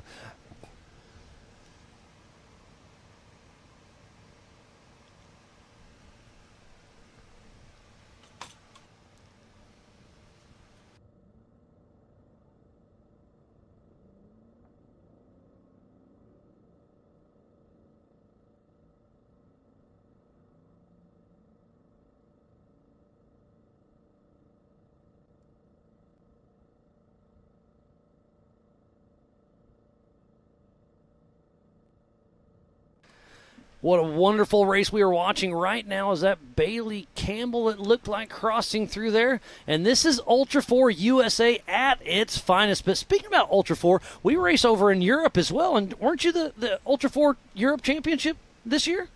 Yeah, took that one down, so that's pretty cool. You've got a few championships over there, so congrats to racing across over there, and maybe we'll get you over here racing with us one of these days. Well, we're actually hoping to come back over here in 2024, but I'll be completely honest, with the world flipped on its head right now, it just doesn't make so. It's just not possible, but we will be back. Have no doubt about it. We will be back to race with you guys. But no, racing in Europe is very strong. We love it very much, but we still look to Ultra4 USA for our inspiration. And we love this racing. And Angie's tuning in, and she just told me that Brendan Thompson is back out on course. We saw him working on that rear end for quite some time. So that just goes to show you the drive these guys and gals have out there. The never give up attitude. They had a generator. They had a welder. They welded that rear end up. So me, I can fab a little bit. I can mechanic a little bit. But these guys are doing it out in the desert and making it happen. Yeah, I love this. Just look at this. I love looking at these images right now, coming from far out into this desert track. And that is a Campbell car right there. And that's Shannon, yeah. I think. And speaking about Campbell, we do have Pam Hall down in the Campbell pit, so we'll give an update from Waylon Campbell, see what his car's doing. Pam, what do you got for us? Here I am with John Rance over here in the Campbell pits. You guys have been pitting for them since Montana this year, you and your dad, Sean. But right now, let's talk about the Campbell pits. What's going on over here? So Waylon, his antenna fell off in the first lap, so we haven't been able to communicate with him at all. We knew he was going to have to come in and get fuel one time to finish, but we weren't able to talk to him. We finally got him in. He had some brake trouble. During that pit stop, we went from first back to third, but I think he can still get it. Shannon's doing good. We've changed a tire on his car. Brian came in. We took his hood off, and Bailey and Ryan haven't stopped. They've just been running clean the whole time. So.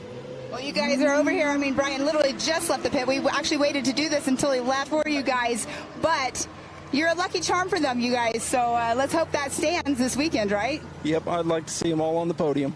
Exactly. Well, we'll let you get back to your pits, but thank you for taking the time, and hopefully we see them up there. Thanks for coming to see us, Pam. Awesome. Back to you guys. Well, thank you, Pam, for the update. Thanks to the Rance family for being, again, stewards of our sport. That's what Ultra4 USA is all about, is everybody out there helping everybody. So Waylon Campbell sounds like he has a healthy car, and he's going to be pushing, as we saw him pushing Darian Gomez. And I'm surprised we haven't seen them over at the Brannock Falls at Race Mile 9. They should be sneaking up there here very soon. And it does look like... Yeah, okay. They should be there in less than 5 minutes.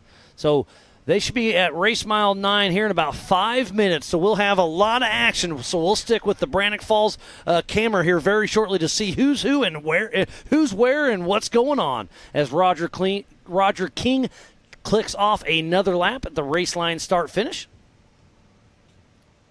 Lots of chatter over the Rugged Radio's race-offs. It's definitely busy out there. The attrition is setting in heavy. Lots of action out on course.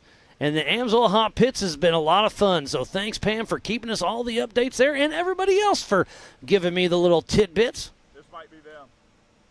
I'm kind of stuck here in the Warren studio, but I wouldn't want to be anywhere else.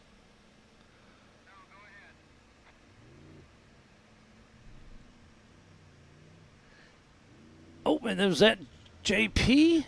Yes, it is. That is our physical race leader, JP Gomez, coming down the Brannock Falls. So, JP, our physical...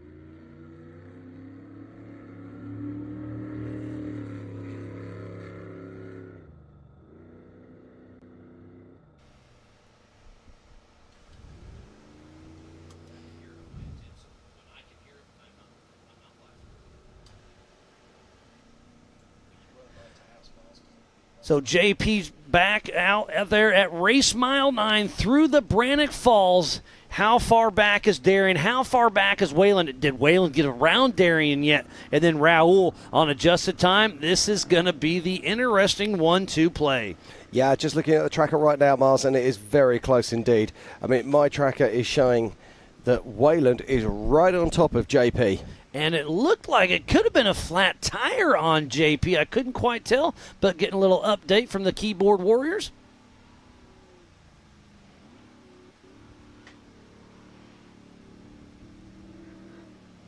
And there's Philip McGilton, who is in the mix for the national championship. Obviously, he's a little bit off pace, but he could still... Oh, Waylon has gotten around Darian Gomez, so Waylon Campbell is trying to chase down JP Gomez, and he is all over the throttle. The car looks good. He's got communication. No, he hasn't. That aerial's gone again. The antenna has lost it again. So, hey, he's going blind. This is just light the tires with some fire and let her see what happens. Again, Waylon is not in it for points, so I would be in it for glory right now.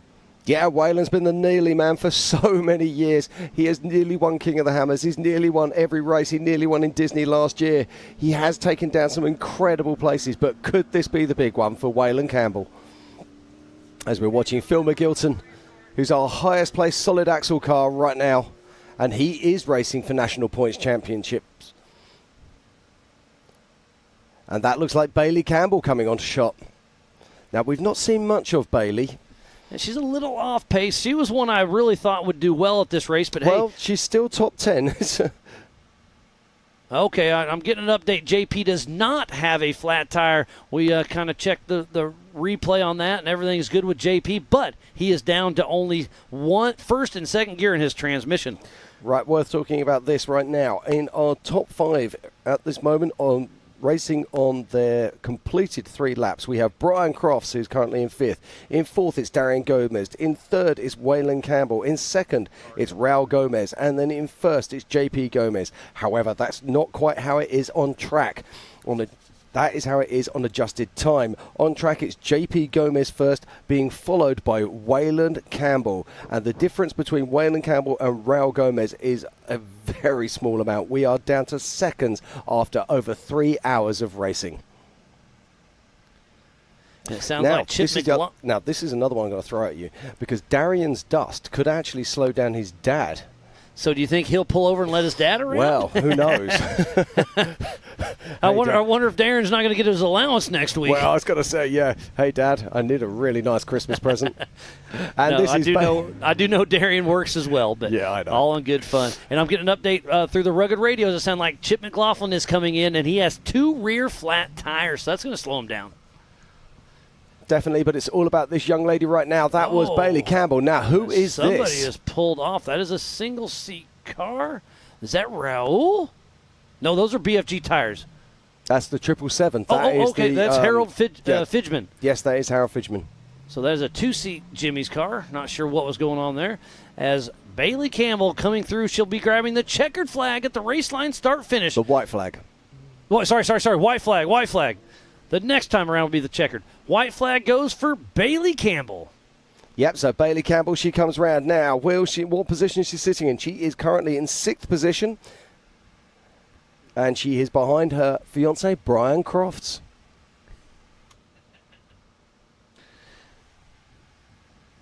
So Bailey Campbell in that 6th position. She's still doing well as Roger King is at race mile number 3. Yeah, so we've got two. So what do we got? We've actually got three love this. 3 Campbell chassis in the top 6 and 3 UFO chassis in the top 6. Wow, domination up front. And so we got 3 Gomez's and, well, 2 Campbells technically and a Campbell's Crofts. That's pretty impressive. Oh, here's Raul Gomez, physical 4th, but on adjusted time, it's looking good. So he is through the Brannock Falls at race mile number 9. Have we seen Darian? I don't think so. No, we haven't seen Darian yet. I now, think either Raul and Waylon got around Darian, so that is physical 3rd. Yeah, let me have a look here, see if I can find Darian on track. Oh, yeah, Darian is actually showing us stopped at race mile 6. Now, we saw him go off course, which is unusual for Darian, if I'm completely honest. He's a good wheel warrior. Oh, when he blew that corner. Exactly. So was he carrying a problem? Had he blown a shaft? Had something else happened to him, maybe, that's then caused him to pull off this track? Right, okay, here's Chip McLaughlin. Look how shredded those rear tires. He must have been driving on that for quite some time. And look at the tire tied around. Hopefully it didn't do any damage to the brakes. They are checking that, but it looks like it's okay. Uh-oh. They are checking it. That's John Williams saying, hey, let's see what kind of tools they're grabbing. But, yeah, obviously he's hitting rocks because there aren't any trees out there, so he's got to hit something. As he's got that cacti on the top of his car. Yeah, they're using the Maxxis Razor tires. Okay, they're going to get the old vice grip trick, so I think that tire did do damage to his brake lines in the back. Now, lots of these cars actually have cut-off valves, so they can actually cut it off from the cab, right? Yeah, look it out from the cab. But if you haven't got those, the best thing is a set of vice grips, or mole grips as we like to call them in England. And then a lot of duct tape. Yeah, well, a load of tape or some zip ties. I'd say both. If you can't fix it with zip ties and race tape, then it's time to go home. Exactly. This is a great shot of this car here. Just look at the way this rear engine tribe vehicle, and you can see the jack, you can see the spare drive shafts, the warning triangles. And also, did you notice it still has the spare tyre in the back there? Yeah, but he had 2 flats. Yeah, well, he didn't want to get out, did he? Looks like they're folding up Cody Addington's tarp. Hate to hear he's out of the race. But what a great showing. A lot of spectators came out to enjoy this, so thanks for everybody for coming out on site. And they're back in Vendor Village and all over the world, tuning in to Ultra4 USA at AOED.TV and Speedsport.tv. Oh, and here's Shannon Campbell coming in. Looks like once again grabbing some fuel. Okay, I've got some news for you. Let's hear it. I think, and I'm looking at my tracker right now. No, I'm going to wait for my trackers to ping before I come back to you. But I might have some news, and it is regarding the lead vehicles of this race. But I will come back to you shortly as we watch 3-time king Shannon Campbell in the pits right now.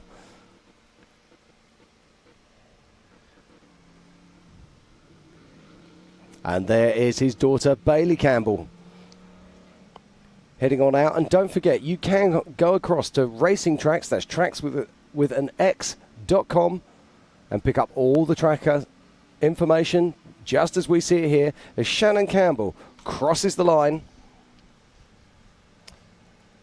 Shannon Campbell is in 8th position provisionally, just behind Bailey Campbell, who's just behind Chip McLaughlin. Now, Chip is having a fantastic race here, although he has been passed by Bailey Campbell as he has to have those tyres changed. And another update from Pam Hall down in the Amsoil hot pits. Levi Shirley blew an alternator belt. The car got hot and boiled all of the coolant.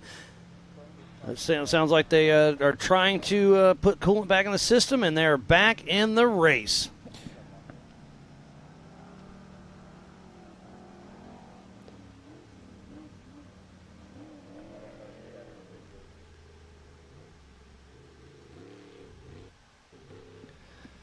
And there's the Spider Track backstretch. That could be Weston Jones, possibly.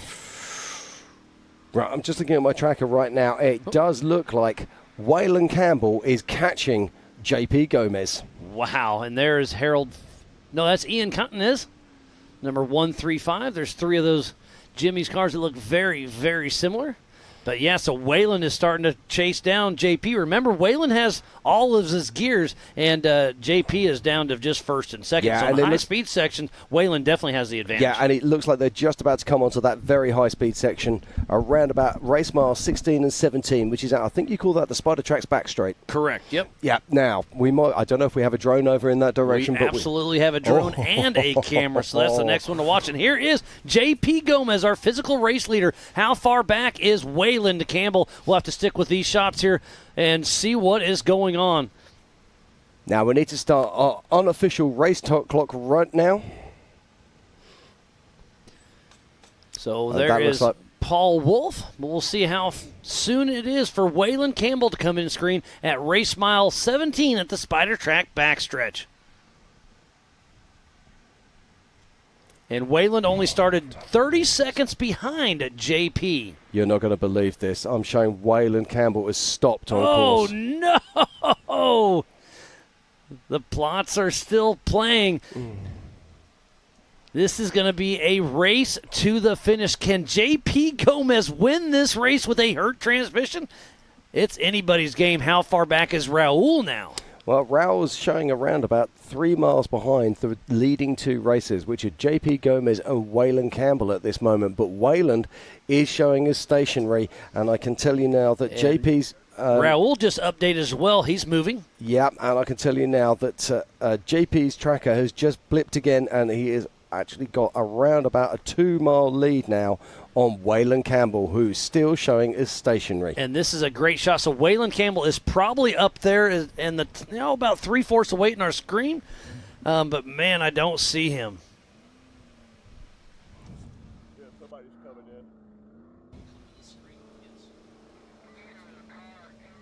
in. So speaking about racingtracks.com, Jim, let's kind of give these guys guys and gals an update on how this works. Okay, so this is our course map right now. So you can see all of these different colored dots all over there, and each of these dots has a number. The numbers relate to the race numbers of the race vehicles themselves. Now we can see number 3 there, just around between race mile 15 and race mile 16, and you can see that there's a little red dot at the bottom of them. So there we go. It says Bailey Campbell, but it's actually Waylon Campbell, and we can see the updated last at the at 1:35. We can see it's at 0 mile an hour, and we can see that he is located at just beyond race mile 15 and is on lap 4 of 4.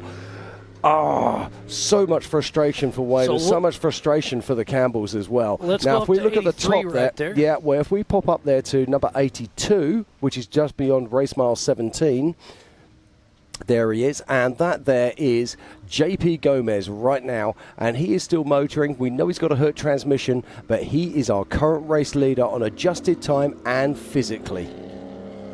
And if we can look back down... we just switched off of that, but that's no problem. But that gives you a great idea. I was just going to say, if we can have a look at 83, that is around about race mile 13, and that is Raul Gomez. That gives you some idea of the distances between these vehicles. And he was going at 27 miles an hour as well. Absolutely, but he pinged a little while before, so I'm expecting suddenly Raul Gomez to appear very close to Waylon Campbell. So what's happened to Waylon? Has he got a problem that he can fix? Is it a flat tyre? We can only guess at this stage.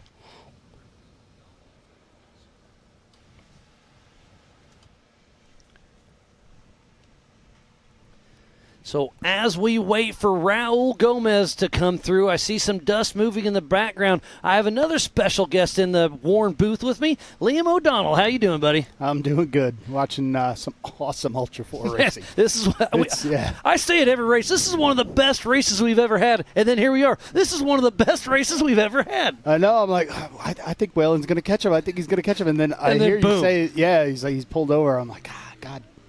Yeah, so you're part of USAC, our sanctioning body. You're over everything. You work very closely with JT Taylor, our Ultra4 USA race director, and you've been a busy guy this season. And thanks for everything you do behind the scenes, because obviously you do have a lot of weight on your shoulders from time to time, but you always carry it with a smile or maybe a little stern look sometimes. Yes, there's a lot of people out there that they see me coming and it's like, what did I do? And sometimes that's a good thing, sometimes it's a bad thing, but. For the most part, I want everything to be safe, and at the end of the day, crack a cold one and talk about the day you just had. Absolutely. I mean, it's just like fishing stories. It's racing stories. You have to be stern but fair. And, again, thanks for everything you've done for this season. It's been so much fun. I've really enjoyed working with you. And we get to put on these amazing races. It's just you can't get much better. Yeah, it's you guys do a great job in here, and I didn't want the whole season to go by and not come in here and just say thank you to all the guys in production. The whole crew in Ultra4 USA is fantastic. JT does a great job. Caleb and Weaver, they always kill it, and Bailey and Angel and Carly and in the merch trailer, just everybody, Gus.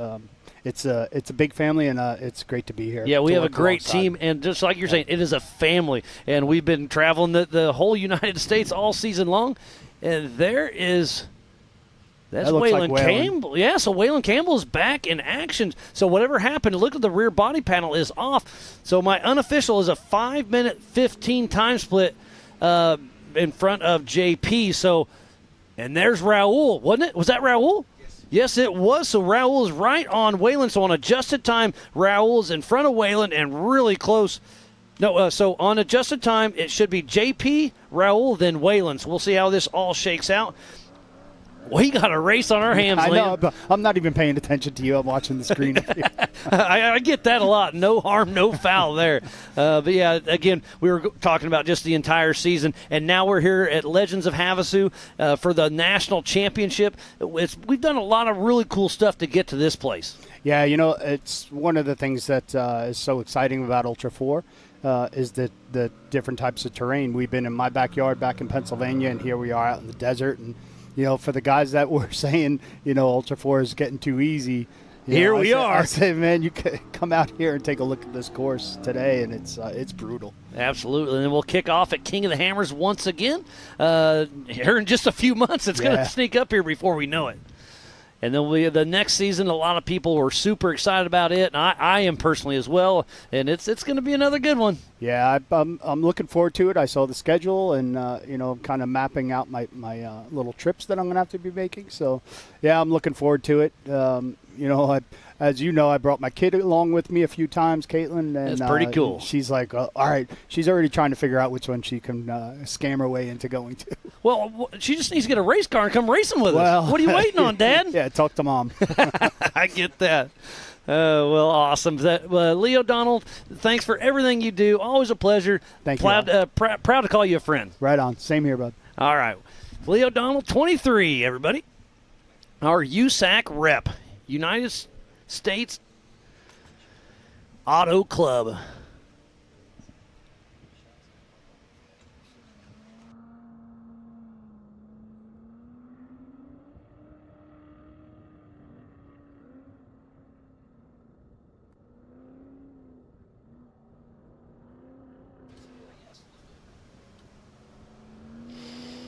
Okay, and still the action continues here at the 2023 Legends of Havasu.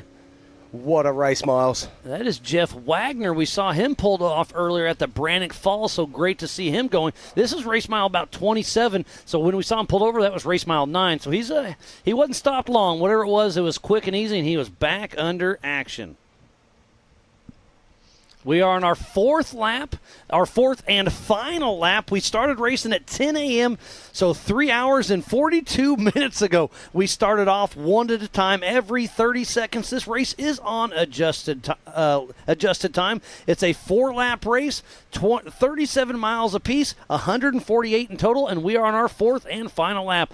We are probably about a half hour away from the checkered flag flying. Who's going to grab it? Is it going to be JP Gomez, Waylon Campbell, or Raul Gomez? It's going to be a race to the finish. Well, I can tell you now that Waylon's chances are slipping away as I can see he's stopped once again on course. Oh, we saw him move and he stopped again. Yep, so I think at the moment what you're looking at is JP Gomez being chased down by his older brother, Raul Gomez. So Darian was stopped for a while too, so who's going to be sneaking up the rear looking for that third position? I think it's going to be Brian Crofts. Brian Crofts, wow. Yep, and I can tell you that Darian has got moving again, but he's also stopped again. So he moved for a moment and then stopped again. So yeah, Brian Crofts could possibly get that third position. But Waylon's still not out of the dogfight yet. Hopefully he can There's a get lot going. of racing yet to come, and Chip McLaughlin is still driving hard here. So and Chip is in 6th position, and we do know that Darian stopped and Waylon stopped. So Chip McLaughlin, keep moving. Yeah, keep moving, absolutely. buddy. And don't forget, JP is running a wounded transmission at the moment. So, it does actually look like, although he's not there at the moment, that Chip McLaughlin could be moving into 4th or 5th position. Wonk. Chris Barnett just texted me. Darian lost all forward gears, so Darian sounds like he is out of the race with that transmission. We were talking there. Chris was talking about the transmission was getting a little hot. We was a little bit worried about it, but what do? You keep racing. Well, it sounds like he's out of the race, and that's way too far to drive in reverse. I know HART stands for something. It's not race. Yeah, no, that's never going to happen. That's the time to park it up, take the helmet off, sit on top of the car, and cheer your friends as they go by. But he's still rooting on for his dad and his uncle. But talking about transmissions, JP has a hurt one as well. And is Waylon going to get moving again? What's going to happen? There's a great high-speed section of the Spider Track backstretch. Look at the dust flying. Okay, and let's not forget there's always movement going on here. Anything that has moving parts in a desert is fallible to failure. That is for certain. On our top 11 cars that have crossed the line and have started their 4th lap. In 11th position, we have Brett Harrell. In 10th, the highest placed solid axle car, Philip McGilton. Then in 9th, it's Shannon Campbell. In 8th, it's Vaughan Gittins Jr., who's moving up very nicely indeed. In 7th, it's Bailey Campbell. In 6th, it's Chip McLaughlin. And then in 5th is Brian Crofts. In 4th, sounds like he's out of the races, Darian Gomez. 3rd, stopped on track, is Waylon Campbell. And then 2 is our current king, Raul Gomez. And right now, out front is JP Gomez. So this is still anybody's race, Jim. Oh, absolutely. These guys all came across the line absolutely flying. But Darian Gomez, he's out. We're looking at Waylon Campbell. Is he out, or is he going to be able to get moving again? There is still so much racing going on here, Miles. So looking back at the trackers and looking on the course, and that is Paul Herschel.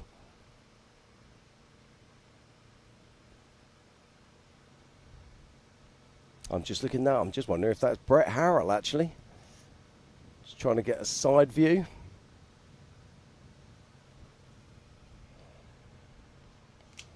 We are in the 4th lap of this incredible race here at Lake Havasu. And it's been action from start to finish. We started yesterday with the qualifying, over 150 vehicles qualifying to race. Then we had the 4900 UTV race. It was absolutely incredible, followed by the EMC, the Everyman Challenge, which finished way into the hours of darkness, setting up this incredible 4400 race here this morning. And that there is the man from Kansas. It is Levi Shirley in his off-road armory Eurofighter. We heard earlier that he had a coolant leak and it poured down across his alternator. So it's great to see him up and running again. And that is Paul Wolf. Also been battling problems all day, but it looks like he's back up to race pace now. He had issues early, had that crank pulley sensor go out on him, but Eric Miller helped him in the pits. And he is nominated for the Zandy Williams Sportsman of the Year, just as well as Chad Hunt, Levi Shirley, and Aaron Lynch. So we'll be giving that away tonight at the banquet at 5 p.m. for the National Championship. And here comes Paul Horschel out for his 4th and final lap. Travis Cook waving that white flag. Oh, and it looks like he has the right front tire that's going down, so he will be pulling in the Amsoil hot pits.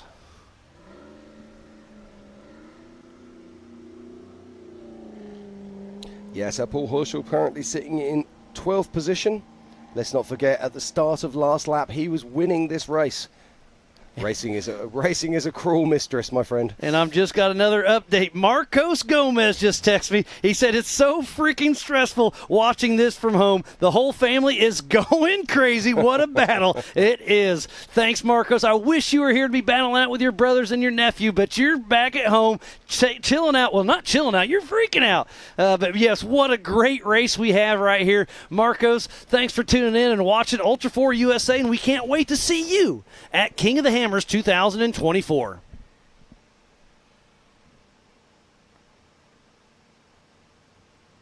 Yeah, just getting news from Levi Shirley that he's having some motor problems out on track. And that is Chad Hunt making his way down into the final zone, and he'll be crossing the line to start his 4th lap. Chad Hunt's up for the Zandy Willems Sportsmanship of the Year as well. Oh, this is so hard to watch. Yeah, Gomez.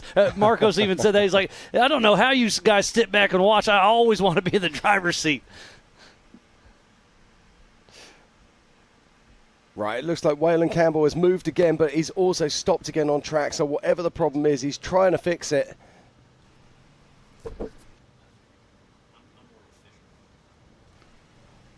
So Chad Hunt will be grabbing the white flag here very soon. I believe he's out on the lead lap because he's in the contentions for national championship as well. Yeah, absolutely. He's starting his 4th lap right now. So Chad Hunt and Chad that Hunt solid axle machine with Rick Murray riding shotgun. Yeah, and Chad Hunt actually moves ahead of Christopher Branson and Paul Herschel and moves up into 12th position. And Vaughn Gittin Jr. just crosses across. Now, this is going to be very interesting to watch where Vaughn comes right now, because he's into the top 10 on adjusted time. I don't think he can make a play for the podium, but he's had a great race. He's one of these guys. He's a real sleeper in this kind of race. He just builds his way up from the back, just keeps knocking it off. But I think he just left him a little bit much to do on this particular one. So Nicky and Sam are walking around Chad Hunt's car, making sure everything's looking good on that rugged radio, all smiles, shaking their head in the right direction. Looks like they're just checking the lug nuts, making sure everything is A-OK. There's Z-Man checking some stuff out also. Oh, and yep, I just saw Pip Justice in the background out of the race. Hate to see that, so he's starting to celebrate early. Looks like there's thumbs up all the way around as we see dust out in the desert. Again, we are at the Standard Wash OHV area, just about 10 miles south of Lake Havasu City, on this 7,500-acre plot that is normally open to the public. We did get a permit. Yeah, as you say, this place is usually open to the public, and you can come out here and play. That's one of the wonderful things we have about America, or one of the wonderful things you have in America, is all these OHV parks. They're absolutely incredible. As we watch 3-time king Shannon Campbell making his way down the waterfall. I don't think Shannon Campbell can actually put it onto the podium, but he's going very strongly indeed, and he's looking like he will have a top 10 finish. And Marco says the Campbell-Gomez battle is fun to watch, but he said, yes, we will see you at King of the Hammers.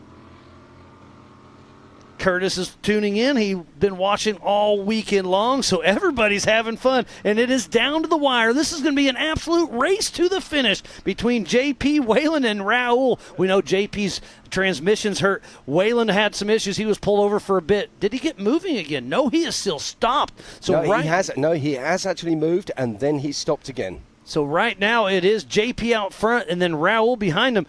But let me do some quick math. It looks like JP needs to beat Raul by 2.5 minutes. Correct. But Raul is starting to lay down the pace now. He has a fresh car. What can he do? Can he turn up the heat? I'm looking here, and I can tell you now, just looking at the tracker, he is closing the gap on JP. So it's 2:30 split between JP and Raul on adjusted time, and it looks like they're about 2 miles, maybe 3, between 2 and 3 miles spread apart on racingtracks.com, racingtracks with an X.com, or go to live.ultra4racing.com for the timing. Also, we have here in the Warren studio.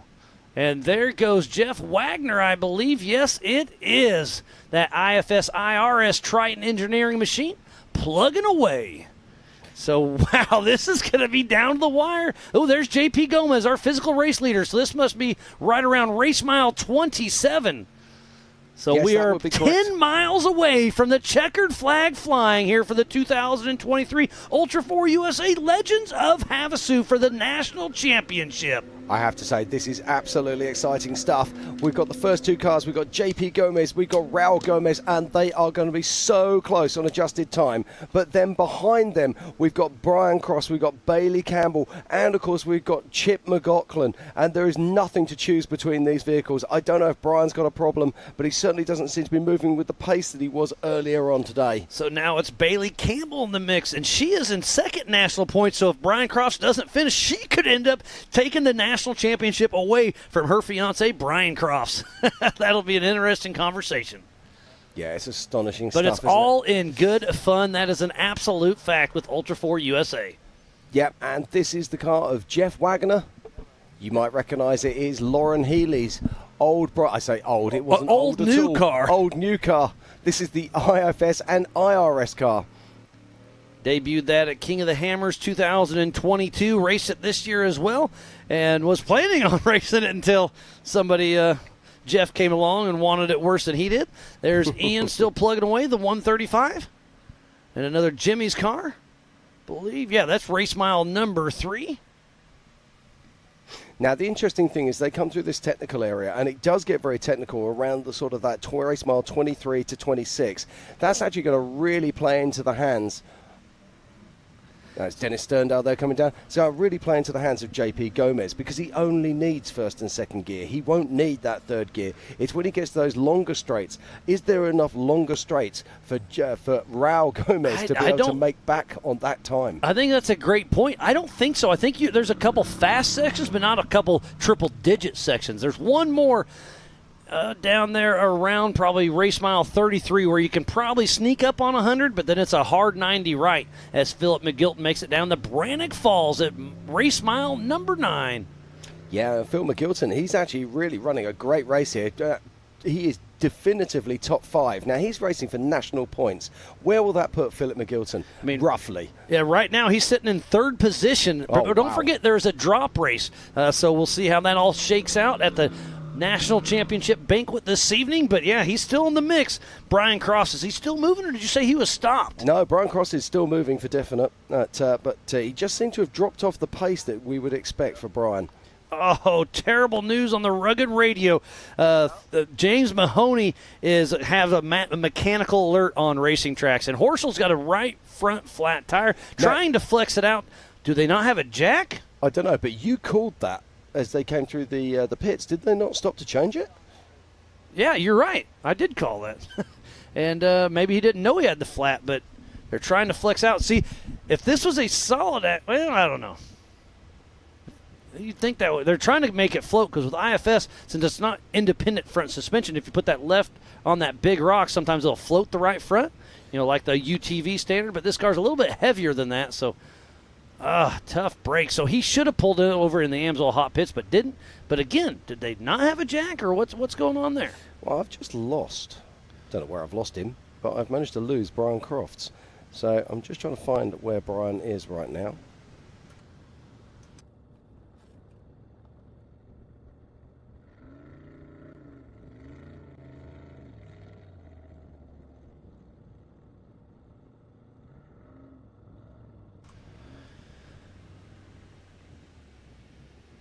Still checking over Jeff Wagner's car there with Funhaver Off-Road Team.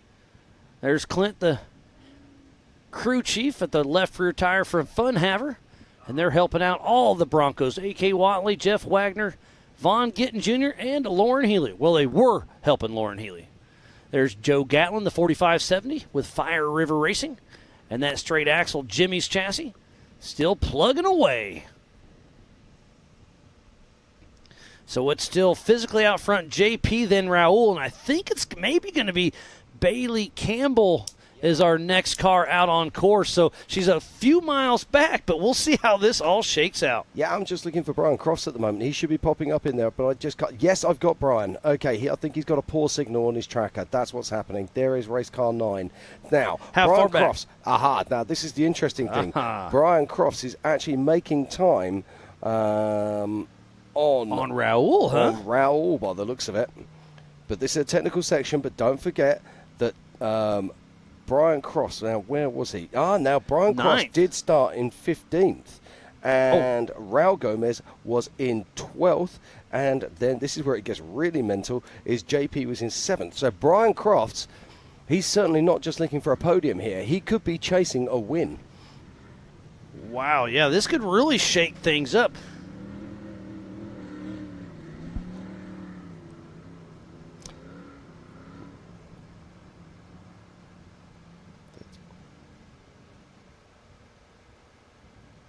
Yeah, I'm guessing right now that Brian Crofts is something around about 2.5 to 3 minutes behind Raul Gomez. So JP has to beat Brian Crofts by 4 minutes flat to steal the way from him. Yeah, it looks like he's got that lead right now. Yeah, I think he has. I don't think there's too much issue. But it all depends on this. Mate, this is going to be absolutely down to the wire. I love this. But and there's Raul Gomez, our current king and back-to-back king. I mean, I'm pushing through. So this is race mile number 27. Yeah. I've got my abacus out. I've got my shoes and socks off. I'm counting toes. I'm trying to work out what's going on here. This is fantastic stuff. This is why we love Ultra4 racing. Looks like Tad Dowker started in 45th position and has moved all the way up into 12th, entering lap number 4. And there's A.K. Watley. Yeah, A.K. Watley having a fantastic race here. Very impressed indeed. Especially for his first race with Ultra4 USA in the 4400. Now, this is good news. That's Levi Shirley. I heard a little while ago that he might be suffering from oil pressure problems, but it doesn't look like they are. So he's back on track, or he's choosing to ignore them. Don't look at that light. Don't look at that light. There's Bailey Campbell at race mile number 17 with Ryan Miller riding shotgun. Yeah, she's going to be passing her brother, Waylon Campbell, very soon, who's still parked on the side of the track. And let's not forget, he has not got radio communication, so he will not be able to communicate that back to the pits. But I'm sure they're listening to us. Yeah, exactly. As he stopped at race mile 19. So he is just before that the second waterfall. Yeah. So Bailey, I'm expecting to be passing him any minute now. And remember, this is a no-chase race except for fellow competitors. So is Bailey going to stop and check on her brother or just stick her tongue out on her way by? I think you know the answer to that. She's going for a podium. She's going for a podium. I mean, she's playing for points as well. You absolutely. Because Waylon is not in the points. Bailey absolutely is. Okay, so who's this? It's a great.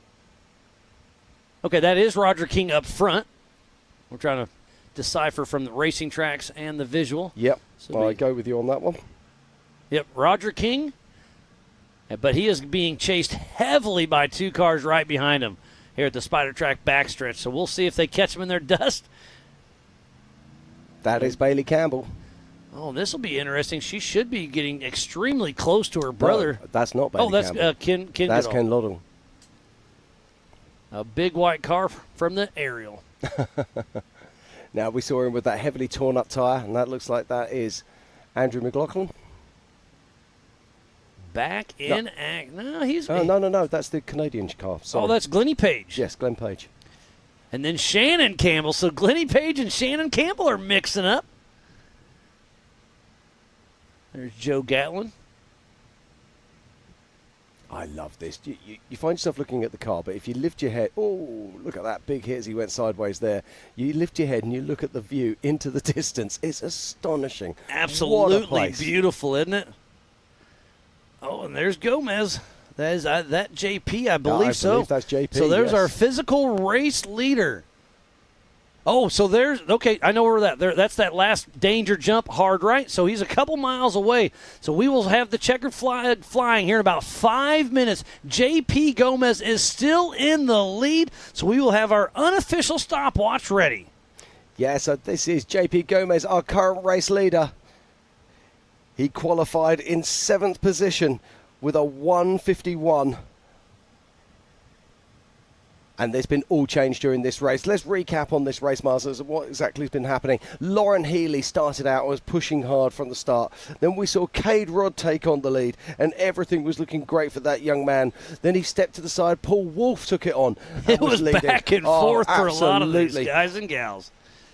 Then stepped forward Darian Gomez, and he was the first to complete a lap, but then Darian had problems. And then it was Paul Horschel, and then he came into the hot pits, had problems. Absolutely. He led for nearly an entire lap. Then he came in and parked up, had problems with an alternator, and that passed over the lead to JP, right? JP, I believe. And then he's been out front. We do know he's down to only first and second gear, but he's able to run a couple laps that way and staying strong out there. That UFO machine has held together extremely well. Now, looks like maybe... Now we have got to talk about Raul Gomez here, and we've Shannon also Campbell got chasing to talk down. about Brian Crofts, who's out there. I'm getting a strange track off of Brian Croft's tracker. So he's going to pop up at some point. Now, who is that? That looked like a Campbell car. Yeah, that was Shannon Campbell. Oh, here we got some lap traffic. Is that Paul Wolf? That's Raul. Well, he's going past Joe Gatlin. I think.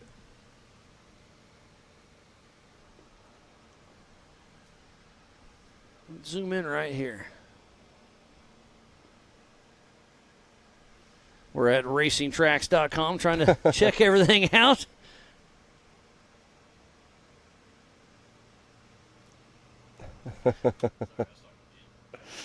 Yeah, we're sitting here so ardently looking at our trackers right now, trying to work out exactly what's going on. But I can tell you that I believe that was, yes, it was. That was Raul Gomez going past Joe Gatlin. And there's Gene Mooneyham checking everything out. So that is JP Gomez, our physical race leader, heading to the Yukon Ridge. We are 1 minute away from the checkered flag flying. Talk to me. Right, where does Raul Gomez need to be coming in behind JP? He's got a 2 minute, 30-second split, and then he has to beat Brian Cross by 4 minutes. Okay, ladies and gentlemen, this is JP Gomez making his way onto the Yukon Ridge. He's coming back in. He only has 3 more turns ahead of him. This is a skinny, whooped-out, high-speed area. They've already hit it 3 times. This is his 4th and final time. JT Taylor and Bob Bauer are at the race line, start-finish, ready to fly that checkered flag. They've been racing out there for 4 arduous hours. All that preparation, all of that work, it comes to these final few moments, these final few bends, and it's JP Gomez coming around with 2 turns to go.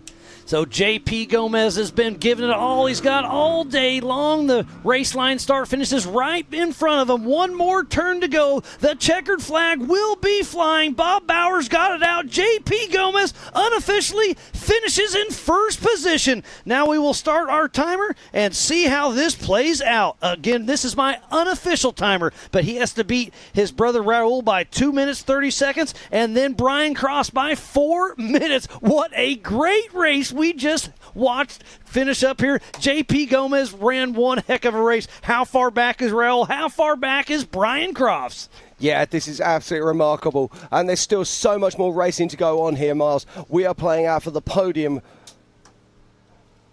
But it is possible that Raul Gomez could come in and take this and steal this win. But there is Paul Wolf right now. Paul Wolf is a lap down. So how far back is Raul Gomez? I don't think he can do it. I'm just looking here right now. It looks like he's about 3 to 4 miles out, so I don't think he's got it. How far back is Crofts? Yeah, I'm pretty sure JP unofficially just won this race. Yeah, I think you're absolutely right, but you can guarantee that Raul will be giving it everything as he makes his way in. But I'd like to know where Brian Crofts is right now, because I've got a feeling that he could just pop up at any moment. And there's Sterndale still cooking along, but what a race we had on our hands. It was a race to the finish, and we are not done yet. Remember, they took off 1 at a time, 30-second increments. This race was on adjusted time. Yeah, I can tell you now that Bailey has now passed her brother Wayland. And now that the checkered flag is out for JP, it is out for the rest of the field. So Ian Cuntinez will finish a lap down. Yeah, and this is very cool as well. Chip McLaughlin is still going incredibly strong. Now, this is interesting as well because we've got to pay attention to this. Chip McLaughlin started in 23rd position. Bailey Campbell started in 17th, and there's only about a mile between them. This could actually... there's Brian Crofts as we speak. So this is race mile 27, right? Yeah, so he's still a ways back. So that puts him 10 miles away from the finish. So JP doesn't have to worry about him. Yeah, you see, my track is showing him, it's been showing him at race mile 25. No, our forever. camera's at 27. So that puts him at race mile 27 right now with JP finished 2 minutes and 15 seconds to go. So Raul only has about 15 more seconds. So unofficially winning, it is JP Gomez on adjusted time, physically and on time. It's looking good for JP Gomez. He's going to have a big smile on his face. I'm ready to celebrate with the Gomezes tonight. That sounds absolutely fantastic to me, Miles. A Gomez party is a fantastic party. I may have to tell JT I'm going to be a little late in the morning. As Brett Harrell still making his way through. Let's not forget we have the banquet after this race tonight where we'll be giving out all the championship awards for the National Points Series. And the Zandy Willems Sportsmanship of the Year award as well. That'll be between Aaron Lynch, Eric Miller, Levi Shirley, and a Chad Hunt. There's Brendan Thompson. Obviously, he is a lap or two down. We saw him in the Amsoil Hot Pits for quite some time. So I'm at 3 minutes, so it's looking like... Again, I'm pretty sure JP Gomez just locked this up. I'm going to go ahead and stop my unofficial stopwatch. Yeah, JP Gomez unofficially just wins the 2023 Ultra4 USA Legends of Havasu. What a fantastic result for JP. JP, of course, has won many national titles, and he'll be adding this one to the list. Superb race there from JP Gomez. And there is Raul Gomez, it looks like, out in the desert. This is a drone chasing around. So this could put him at, I'm going to say 28, maybe 29. Okay, so this is a little... So here is Christopher Branton dropping down race mile number 9 at the Brannock Falls. Indeed, I'm just looking at the vehicles that are currently out there running their 4th lap. We've got Paul Herschel, Christopher Branton, Jeff Wagner, A.K. Watley, Chad Hunt, Tad Dowker, Brett Harrell, Phil McGlinton, Shannon Campbell, Vaughan Gittin Jr., Bailey Campbell, Chip McLaughlin, Brian Crofts, Darian Gomez, who was stopped there for a little bit. Waylon was stopped, and then Raul Gomez should be our next one in. And we've already seen JP Gomez grab that checkered flag, unofficially winning once again here with Ultra4 USA. Absolutely. It looks like we can actually only have 15 cars that were possible of completing 4 laps. How insane is that, Miles? But we knew this race would be tough. We knew there would be attrition, and nearly 50 of the best cars in the world started this race earlier this morning. Yeah, some of the biggest and baddest names in our sport. Like we were talking earlier, who is not here? There's only about 6 or 7 I can think of. It was one of the biggest stacked 4,400 classes we have seen in a very long time outside of King of the Hammers. And here he is, 2-time king. Oh, we just switched away from him, but 2-time king Raul Gomez making his way towards the finish now. He is coming down the Yukon Ridgeline, and he is putting that motor to work. So as of right now, it's JP first, Raul Gomez in that second position. Who's going to fill out the podium? Is it going to be Brian Crofts, Bailey Campbell? But right now, it is Raul Gomez, 2 turns to go. Jim, this has been one heck of a race, buddy. It has indeed. I absolutely love this. It's Raul Gomez, one more turn, and he will see the checkered flag and our Grand Marshal Bob Bauer waving it frantically. Here he goes. Keep it tidy, Raul. Round the corner he comes. There's Bob Bauer. There's the checkered flag. Raul Gomez crosses the line for an unofficial second place here at the 2023 Legends of Havasu. And speaking about legends, that was Bob Bauer, our Grand Marshal Off-Road Motorsports Hall of Famer, waving the checkered flag. He's hopped in the booth with us a few times. Great to have him part of the broadcast team. And our Grand Marshal, Bob Bauer, out there doing one heck of a job, working side by side with our Ultra4 USA race director, JT Taylor. So right now, unofficial 1 is JP Gomez. Unofficial 2 is Raul Gomez. The Gomez party's going to be good tonight. Now, am I right in thinking this? You're going to have to help me out on this. I believe that Raul's car has completed every race that it has entered. He's won the last 2 King of the Hammers in it. I know he's done some North Cal racing and has done well, so I'm thinking you might be right. As Vaughan Gittin Jr. getting ready to drop the the Brannock Falls. But yeah, that's a pretty impressive stat. Yeah, very much so. Now Vaughan Gittins Jr. Now, I have to say, Vaughan was my outside shot for a win today. I thought he'd just be back in that 24th position, working his way out through the field, and he's done that beautifully. But lap traffic's probably bit him in the tail a few times. Yeah, absolutely, but not just lap traffic as well. The astonishing pace that these cars have been laying down today, I don't think we can appreciate just how fast those sort of top 15 cars were pushing. It's incredible. Yeah, JP and Raul out front, and I know Marcos is back home right now, all smiles and probably a little pumped up right now. I believe he's already outside, mate, polishing his car, getting it ready for the next race. But still, the action continues here, and there's still plenty of action. Lots of cars out there on course. Yes, Marcos is extremely fired up. I can't tell you what he texted me, but I'll tell you what, he's excited. Is it a double expletive, Miles? C. Ah, okay. Yep, it absolutely is. It's a bleeper. There's Dalton Hamilton. Well, we very much look forward to seeing Marcus out racing with us very soon. I have no doubt he will be with us at King of the Hammers, as will the entire of the Gomez crew. And as you say, the party tonight in Lake Havasu will be absolutely enormous.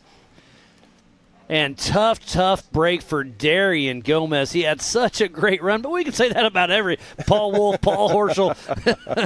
Well, how many leaders have we had in this race? We had Lauren Healy, we had Cade Rodd, we had Darian Gomez, we had Paul Herschel, we had Waylon Wolf. Campbell. Did I not include Paul Wolf? Oh, in you that? probably did. Yeah, probably. So I think that we had at least 7 different leaders in this race.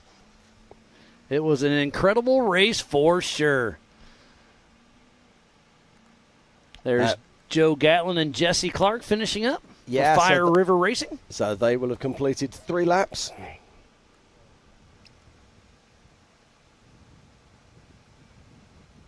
And what do you call this kind of finish? You call it a Grand Prix finish, is it? Yeah, correct. Yeah, so once the white flag goes, it goes for everybody. Once the checkered flag goes, it goes for everybody. Gotcha.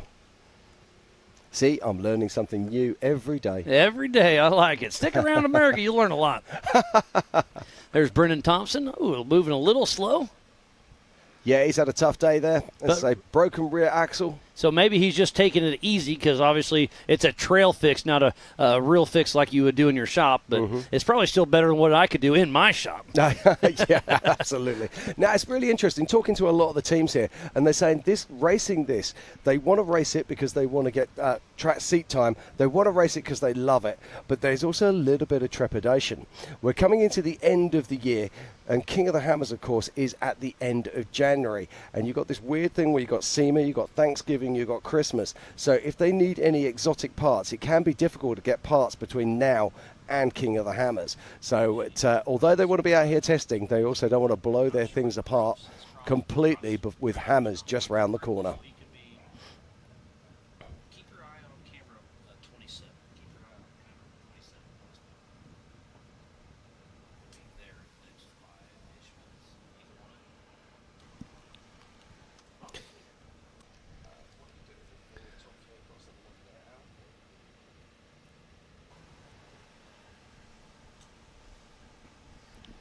So, Miles, what a fantastic few days this has been. It's been absolutely incredible. It's been a fantastic few weeks out here. Lake Havasu is absolutely amazing. And the Legends of Havasu event did not disappoint. Obviously, we were just wrapping up the Ultra4 National Championship for Legends of Havasu, but we had the IPRA Rodeo last night. F1 boat racing is going on today and hopefully tomorrow, but it sounds like it could be a little bit windy. We'll see how that checks out. We've had the American side-by-side takeover off and on. Brett Michaels played tonight. Flo Rida plays Brett Michaels played last night. Yeah, Flo Rida Brett plays Michaels, tonight. brilliant. Aces Wild was last night. I mean, there's so much going on this week. It has been an absolutely amazing time here. It really has been a festival, hasn't it? A festival. That's a good way to put it. But still, the action continues here. We're out on track right now. So we're still waiting.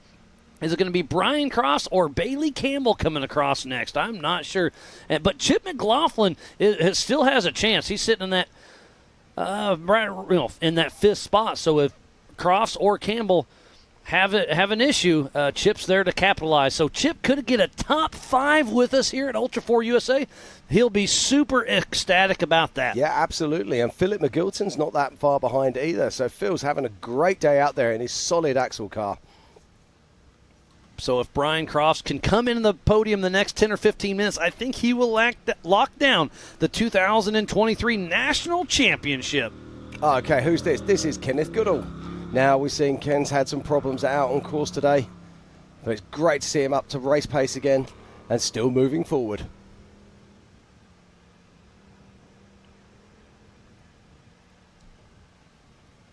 Just look at these views as we look out back across towards Lake Havasu. If you don't know where Lake Havasu is, it's fed by the Colorado River that runs through Death Valley and also through the Grand Canyon. So the F1 power boats, there is a lot of wind that's going to be going down tomorrow, so they did cancel tomorrow. Not necessarily cancel, they just moved everything to today. So the F1 power boats will be racing everything they can today because there is a chance of high winds, and if it's windy, they can't race tomorrow. So all of F1 is racing today. So and when this race is over, we're heading over to the Nautical, so we might be able to see some F1 boat racing while we're doing the national banquet. And look at this. JP Gomez is flexing up on his brother, Raul, literally and physically.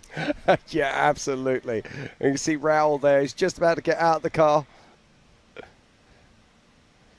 Now, you can have a party or you can have a Gomez party. There is a difference.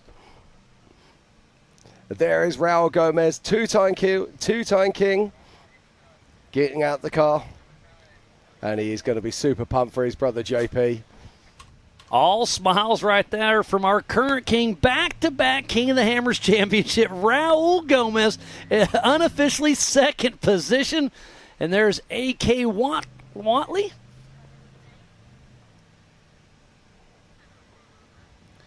And I'm sure Pam Hall will be down there here very soon. She's going to be right there in the mix, and we're going to see what is going down. But I know this is going to be a fun interview as Paul Wolf is a lap down, but he'll be grabbing that checkered flag as well here very soon. Great to see him overcome and make it happen. Yeah, absolutely, and it's important for his championship points. What are points make? Points make prizes. Absolutely.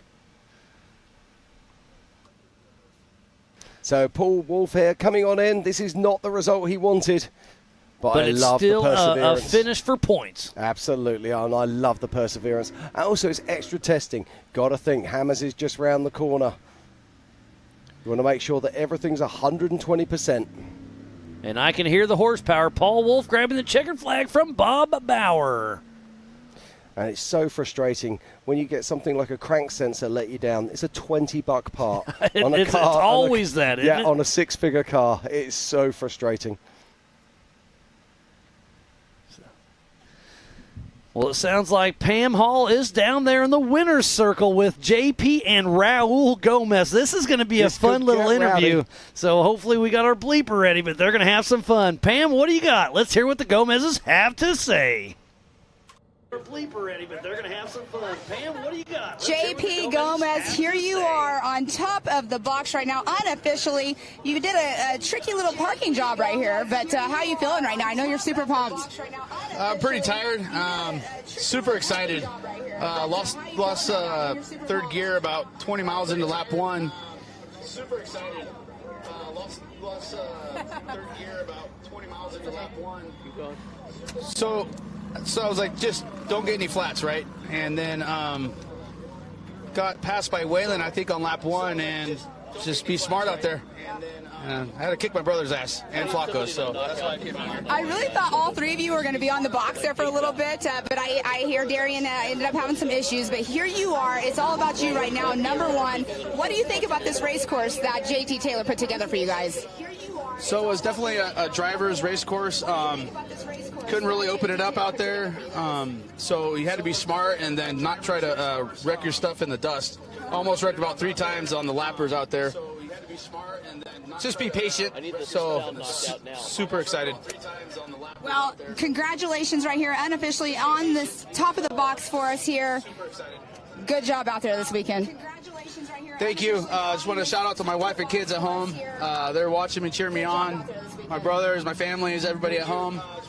All the sponsors. I'll go over on the trophy thing, but surprised all the wheels are on this thing. I had some stuff out there, and I was actually impressed. So hats off to Joe and the team for prepping this thing last month and getting us out here to race this race. Awesome. Well, congratulations to JP Gomez. Guys, back to you.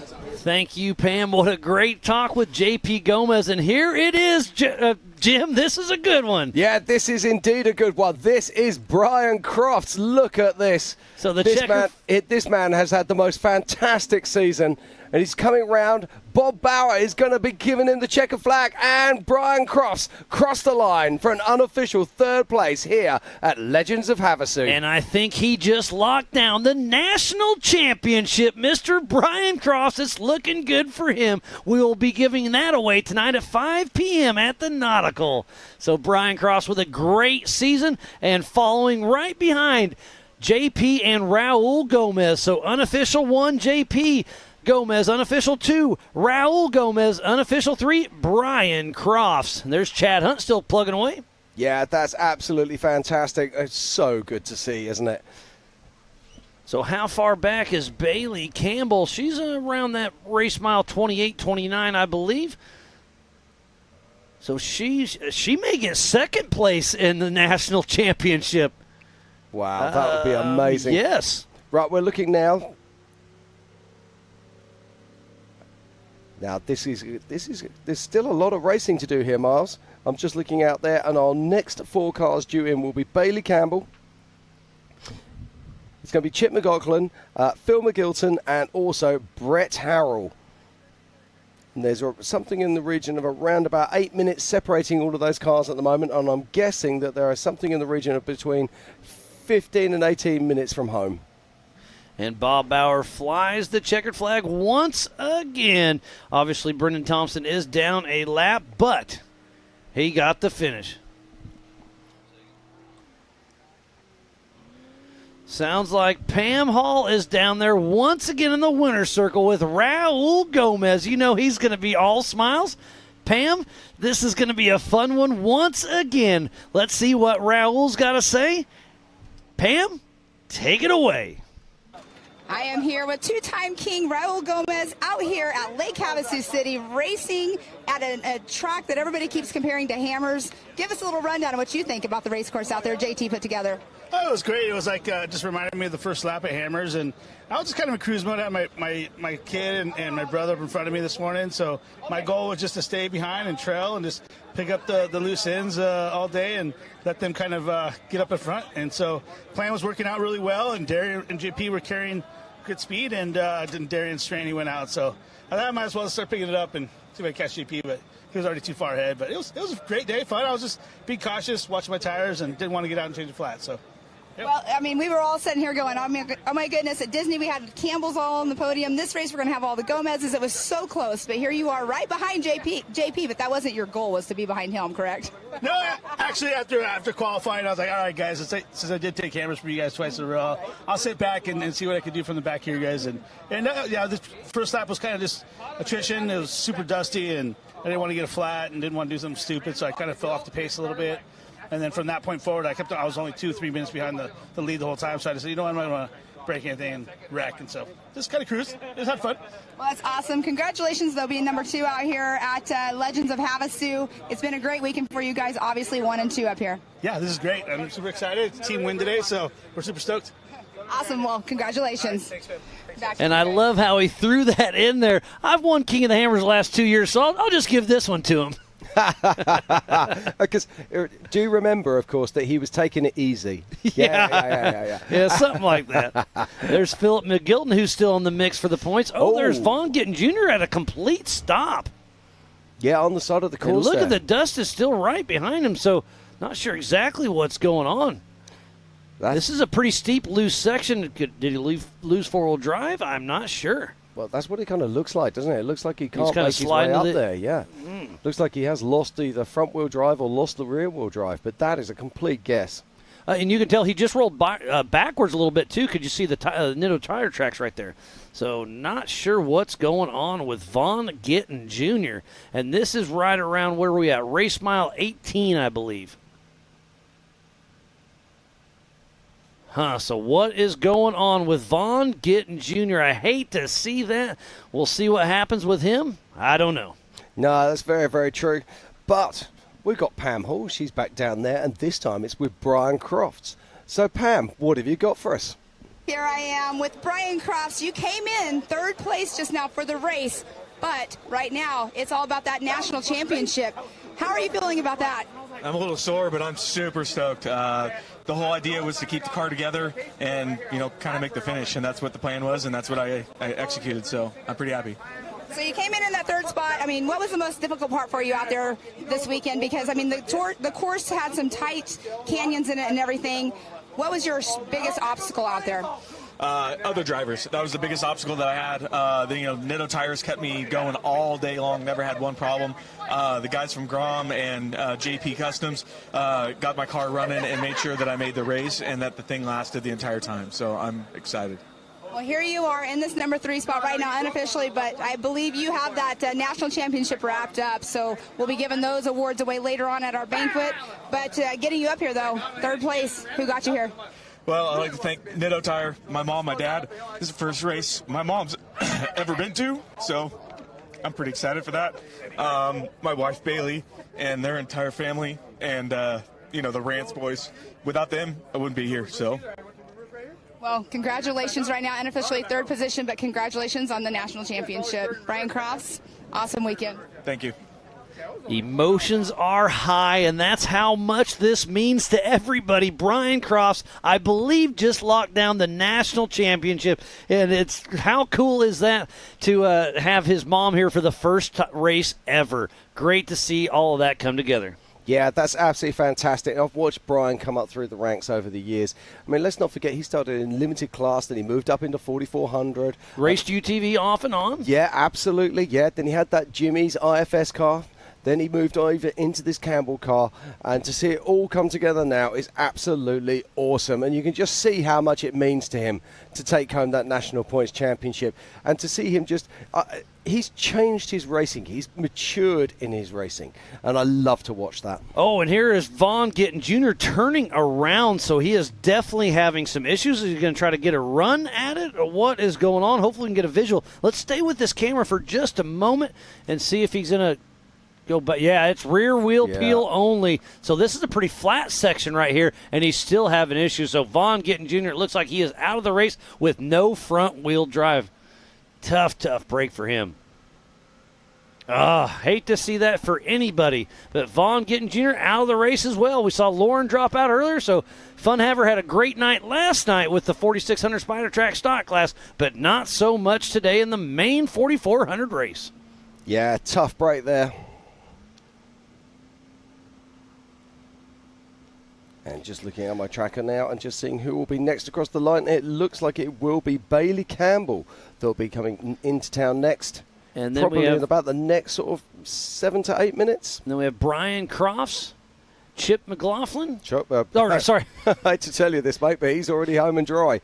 We have Chip McLaughlin, Philip McGilton, and Chad Hunt should be our next 4 through the line. Yeah, Chad Hunt's quite a long way out. He's still right back over here. No. Yeah, Chad Hunt's... Okay, maybe I'm wrong. You're thinking of Brett Harrell. I sure am. So Brett Harrell's still in the mix for a top 5, top 6. That was 44.56. My eyes are a little blurred up instead of 4.56.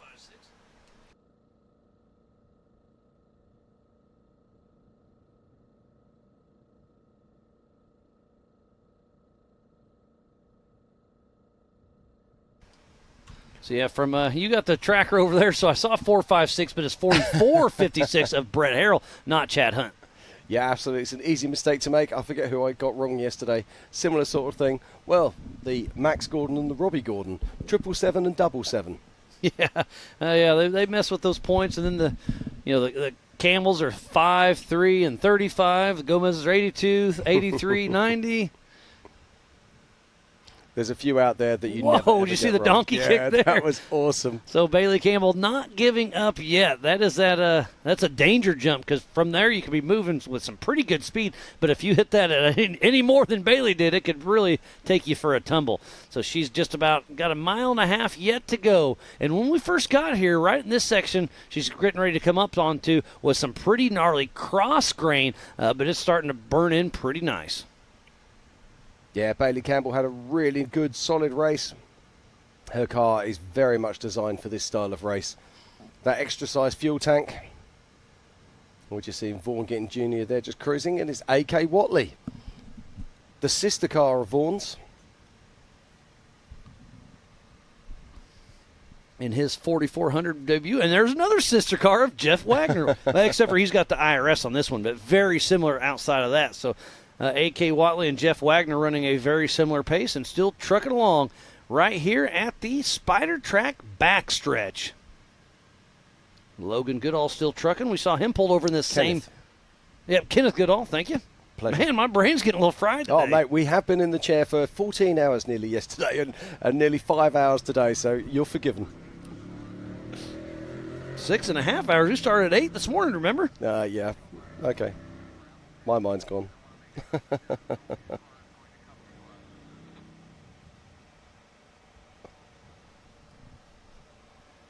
So A.K. Watley still making his way through the vast desert here in the Standard Wash area just outside of Lake Havasu for the 2023 Ultra4 USA Legends of Havasu.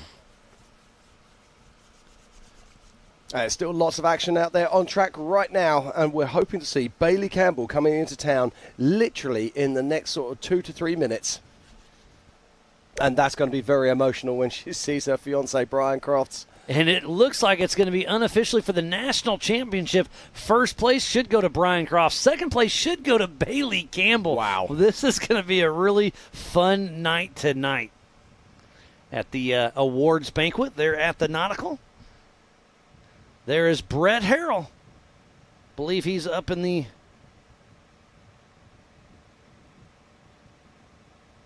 top 6 or 7 or so.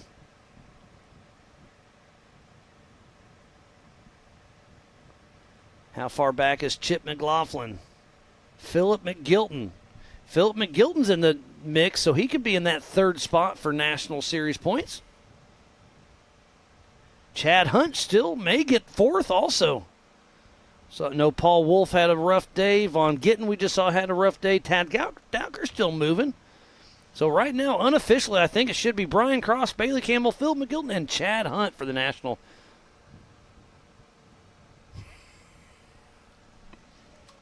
Okay, coming down across the line right now. So here is Shannon Campbell. He is a lap down, but he is giving it all he's got. Checkered flag is flying from Bob Bauer from Shannon Campbell. No, Shannon Campbell completes on 4 laps and actually comes in 4th, so we lost him off the tracker. So he wasn't on the tracker. Okay. Yeah. Fantastic run. Oh, my word. You know what's going to happen here, don't you? We're going to have Bailey coming in a minute. Right, okay, let's have a quick look at this. Where is Shannon and where was Bailey? Okay, so Shannon was ahead of Bailey, so Bailey would have to come in within 30 seconds. So, no, that's going to stick. So Shannon Campbell has just come in behind his soon-to-be son-in-law, Brian Crofts. Wow, yeah, that was a little sneak in there with the absolutely. tracker. Missed that one.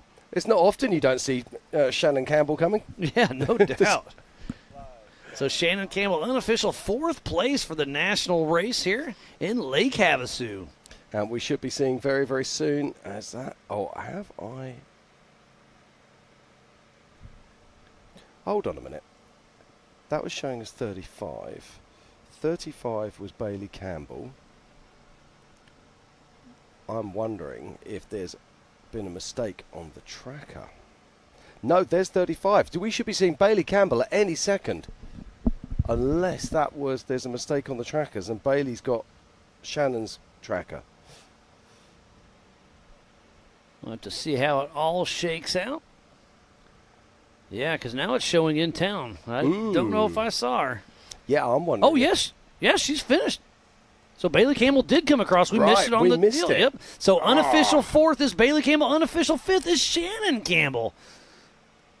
Right, so Shannon crossed the line, and Bailey must have followed directly behind because Shannon was So maybe when I said the 30 seconds count, she actually came in and we missed it. So maybe her bubble was over the number 5 bubble. Yeah, absolutely. So they may have been on top of each other on a tracker. We didn't see that, so we do apologize about that. So unofficial first, JP Gomez. Unofficial second, Raul Gomez. Unofficial third, Brian Cross. Then Bailey Campbell and Shannon Campbell. That's absolutely fantastic. Wow.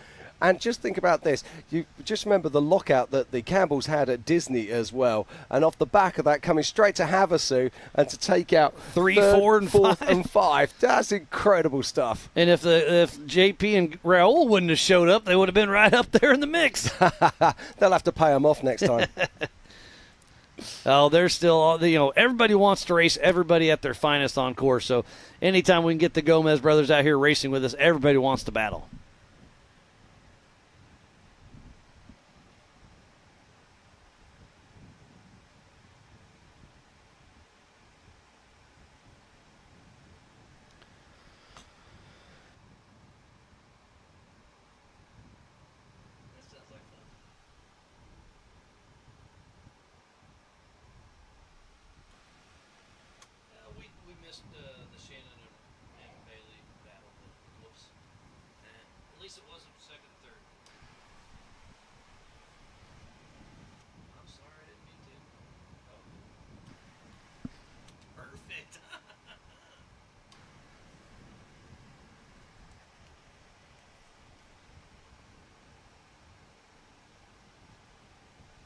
Okay, we've got another car coming in. That is Chip McLaughlin. Oh, look at this. Chip McLaughlin. Oh, there'll be so many people watching around the world who'll be so pleased to see this. Looks like he will have a top 6 finish here for Legends of Havasu. He should have started running the West Series. There's a lot less trees out here. So Chip McLaughlin is looking like he's going to get the checkered flag in that 6th position. Top 10 for Rufus Racing in memory of Zandy Willems. And this is going to be a very emotional finish indeed, as Chip McLaughlin, one more turn, and he will see Bob Bauer, our Grand Marshal, waving the checkered flag. And there he goes. The checkered flag is out for Chip McLaughlin, unofficial 6th place. He is going to be super excited about that. Fantastic, and that is so good to see. I arrived here on Wednesday and spent some time with the Rufus team, and they are just such a wonderful bunch of people. Oh, they're exactly what Ultra4 USA is all about. Great to see that. They put their heart and soul in it and have a lot of mishaps throughout the time, but always come back. Here's Glennie Page coming through. He is a lap down, but he clicked it off. So he will get his finishing points. You have to race 2/3 of the race, and he got 3/4. Yeah, absolutely. It's a great run there. Let's not forget, this man comes all the way down from Canada. Yeah, from Ontario, Canada, all the way here to come racing with us. And there's a lot of ant trails out there still plugging away. Yeah, this course has absolutely delivered on every single level. 37 miles every single lap. Created by the genius that is JT Taylor. And here is Philip McGilton coming to the Yukon Ridge right now, and he is sitting right now in 3rd position in points. So I think he is just going to lock down that spot. So I think unofficial for the National Series Championship, it's Brian Cross 1, Bailey Campbell 2, and Philip McGilton 3, just like we came into this race. Yeah, absolutely. And let's not forget, this is the highest placed solid axle vehicle in our field. In a desert race, or it's not a desert race, but in a race of this style, I think that's remarkably impressive. And then it's going to be very interesting to see how it shakes out between Chad Hunt and Brett Harrell, who's going to get that 4th and 5th spot for the National Series Championship. As Philip McGilton, 2 more turns to go. Him and Dr. Amanda Ross will be grabbing the checkered flag from Bob Bauer at the race line start-finish. Here he comes, Phil McGilton making his way one more turn. He will see that checkered flag. Bob's flying the flag now as Phil McGilton crosses the line and locks out 7th position. What a fantastic race there for Phil McGilton, and probably securing what looks to be third in the National Points Championship. Great result there for Phil. He's got to be super, super excited about that. And there's Paul Horschel back in action. We saw them with that right front flat tire trying to get it changed. It looks like they got it figured out.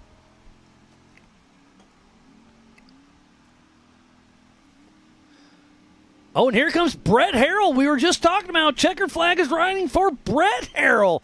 That'll put him in unofficial he moved into 7th position, knocking Philip McJilton down to 8th. So, man, it's going to be really close. Chad Hunt's going to have his work cut out for him. Who's going to be 4th or 5th between Brett Harrell and Chad Hunt? I don't have the math skills right now. Because we do have that drop race, so it's a little tricky. I'd have to get my spreadsheet out, which I don't have right in front of me. Here comes Tad Dowker. Yeah, Tad Dowker is a lap down. Our next finisher will be, or potential finishers are going to be Paul Horschel.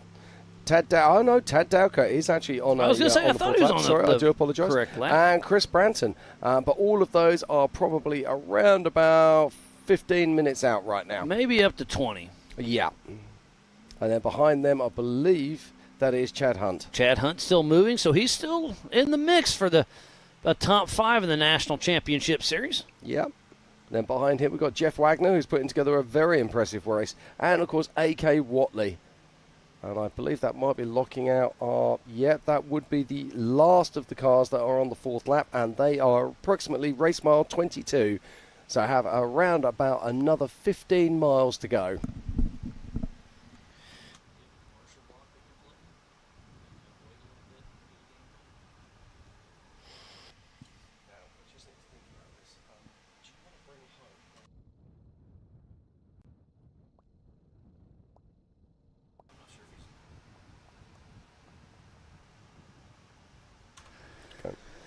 So much racing action has gone on all weekend long. It looks like we just locked up the podium up here, so we're going to do a quick break, and we'll be right back after this.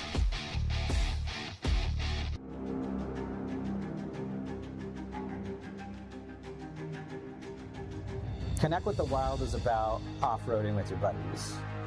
Connect with the Wild is about going to Moab and conquering new challenges that you didn't think were possible.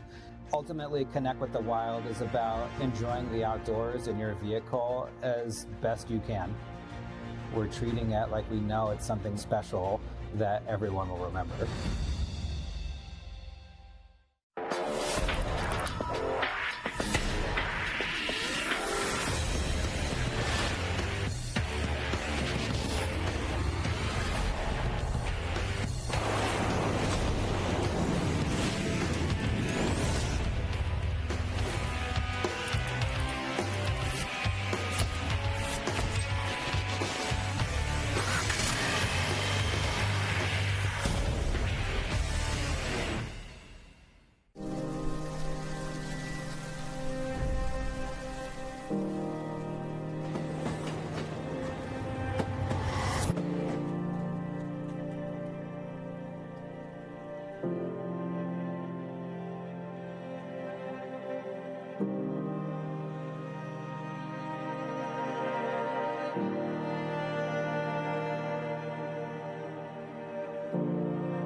Watching Speed Sport 1, your home for great American grassroots racing. It's time to rumble! Whether you're into sprint cars or stock cars, off the line! Modifieds or midgets, down to the low side, retake the lead! Dirt lane models or demolition derby. Oh! Speed Sport 1 has the grassroots action you love. Oh, you kidding me? Speed Sport 1, the Motorsports Network.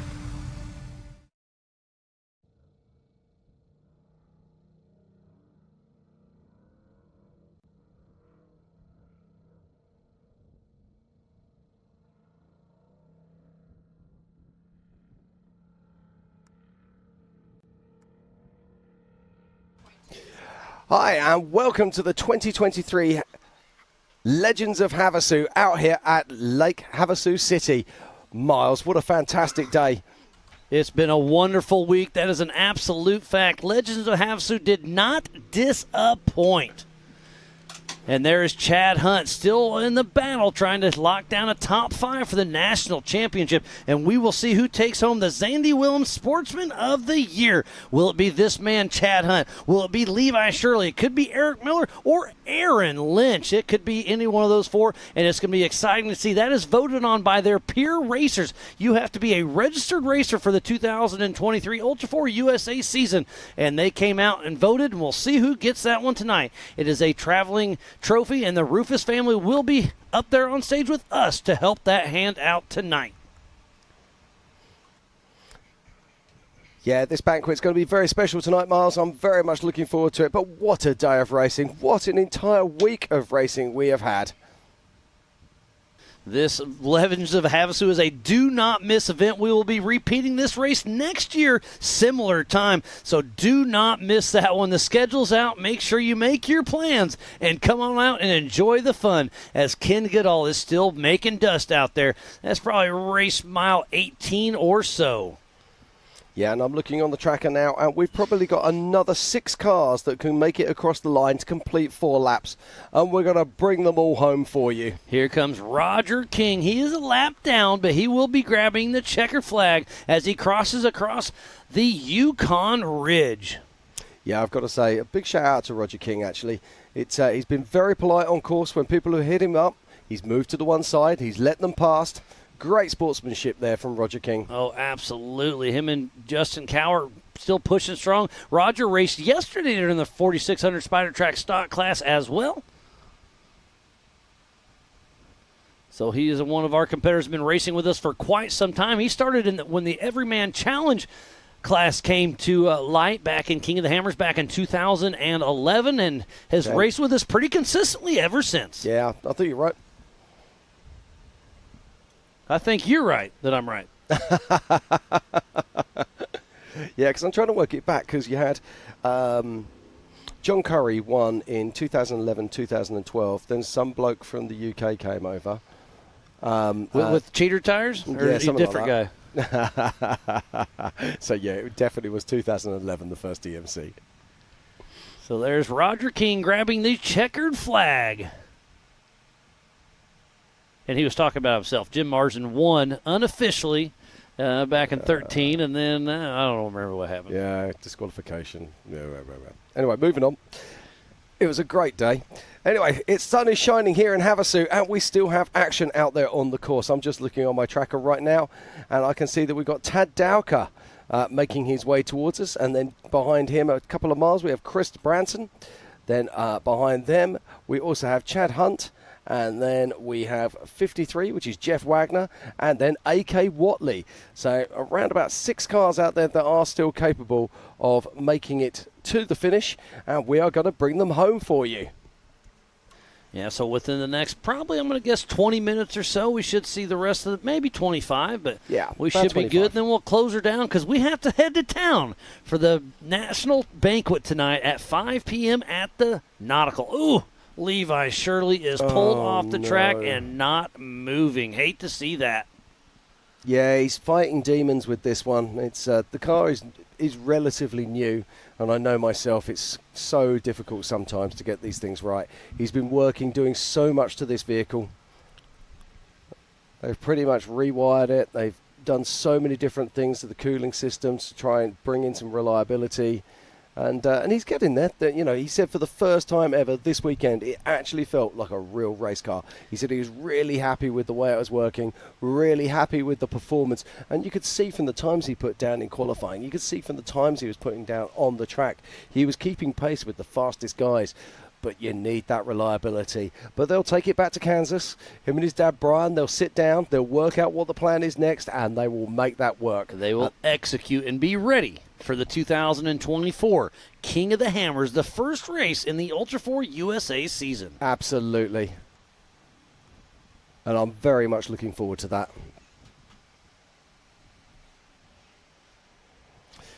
So we're probably around about 3 to 4 minutes away from seeing Paul Herschel crossing the line. And Paul, of course, he was leading for the entire of lap 2.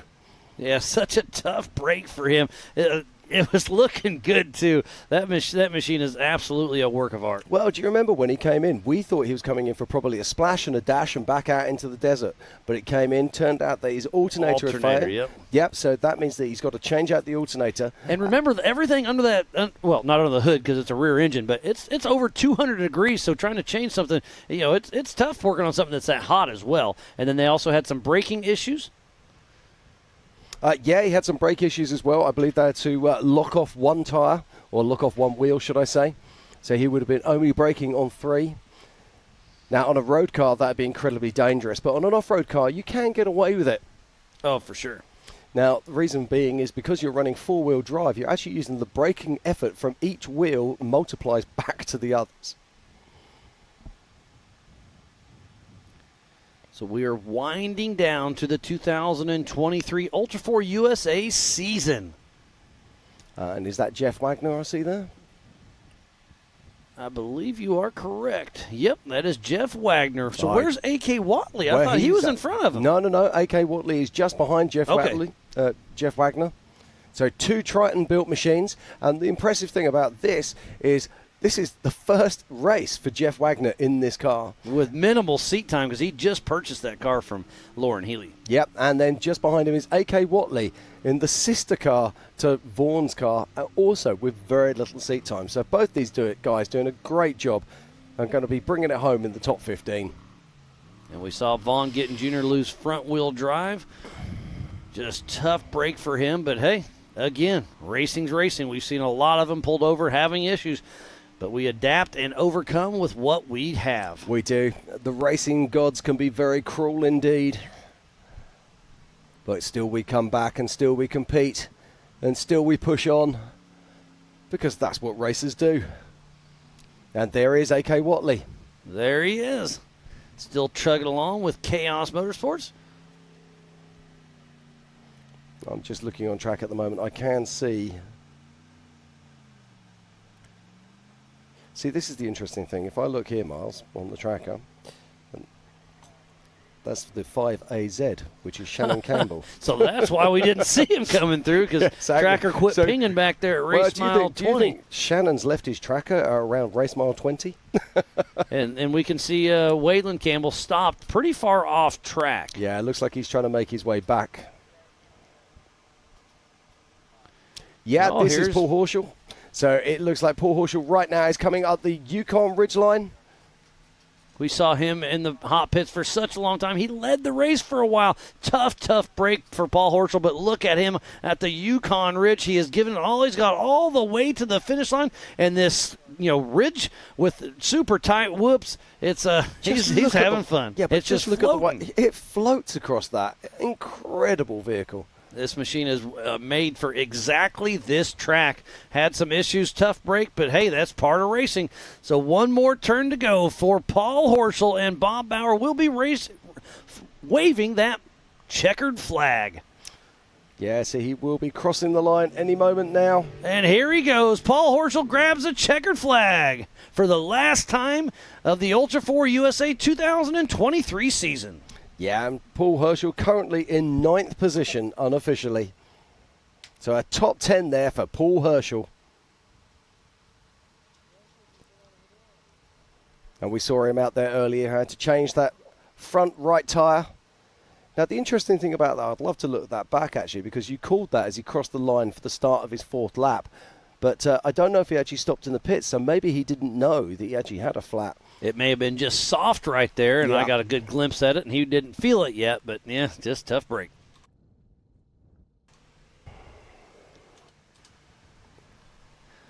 And there we have another one cruising. Oh, it's Jeff Wagner, I believe. See the red hood and the white body?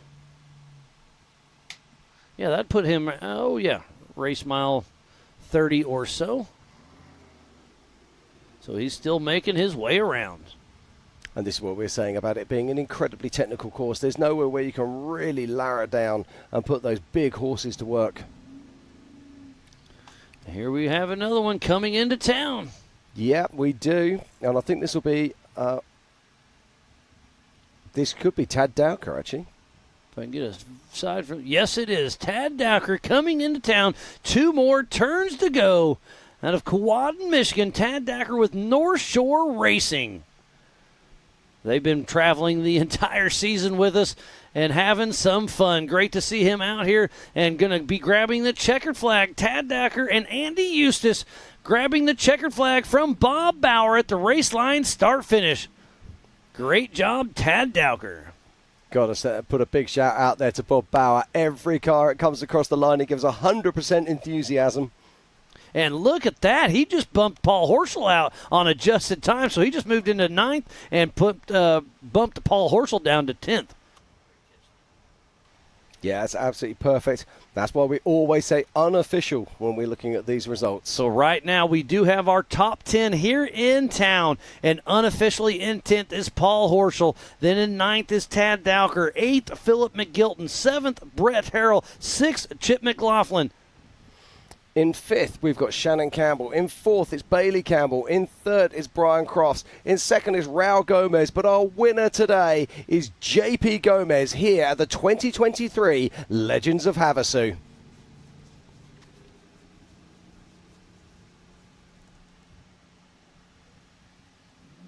Still a few more cars out there on track, Miles. Yeah, it's not nearly as littered as it was last night. We had a lot of broken cars, because definitely the dark played its toll on that. Yeah, we've got another 4 cars out there that we can bring across the line. I'm expecting Christopher Branton to be the next finisher. And he will be closely followed by Chad Hunt. Is Jeff Wagner still plugging away? Yeah, and somewhere just behind him will be A.K. Watley. Being held back by that choking white dust.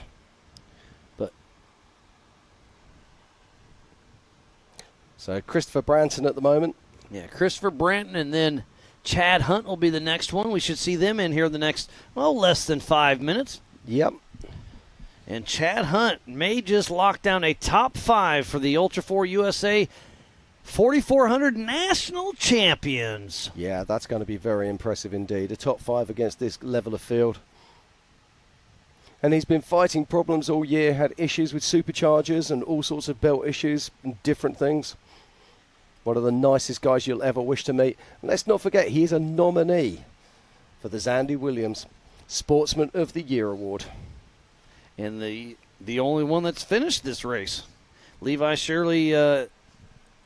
Aaron Lynch did well, too. Okay, Levi Shirley has stopped out on course. We saw that. Eric Miller is here on site but did not race. Yeah, did you see that then? Jeff Wagner just caught in his own dust, nearly high-sided up into that ridge.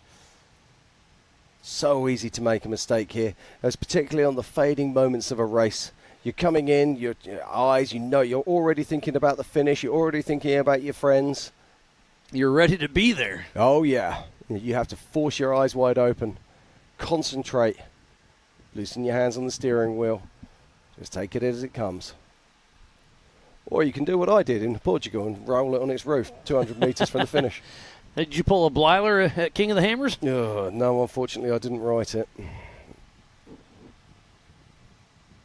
And here comes Christopher Branton at the Yukon Ridge. About 1 minute to go, and with Kamikaze, Chris Branton, and Ryan Webb. Now, look at the difference here between this car and Paul Herschel's car. We just saw hurtling down across the Yukon Ridgeline. But this is great to see Christopher Branson coming to the finish of this race. He's going to be hovering around that sort of top 10 mark. A superb result for Chris Branton. Yeah, I think he'll, we'll see if he can bump anybody out. Well, he might well do, actually, because I think Chris Branson... He started in 19th position, so I don't know. We'll see.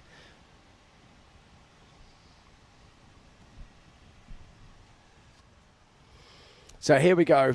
Christopher Branton, 2 turns to go. Comes down the hill, going past the hot pits, over the last couple of whoops. He'll be coming around the final bend.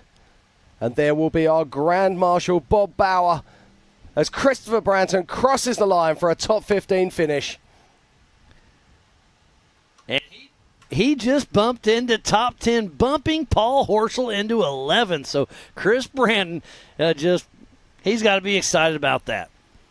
Yeah, absolutely. What a great run there for Chris. He's got to be tired, too. Yeah, absolutely. Well, all of these drivers. I mean, do you see JP Gomez earlier?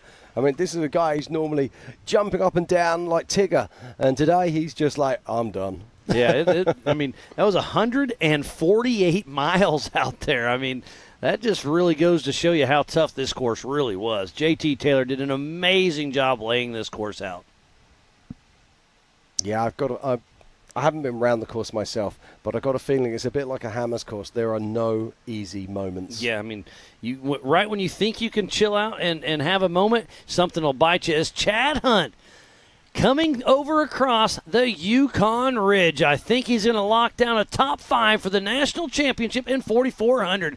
Chad Hunt, as part of Team Indiana, just one of the greats in our group and showing us what Ultra4 USA is all about. I know his wife, Nikki, is here. She's got to be all smiles at the race line start-finish as Bob Bauer is getting ready to wave that checker flag once again. Yeah, and he will be our 3rd highest finisher for a solid axle car today, bringing home his Miller chassis. And I'm doing quick math. He might bump Chris Branton out of that 10th position. It's going to be down to the 2nd. This is going to be a race to the finish. Is Chad Hunt going to be able to bump out Christopher Branton for a top 10 finish here for the 2023 Ultra4 USA Legends of Havasu? He comes around the corner now. He sees our Grand Marshal Bob Bauer. Bob shows him the checkered flag, and Chad Hunt crosses the line. Oh, and he does. And he does. He bumps Chris Branton to 11th. Chad Hunt with a top 10 finish for the final race of the season. So it's looking really good for a top 5 in the national championship for Chad Hunt. Fantastic. They got to be excited right now. Window nets are already down. Did you see that? They were barely across the line and the window nets were straight down. That was the... Get me out of here. Get me out of here. Because remember, Rick rode with Ryan Taylor last night in the night, so he is worn slick. Oh, wow. Definitely. Right, we're looking back at our racetrack, and it looks like we have 2 more cars that can finish. It's Jeff Wagner and A.K. Watley in their Triton Fab machines. And they are on top of each other right now, it looks like. They are indeed. And they're about, less than 10 minutes away. Yeah. Probably about 7 or 8, I'm guessing, depending on pace. And looking on to the rest of the course right now. Jeff Wagner, number 53, should be coming across here very soon. And then the 4089 of A.K. Watley. Those are the next 2 we should see. And the trackers are updating. It's going to be interesting. Who's going to be able to get in here first? Yeah, it's going to be very interesting. It looks like we've actually got some traffic coming in there. It looks like we've got Dalton Hamilton, who will be coming in to complete a 2nd lap. So it'd be great to bring Dalton home, but he will only be completing his 2nd lap, not his 4th lap. So here is Dalton Hamilton now. So Dalton Hamilton and Austin Thompson. No. Who was he riding with? I think you were right there. Okay. I've said so much today, I'm confusing myself. No, I think you're right. I think it is Austin Thompson riding with Dalton Hamilton. So Dalton Hamilton and Austin Thompson. It's been a long weekend. But they got this bomber chassis. They're going to bring it across the line. Just a couple more turns, and Dalton Hamilton will grab the checkered flag. I do believe he is a lap down, but he's still got to be excited about this one. Yeah, I think he might even be 2 laps down, but still great to see them crossing the line. So Bob Bauer has the checkered flag in his hand for Dalton Hamilton and Austin Thompson for that bomber fabrication machine, and there it goes. And that's the checkered flag, but we still got 2 more cars on course that we're going to bring across the line. That is A.K. Watley and Jeff Wagner. In which order, I cannot tell you. The tracker is bouncing backwards and forwards. We did see that it was Jeff Wagner who had the lead, but anything can happen. Especially for all the guts and glory, all the way to the finish line. I mean, you see dust, you want that dust. Oh, yes. I am so guilty of that. Yeah, it's the rabbit versus the hare mentality. And, yeah, you see the dust, it makes you hungry, but it can make you make a mistake. Yeah, that's the trouble. My co-driver's sitting there going, they're not in your race. Leave them alone. Particularly at the Rally Breslau.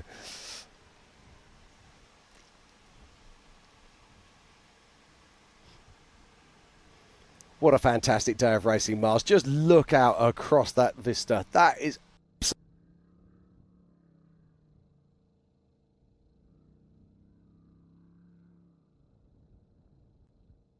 can see Havasu Lake in the background there and our incredible race course in front of us.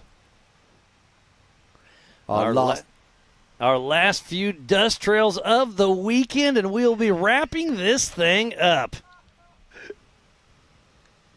Jim, it's been an absolute pleasure working with you and the entire team all weekend long. Always a pleasure, my friend. It's always great to be here. It's always great to come to America. It's always great to be racing with Ultra4 USA. I can't wait to see what the future holds. I cannot wait for King of the Hammers 2024. The future is bright, that is for sure. Absolutely.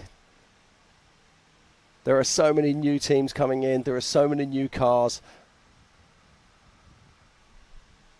And we have a lot of people that have been racing with us for a long time that just won't give it up, and I love that part as well. Okay, now is that Jeff Wagner we can see there? There are other cars on course.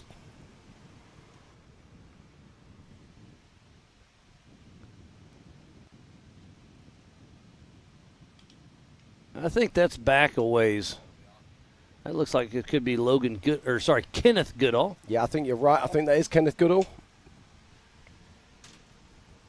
But now here he is, Jeff Wagner. Look at this. He snuck in through the back door. He's got one more turn. And there is Grand Marshal Bob Bauer showing him the checkered flag as Jeff Wagner crosses the line to complete 4 laps in his... Am I right in thinking this is his first Ultra4 USA race?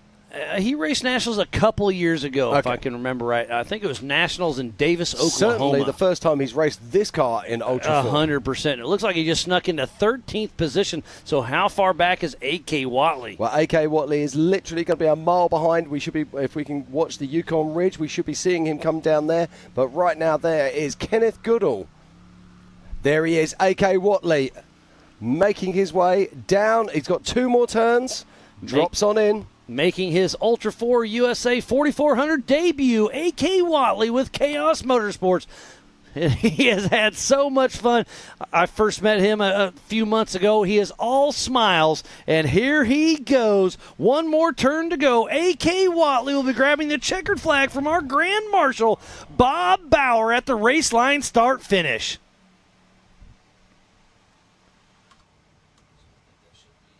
Oh, wow, and that's incredible. So there's a credible yin to our yang there. A.K. Watley takes 10th position from Chad Hunt on adjusted time. Wow, a great top 10 finish with a stacked field in his first 4,400 race. He's got to be super, super excited about that. A.K. Watley, congratulations, my friend. Yeah, and let's go through the 14 finishers. Get your head around that, Mars. 14 out of nearly 50 runners and riders. We had almost 50 4,400 cars come across the green light this morning at 10 a.m. We've been racing for 5+ hours today. Well, we started with the youth this morning. That was a lot of fun, too. But the 4,400s raced for 5+ hours. Yeah, absolutely, and it's been an incredible thing. We were talking about it earlier. Lauren Healy, our pole sitter, after that amazing qualifying run yesterday, he led the race. Then it was Cade Rod who stepped up to lead. Then it was Paul Wolf. And then Paul Horschel. Yeah, absolutely. Then Paul Horschel. Then we have Waylon Campbell. But then, of course, step up JP Gomez. And then he ran away with it for a little while.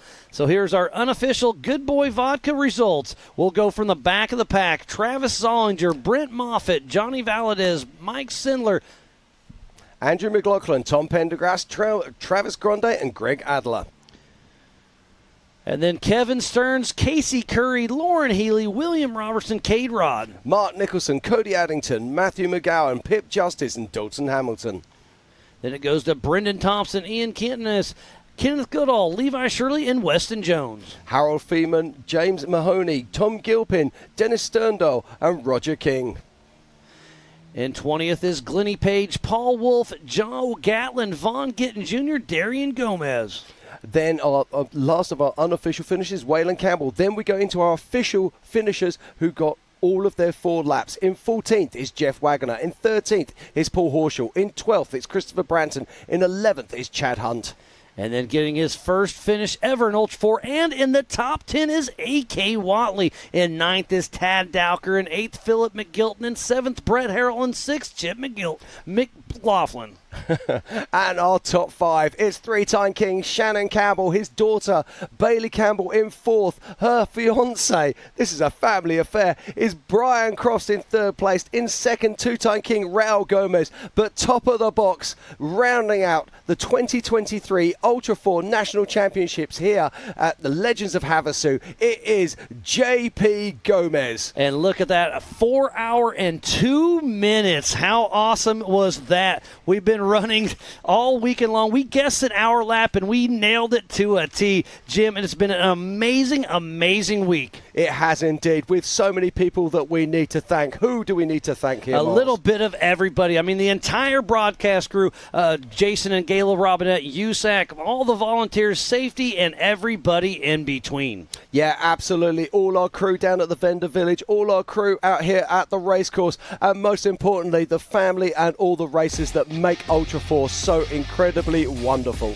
And Bob Bauer, look at him starting the race this morning. We started at 10 a.m. We've been racing for 5+ hours, Jim. It's been a lot of action all over the course all weekend. Jim, so much fun we had. Yeah, absolutely. The action just comes thick and fast. I cannot wait for the future. This is Ultra4 racing. This is why we come racing, because we love this so much.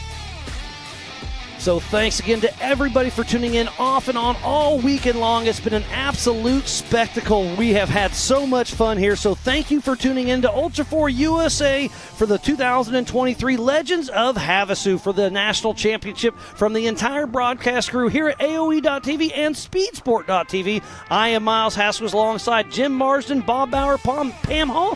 Thank you, and we will see you up next at King of the Hammers early next season.